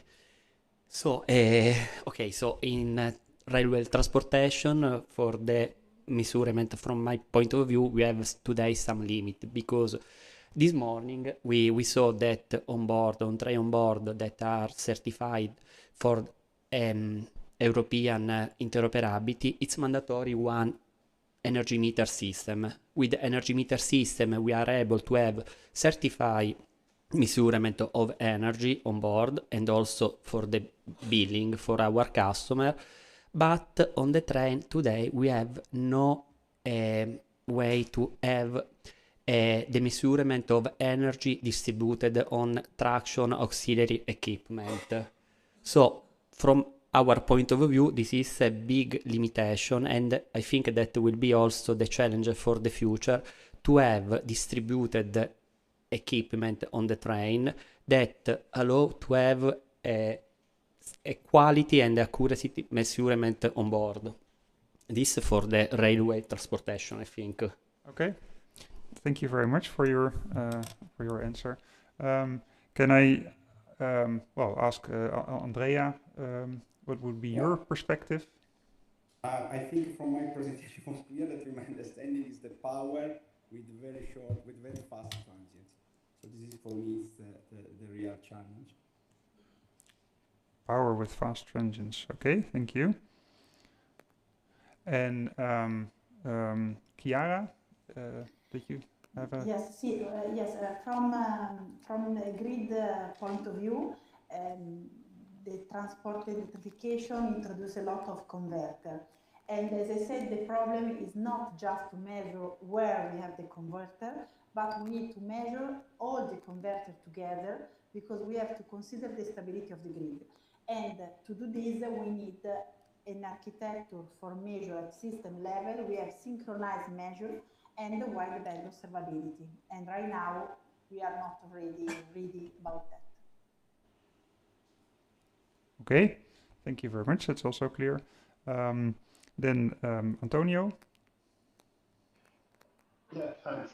Well, I think my response is going to be linked to what I was presenting earlier. I think one crucial gap is in terms of visibility and also trading of slow AC charging points.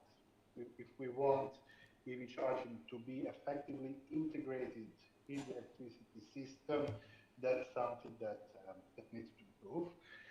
And maybe the other point I want to raise, which is kind of related, first one is in terms of grid edge infrastructure, this called last mile. So we have very limited real-time visibility there. And therefore, all kinds of safety and issues such as harmonic distortion, voltage sag, overload, will be very difficult to detect once we have high penetration of EV charging. Okay, thank you very much. That's a clear answer as well. That was a bit to set the scene, and of course we can all respond to this. But before we go into more detail, I would also like to ask you as an audience to answer the same question. And the idea is we will do that by Slido, and you can simply use your telephone and use the QR code, or you can use type in the Slido, search for the Slido.com website and type in this number. Or I think you have put it in the chat. Okay, and the link, the direct link, will be put in the chat. So then you can go there. You can just type short words or long sentences, whatever you like, and just add some of your thoughts.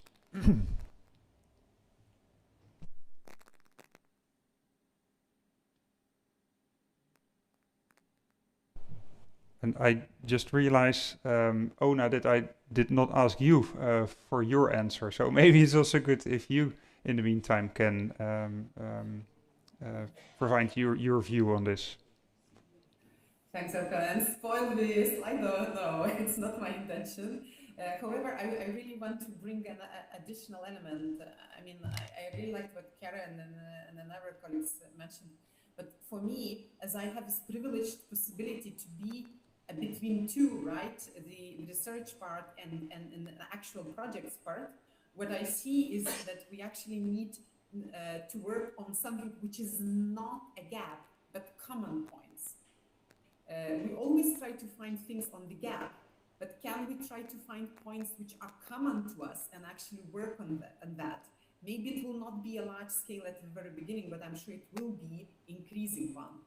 Very often I see that people are speaking about the same thing, but still believing that they are disagreeing. So there is no gap in that sense. We just need to talk to each other. Yeah, that's a good point of view. I tend to agree with that. A lot of things have been invented or researched already. The main point is that not everyone knows. So collaboration in that sense is very, very important. Although there are, of course, always some challenges that have not yet been taken into account or not done yet. Okay, thank you for this extra view. The answers are dropping in now. By the way, you can also read other parts and comment on them. You can like them or dislike them or whatever. I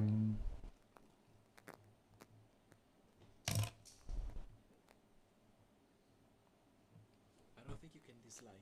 No, sorry, no. Yeah, we're a bit careful. You cannot dislike. You can like or love or yeah.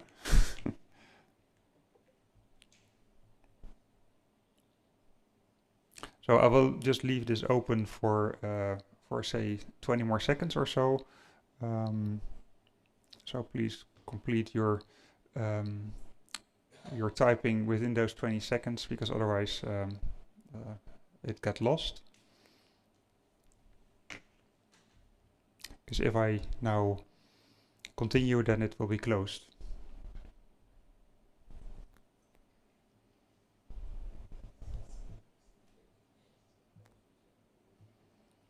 But we have quite a lot already. 12 answers actually, and 2 are still typing.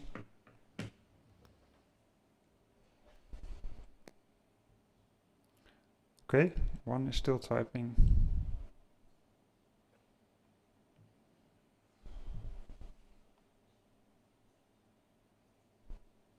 Okay, so 5 more seconds, then it doesn't need to be a perfect sentence, but just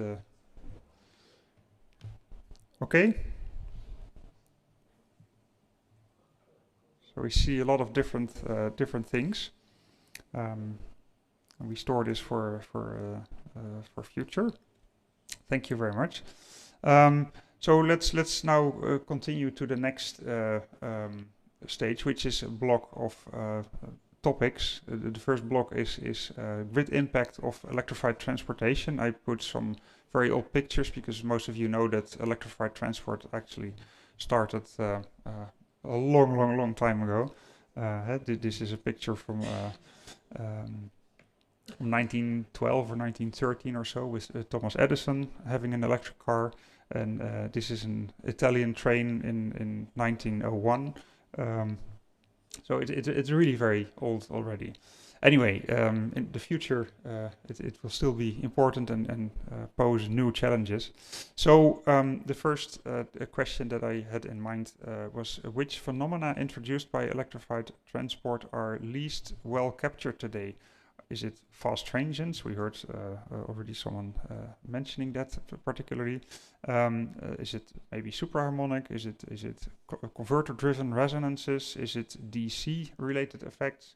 I'm not asking someone in particular, but if you want to give an answer to this question, please go ahead. By the way, the other questions are we can also touch, but if time is too short, then we will simply stop here. So we want to focus on the first question right now. If I may, yes, please. Apart the fast transit that already mentioned, the other point would be the converter-driven resonances, especially in case of a large number of converters close to each other, and especially at the low voltage level. In my understanding, this one could be quite something that needs some more deep studies, especially with here in Polytechnic we have addressed it, or at least started to study it through real-time simulation approach with power hardware in the loop. Otherwise, it's really difficult to go to these details only with modeling. So it is necessary to include some real hardware in our approach, studies approach. Yeah. I think, Chiara, you just mentioned something similar, right, in your first answer. Exactly. I agree with Andrea. Also in RSC, we have an hardware in the loop facility to evaluate the impact of a lot of converter in terms of stability, especially for distribution grid. And as we said, right now we have that the key is the control protection, and to do this we need a signal. And we need a right signal with a right range of measurement. So surely we need to test all this situation also in a laboratory to make the distribution system operator more comfortable that they can allow the integration of a lot of this kind of new loads or active user.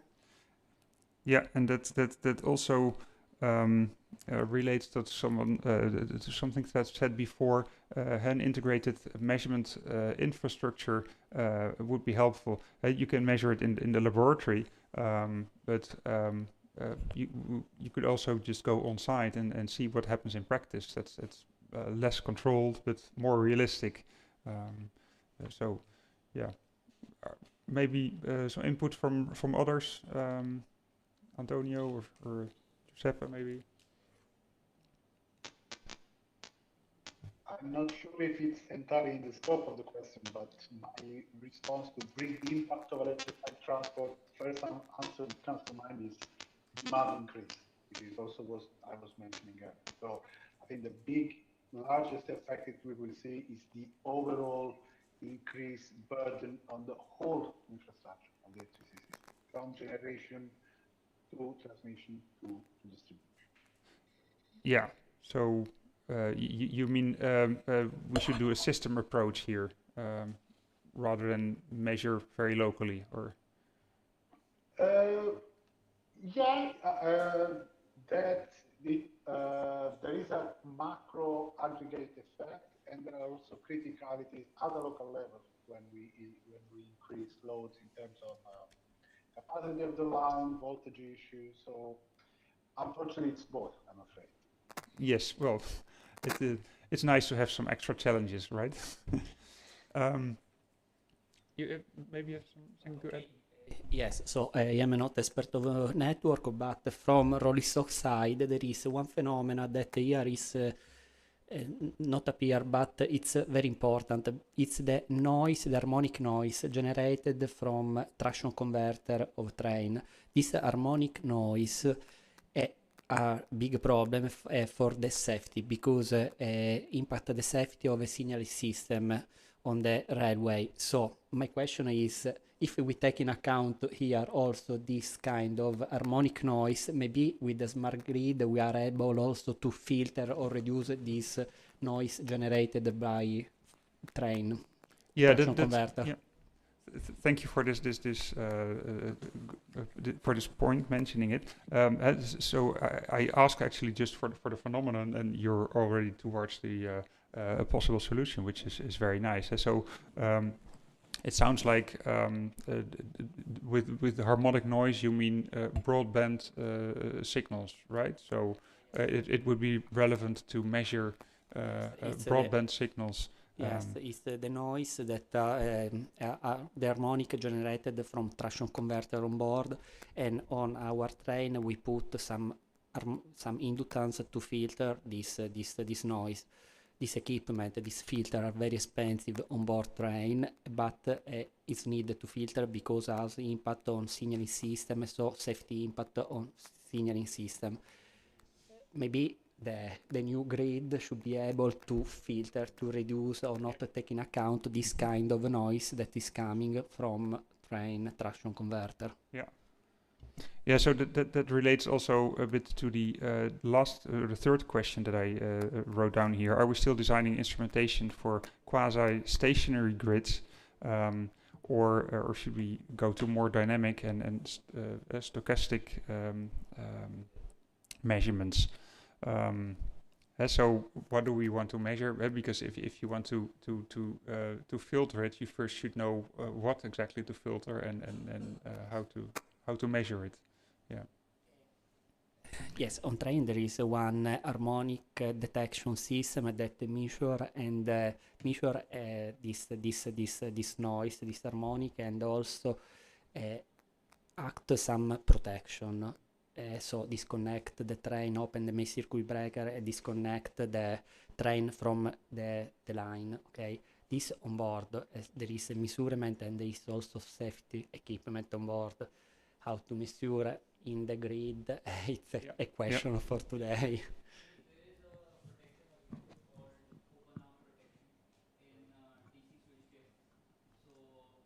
Sorry, it's a bit hard to hear. Can you use the microphone?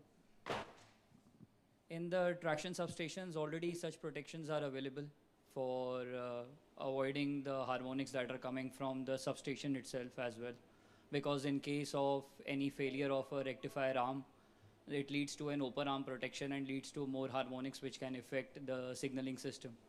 So such kind of protections are also available already in the grid, at least in the traction substations. And regarding signaling, they are already using XL counters. So they are working at much higher frequency at 250 kilohertz or 1 megahertz. So they are not worried about any traction harmonics until unless you are still working with AFTCs, which are working in audio frequencies. But still now Siemens and other companies, they have shifted the audio frequency range and they are going up to 15 kilohertz or 20 kilohertz. And I think traction converters, they are working at 4 kilohertz as of now. Yeah, the dangerous frequency is in Italy on DC line, but also in France is 50 Hz generated from a traction converter. But we have also some different mask, different dangerous frequency for other countries, for German, Poland, and Austria also under SC line that are not allowed from the national, from German, Poland or Austria signaling system. So. Okay, thank you for this addition. Actually, it's a nice example of what Ona just mentioned. Sometimes solutions are already available, and we just need to find each other. But also for that, we need to do some collaborative research. Okay, I would like to, given the time, I would like to switch to the second block, which is on measurement and metering for transportation. So the first question, this is 6 questions, I will definitely not reach all of them. But the first question I had in mind was what test conditions for meters are missing now when we consider real charger waveforms, regenerative braking or other operation like DC operation. I think this question maybe is mostly for Antonio, or can you maybe provide your view on this? Yes, but keep in mind that's not something, I'm not an expert in this, on this topic, and the only experience with meters, it has been in the defense of activity I presented. What test conditions? I think that it really depends. It really depends. Real charger, when we consider real charger waveforms, what do you mean by that? Oh, so the point is if it's not static charging anymore, but the current is changing like you presented, and how do you measure this, and also the maybe some noise is added,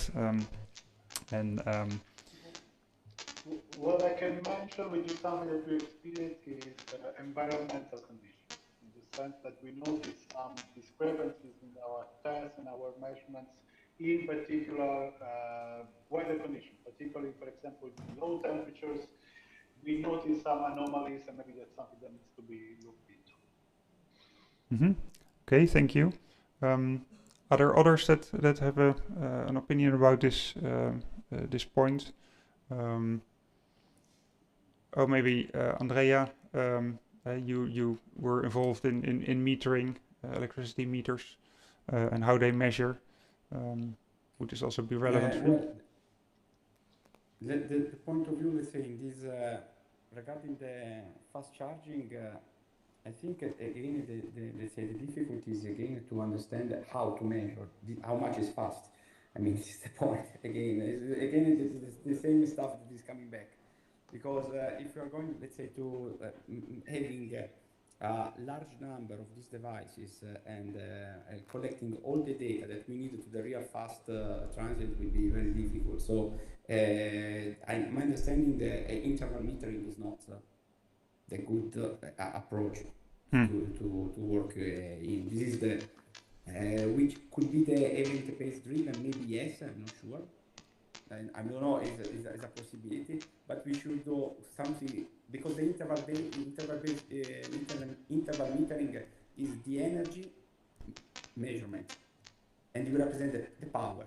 Yeah. This is exactly vice versa, because if we have a lot of energy, we don't have anything. Because what is making the world working is the derivative of the energy, that is the power. Yeah. So this is the basics of physics, and so we have to go to the real basics, that is the power, and then go to the energy. But we have made the vice versa because much easy. So the faster are the phenomena, the closer we have to reach the power measurement. Yeah, that's an interesting point. Actually, that's what you more or less presented already. And actually, the third question I now realize, I think it relates. Your presentation also relates to that.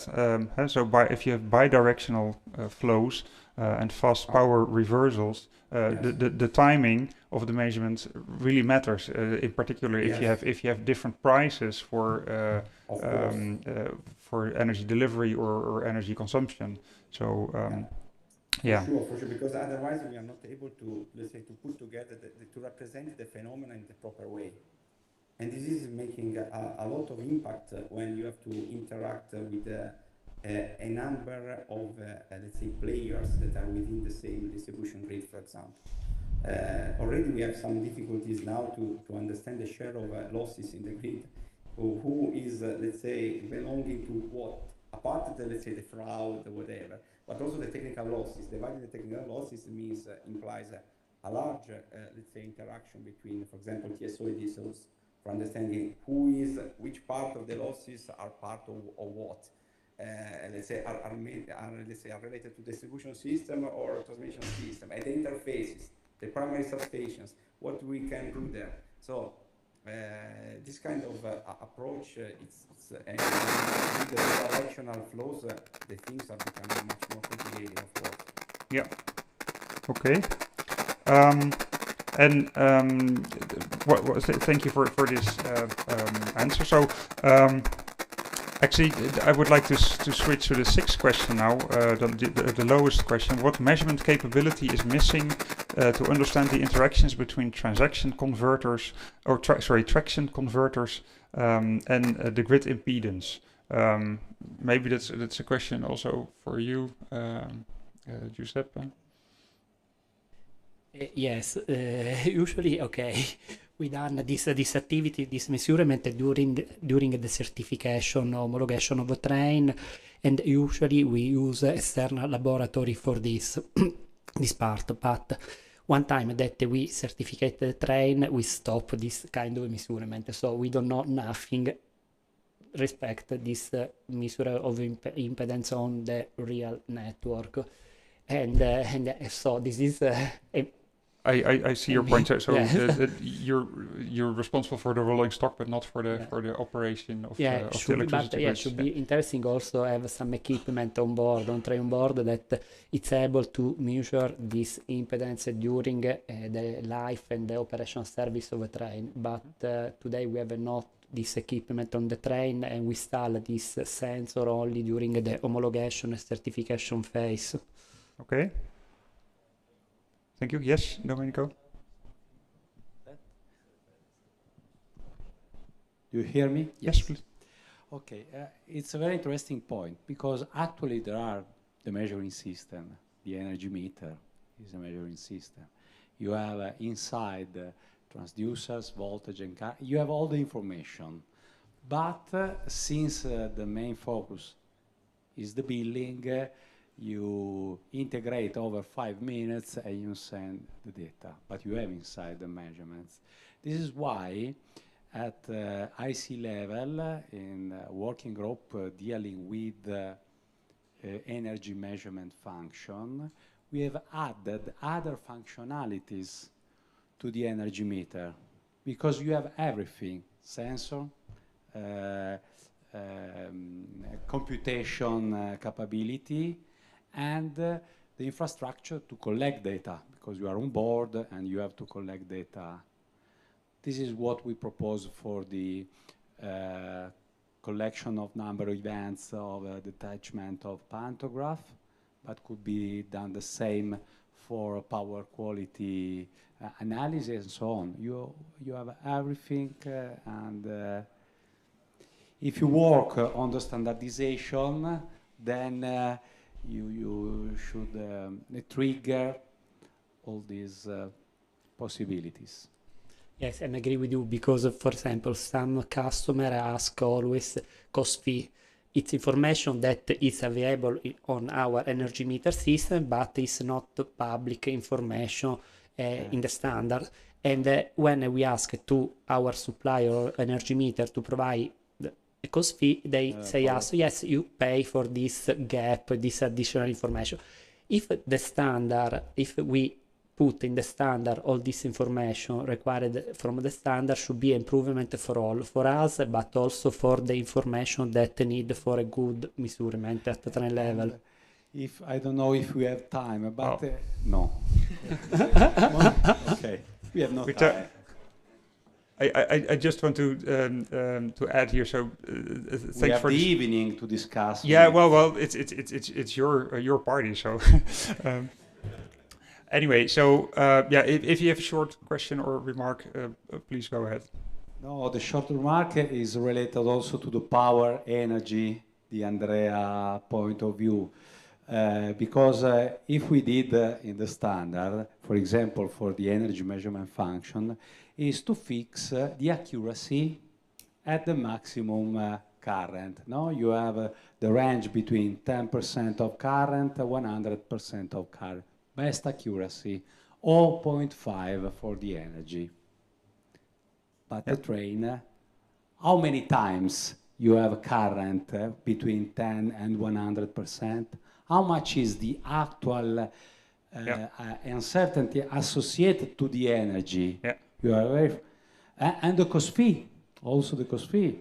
The power factor, maybe it's better to say power factor instead of cost fee, because we fix power factor equal to 0.9, because the limit for one standard is that any train has to maintain power factor at 0.9. But this is not true during transient and so on. So the equation is, which is the actual uncertainty associated to energy that is very far from power? And how representative are the standards for actual situations? Exactly. And yeah, thank you for this this addition. Actually, it's an interesting point. So you once again confirmed many times all the information, all the measurement equipment and all the data might actually already be available one way or the other, but that does not automatically mean that also the information that is relevant for system operators, train operators, or whomever is there. So there is always some conversion necessary, some interpretation of data, and that's an essential part of also of metrology, I think. Are there any of the other panelists that do want to respond to this block, to questions or remarks of others? If not, then let's switch to block number 3. Sorry. Sorry, I had only remarks regarding the point of measure of regenerative braking, because on train on board we measure this regenerative braking. The total regenerative braking is measured from energy meter, but the trend in the last year is to maximize the regenerative brake for 2 reasons. The first reason, because the total net energy is less.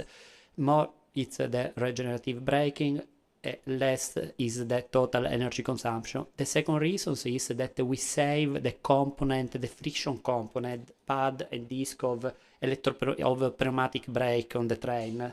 So this is the second reason. So the trend is that in the last year we increase this effort speed of electrodynamic brake at very, very high value in order to maximize the regenerative braking. So also this is for the network. Should be also good that the network will be ready to receive and manage all this regenerative brake for the future, because it's the trend of Alstom but also of our competitor to maximize the regenerative braking. Okay, thanks for this addition. So given the time, I would like to still go to the next block, which is about observability and operation of distribution grids. So this is again a more general question. What level of observability at low voltage or medium voltage level is required to safely integrate high-density EV charging or transport depots. Is someone willing to pick up this question? Maybe I can start the conversation on this point. I hope so. I think that not an easy question, and I think we always need to keep in mind that it was what's happening here. We are talking about safety, and we're talking about an infrastructure, the electricity grid that's been designed decades ago and sized for different patterns, different objectives, and we're trying to change it, right? We're adding additional stress and additional burden throughout the infrastructure. A bit more concretely, I think there is an issue of time granularity when we look at EV charging at low voltage. I think most of the DSO measurements at low voltage are every 15 minutes, but the dynamics in terms of power that the EV charging can introduce are much quicker. So, for example, if 15, 20 EVs all start charging at once, we have a power spike. That power spike is only detected in its integral form, going back to Andrea's comment, and only after some time. So if there was some critical condition to detect and possibly act upon, it's gone. So one point is time granularity, and the second is spatial granularity, because high-density charging puts stress on specific sector of the network, and the results that we measure upstream, for example, at the substation, we may not always be able to accurately place and quantify the size of disruption or the stress on the feeders, on transformers, and so on. Mm-hmm. So thank you. So actually, I had in mind the spatial distribution, but you also mentioned, say, time distribution or the how fast you should measure. This also raises the question, we can simply monitor for a very long time and sample very fast, but another way of thinking is what could harm the grid, and what maybe triggers could we implement in the measurement systems to store relevant harmful events that we should act upon. So thank you for this addition. Are there any others that would like to respond here? So it also, actually what you said, Antonio, also relates to this second question, where should we measure? You mentioned upstream. Is it relevant to measure at all the substations or maybe just at the connection with the grid? Maybe you can some further comment on that? I guess the answer is depends what you want to do, right? In the sense that if Good you point. want, for example, if you want the integration of the EV charging points in terms of provision of ancillary services, then of course you need to have visibility there, and you need to measure. I'm talking, for example, about state of charge, state of health of the batteries, charging trends. That you need to measure those things at the chargers. You need measurements at the substation, and I mean we are pretty much covered there, except maybe for the time step, for time synchronization. And of course, for the distributed sensing is a good solution to the space discretization issues that I was mentioning, keeping in mind that it's not a cheap solution. In the sense that you do not just need to put in sensors, you need to put in place the IT infrastructure, communication infrastructure, you need to store and manage the data. So it's tricky. Yeah, that's a good point. Thank you. Sorry, question from the audience? Yes, please. Yes. I am interested in the last point. So for DSO, I think the most critical point is to have real-time measurements.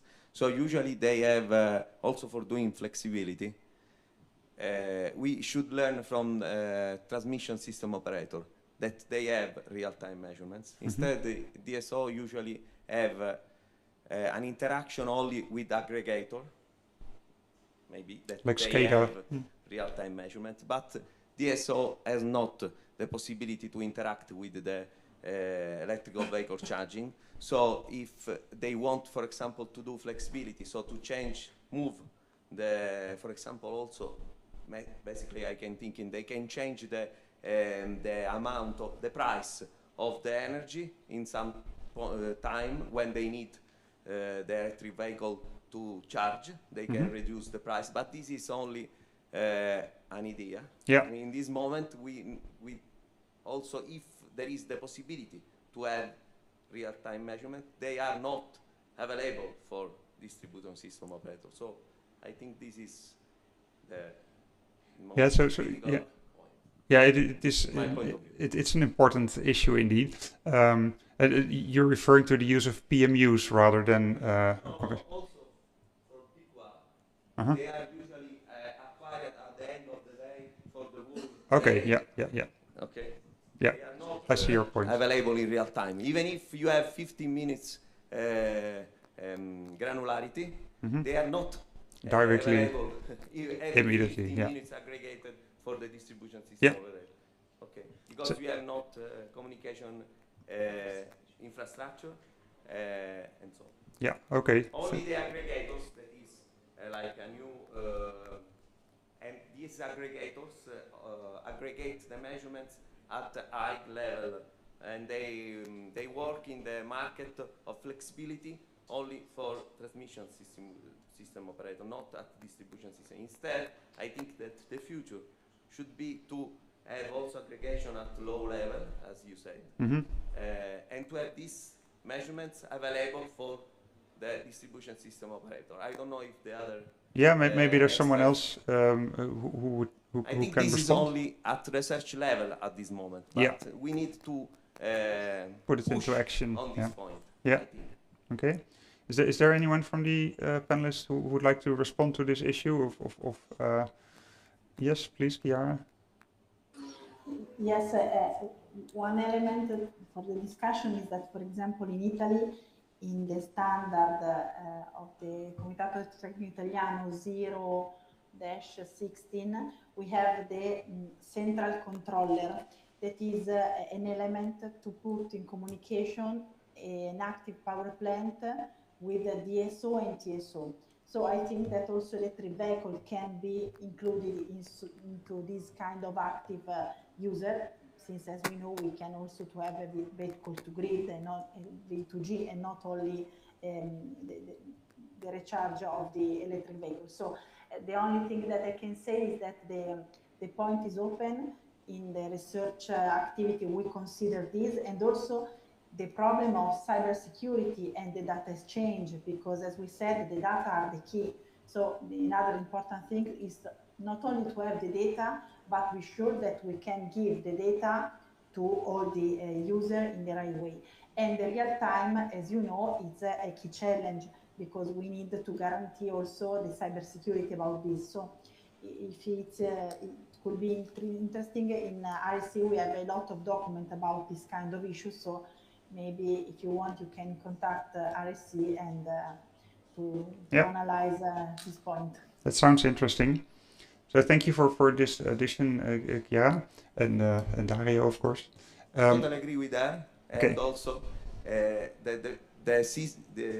central control system, he said, is only above 100 kilowatt. So instead, we have right now. Right now. Yeah. So I think that in future they should reduce this. Yeah. So Okay. we are in the same. In the same mood. Yeah. Okay.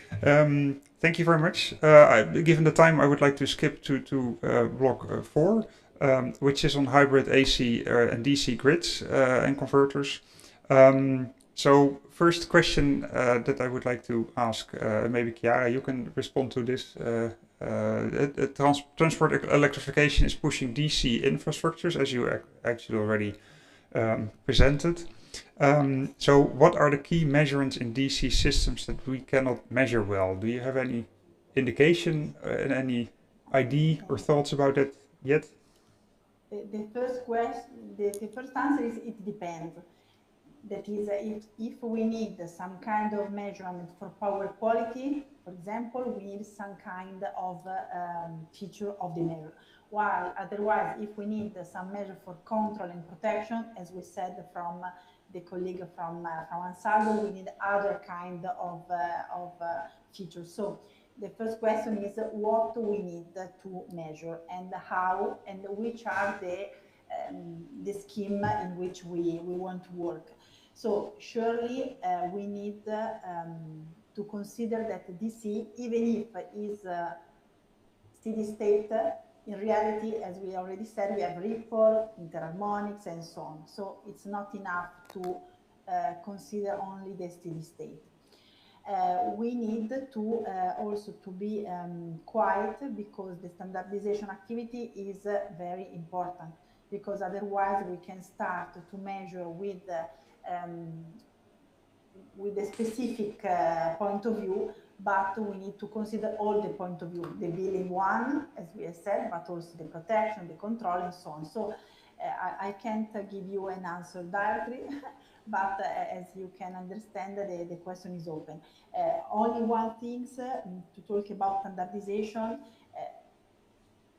There are some gaps, but there are also a lot of activity already done. For example, at ESC level, we have the group number 9,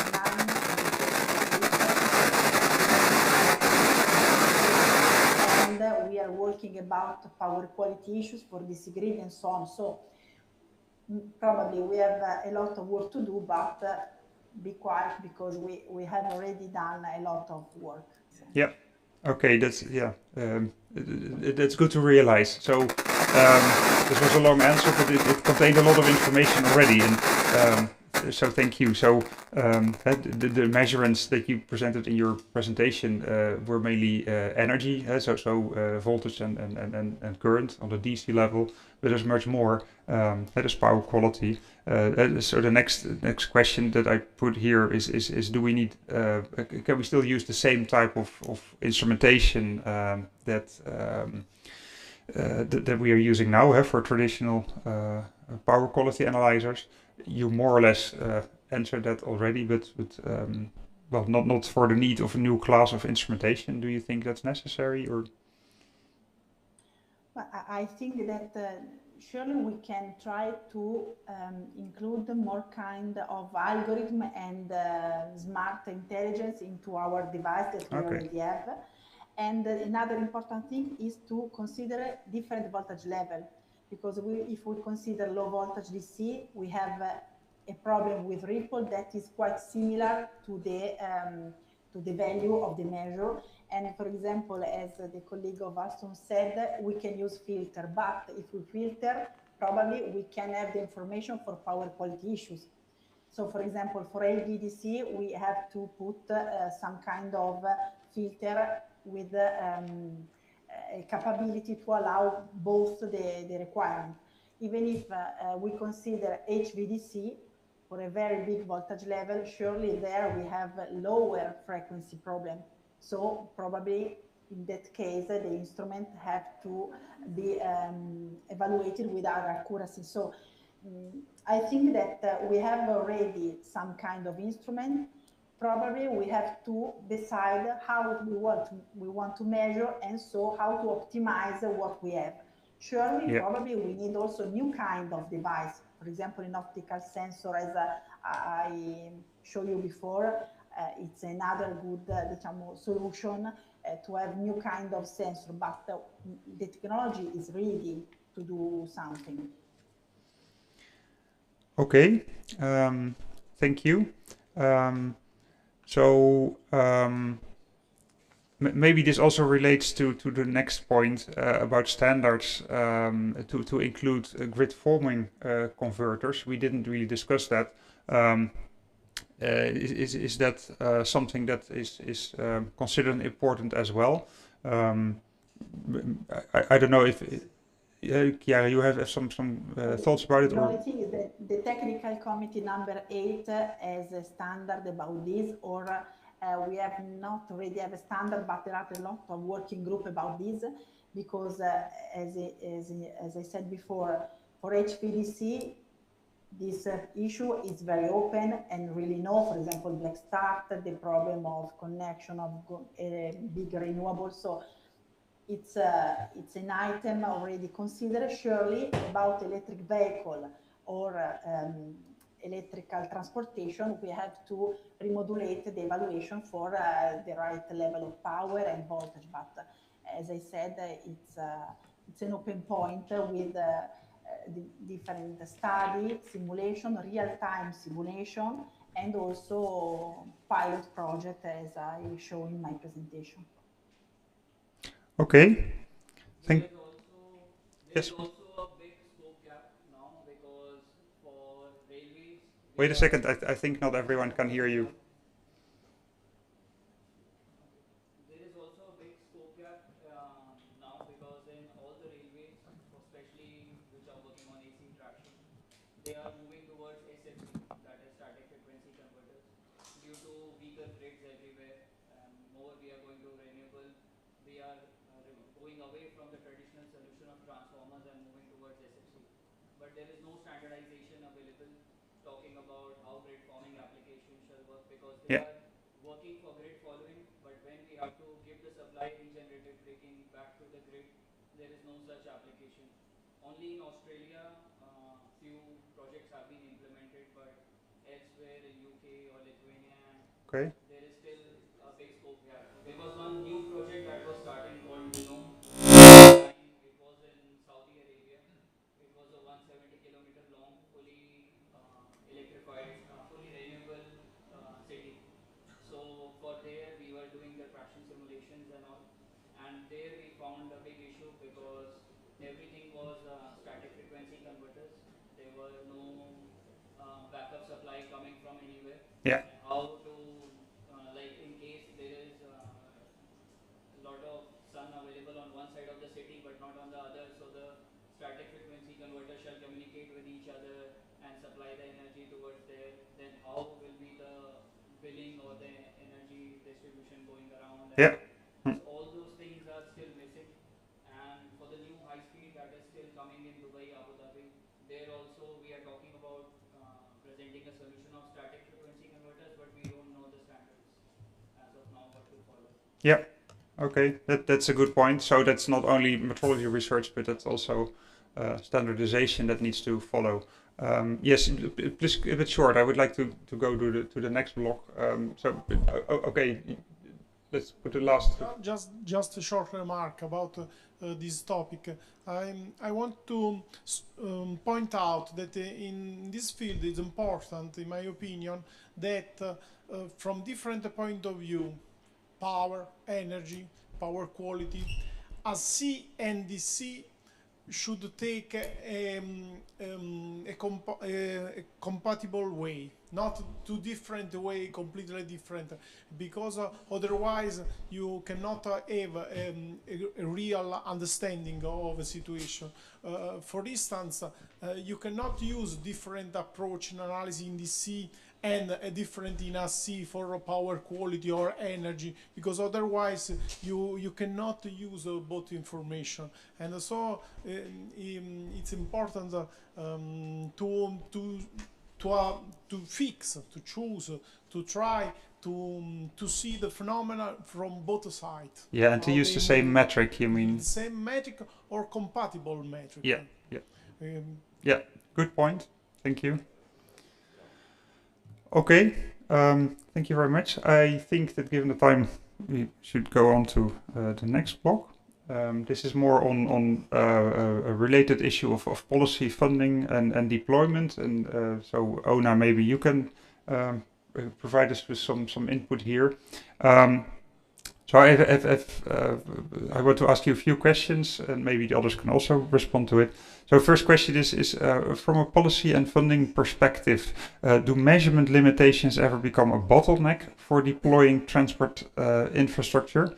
That could be in certification or in interoperability or in connection to the grids. Do you have any thoughts about that, Ona? Yeah, thanks a lot, and actually thanks for previous speakers. I also got some inspirational thoughts. So to reply, Helga, to your question, I want to a bit hijack the reply what Chiara said. It depends. And different situations bring different outcomes and different elements concluded in different results. So it's very difficult to make it, you know, like one size fits for all. And I would say, you know, I might look very rebellious, but I even don't want to do that because there are certain things which bring the added value which are not uniform. And I see it in the field when I travel to visit projects, especially smart electricity grids projects, because they are really fit for certain situations in certain fields. So if I talk about funding perspectives here, it's neither the bottleneck nor you know an obstacle, but it actually adds certain elements. And you know, it's actually good to have certain things in parts, certain things working, certain things even projected in a different way. But again, every region, I'm not even intentionally using the country, but every region has its own specificities and require to be addressing that specificity. Okay, thank you. So yeah, this is in line with what you said earlier, that there's not really measurement gaps, but we should be working together to improve, further innovate, and so on. Yeah, so you're saying measurements are not how do you say a bottleneck or a big hurdle, but they help improve projects, infrastructure. Yes, and actually they need to reflect what is happening here. Again, I'm borrowing certain keywords which were mentioned by the panelists, and I want that to be taken into account. That first of all is cybersecurity, which in my field is becoming the problem, with very negative consequences for a person, a consumer, and that anything what we do in technological matters, right? We always need to factor that. I think we still have a lot to do to really secure things. Then another point I wanted to use is the data management part. I see quite a lot of different models used, but in reality, they can be well combined and used as one, and bringing actually much more deployment benefits rather than development benefits. Yeah. And that is very much needed in the field. And I do not distinguish here transport or energy. For both sectors, Yeah. we really need that. And then again, I would plead not to forget consumers' protection and education part, which are very much, in my view, you know, forgotten in the very serious technical matters. But at the end of the day, they are our clients. So we really need to take that into account. Yeah, it's something that is often overlooked. Also, I liked your remark about deployment rather than development. It might be related. If you further develop, there's always new deployment as well. But okay, it's good to.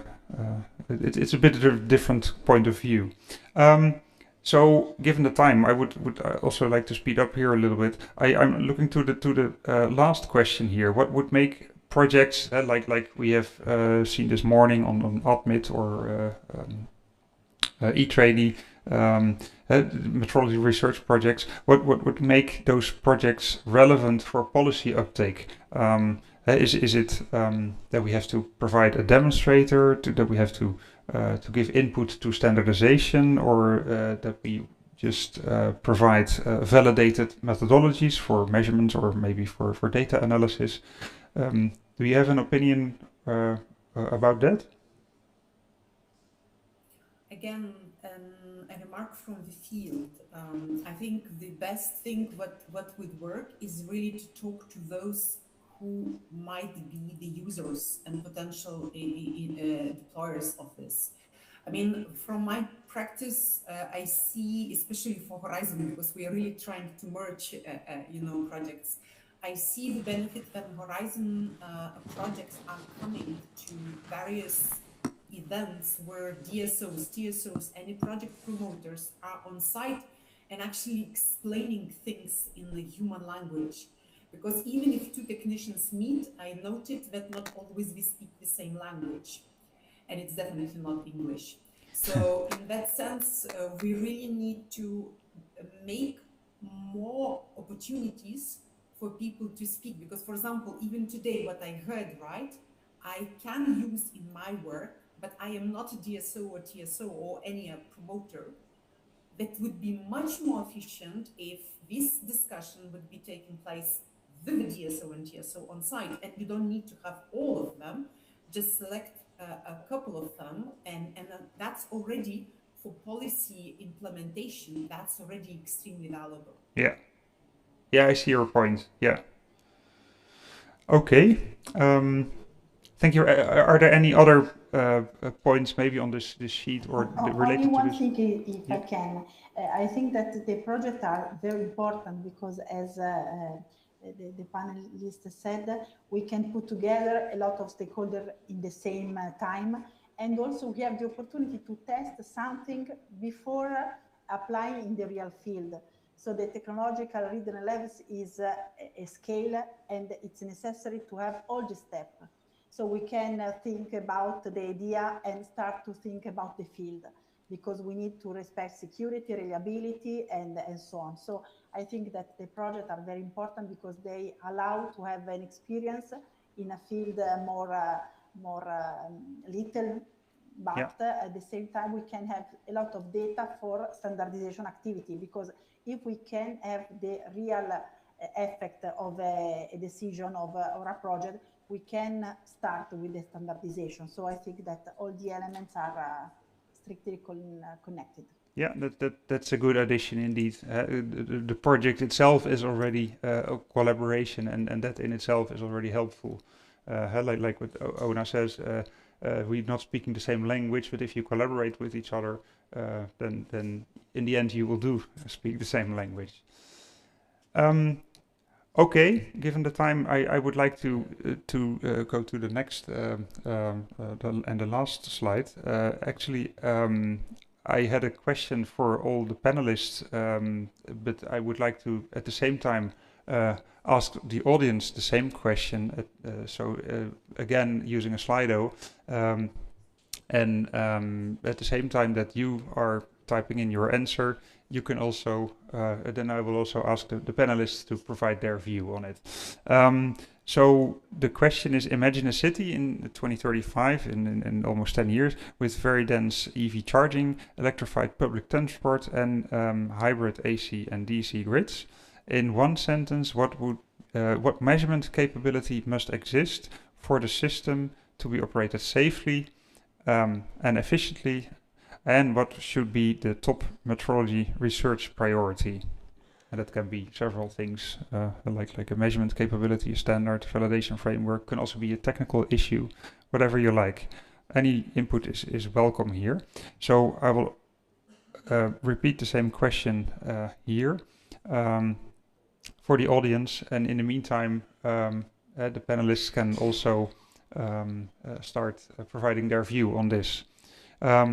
This is the last slide. This is actually the summary, the wrap up of our meeting, and so please provide your input again with Slido. So maybe I can start with Giuseppe. Do you have any particular view on this, given the whole discussion? Okay, no, on this point, but to the question before. Mm-hmm. I think, okay, the standard is the guideline to manage complex grid as before, and I don't know if in this sector the complex of grid now it's very big. I don't know if it's possible also to use some system, for example, machine learning in order to optimize the distribution and the management of this complex grid, electrified grid. This should be a challenge for the future, I think. Yeah. Okay. Thank you. So the keyword is integrity of all this information. Yeah. Yes, Yeah. it's Yeah. important to have Yeah. the integrity of all this information. Yes. Data integrity. Yeah. And okay. Thank you, Giuseppe. Andrea, do you have some particular answer to this? Probably, yes, probably some framework for defining and apply flexibility, because this one can be also a pool, let's say a support for the improvement, for the enlargement of the electrified transportation, because it can become somehow a flywheel, let's say, for improving this. Yeah, sure, certainly. Okay, thank you, Andrea. Antonio? Well, in connection to the previous comments, I would say maybe distributed sensing. Sorry, I didn't get that. Distributed sensing. Okay, distributed sensing, yeah.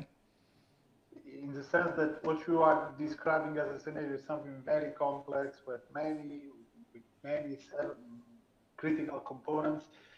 The capability of having some kind of spread out measurement, and also in relation to the machine learning comment earlier, the capability of reconstructing the whole system from the few measurements that we are available, that would be actually very, very important. Okay, that's a very good point. Thank you very much. And Chiara, do you have some special thoughts? Yes, as I said, the technologies are ready. The benefits are very clear. Now we have to collaborate together, power engineering, electric engineering, measurement engineering, stakeholder, EU Commission and standardization, because we need to work. I think that the answer is this one, because as we said, we have a lot of complexity, and we can't approach the problem from one point of view. Otherwise, as the colleague of Alstom said, we solve one problem, but we have to consider also all the scenario. Yeah, that's all. Yeah, the obvious. That's a good point. You should not forget. Ona, please, you have some answer to this question? Very short one sentence, right? I want to have something which is real time and useful for consumer. Real time, yeah. In 2035, right? So we are talking about intelligent consumer, hopefully. Yeah, so real time and useful for end users. Yeah. Okay. Thank you for your input. Yeah, given the time, I see Domenico already standing here for quite a while, which indicates we should stop. So I would very much like to thank you, for panelists Giuseppe, Andrea, Antonio, Chiara, and Ona for your input. I would like to thank you.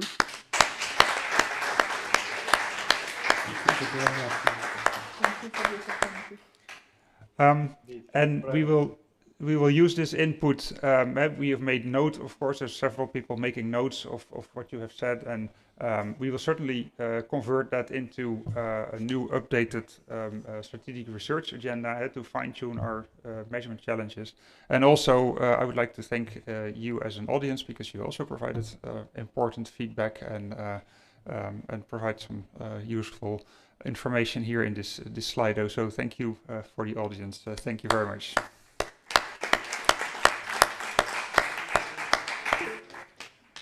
Okay, and with this, I would like to close this session and give the floor to back to Domenico. Thank you very much. Okay. So, long morning, long afternoon, and longer evening.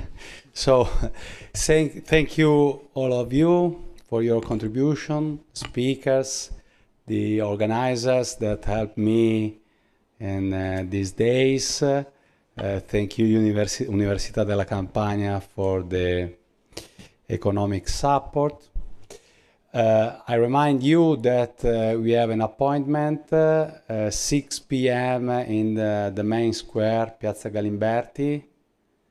We have the bus to reach La Morra in Langhe. So, thank you. Sorry? We?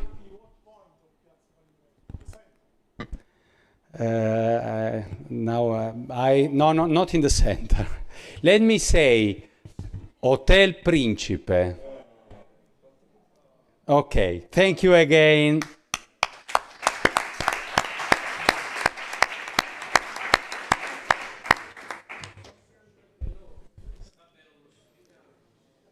Okay, thanks for those online, and I think we can close the meeting. Yeah. Let me say sorry for the problems that we have had in the morning. In some way, I missed the people connected. I'm sorry for that. But you have the registration of the day on YouTube channel. I will advertise this so you can see again if you want all the day. Thank you. Okay. Goodbye, everyone. Bye bye, guys. Bye bye. Thank you. Goodbye. Thank you.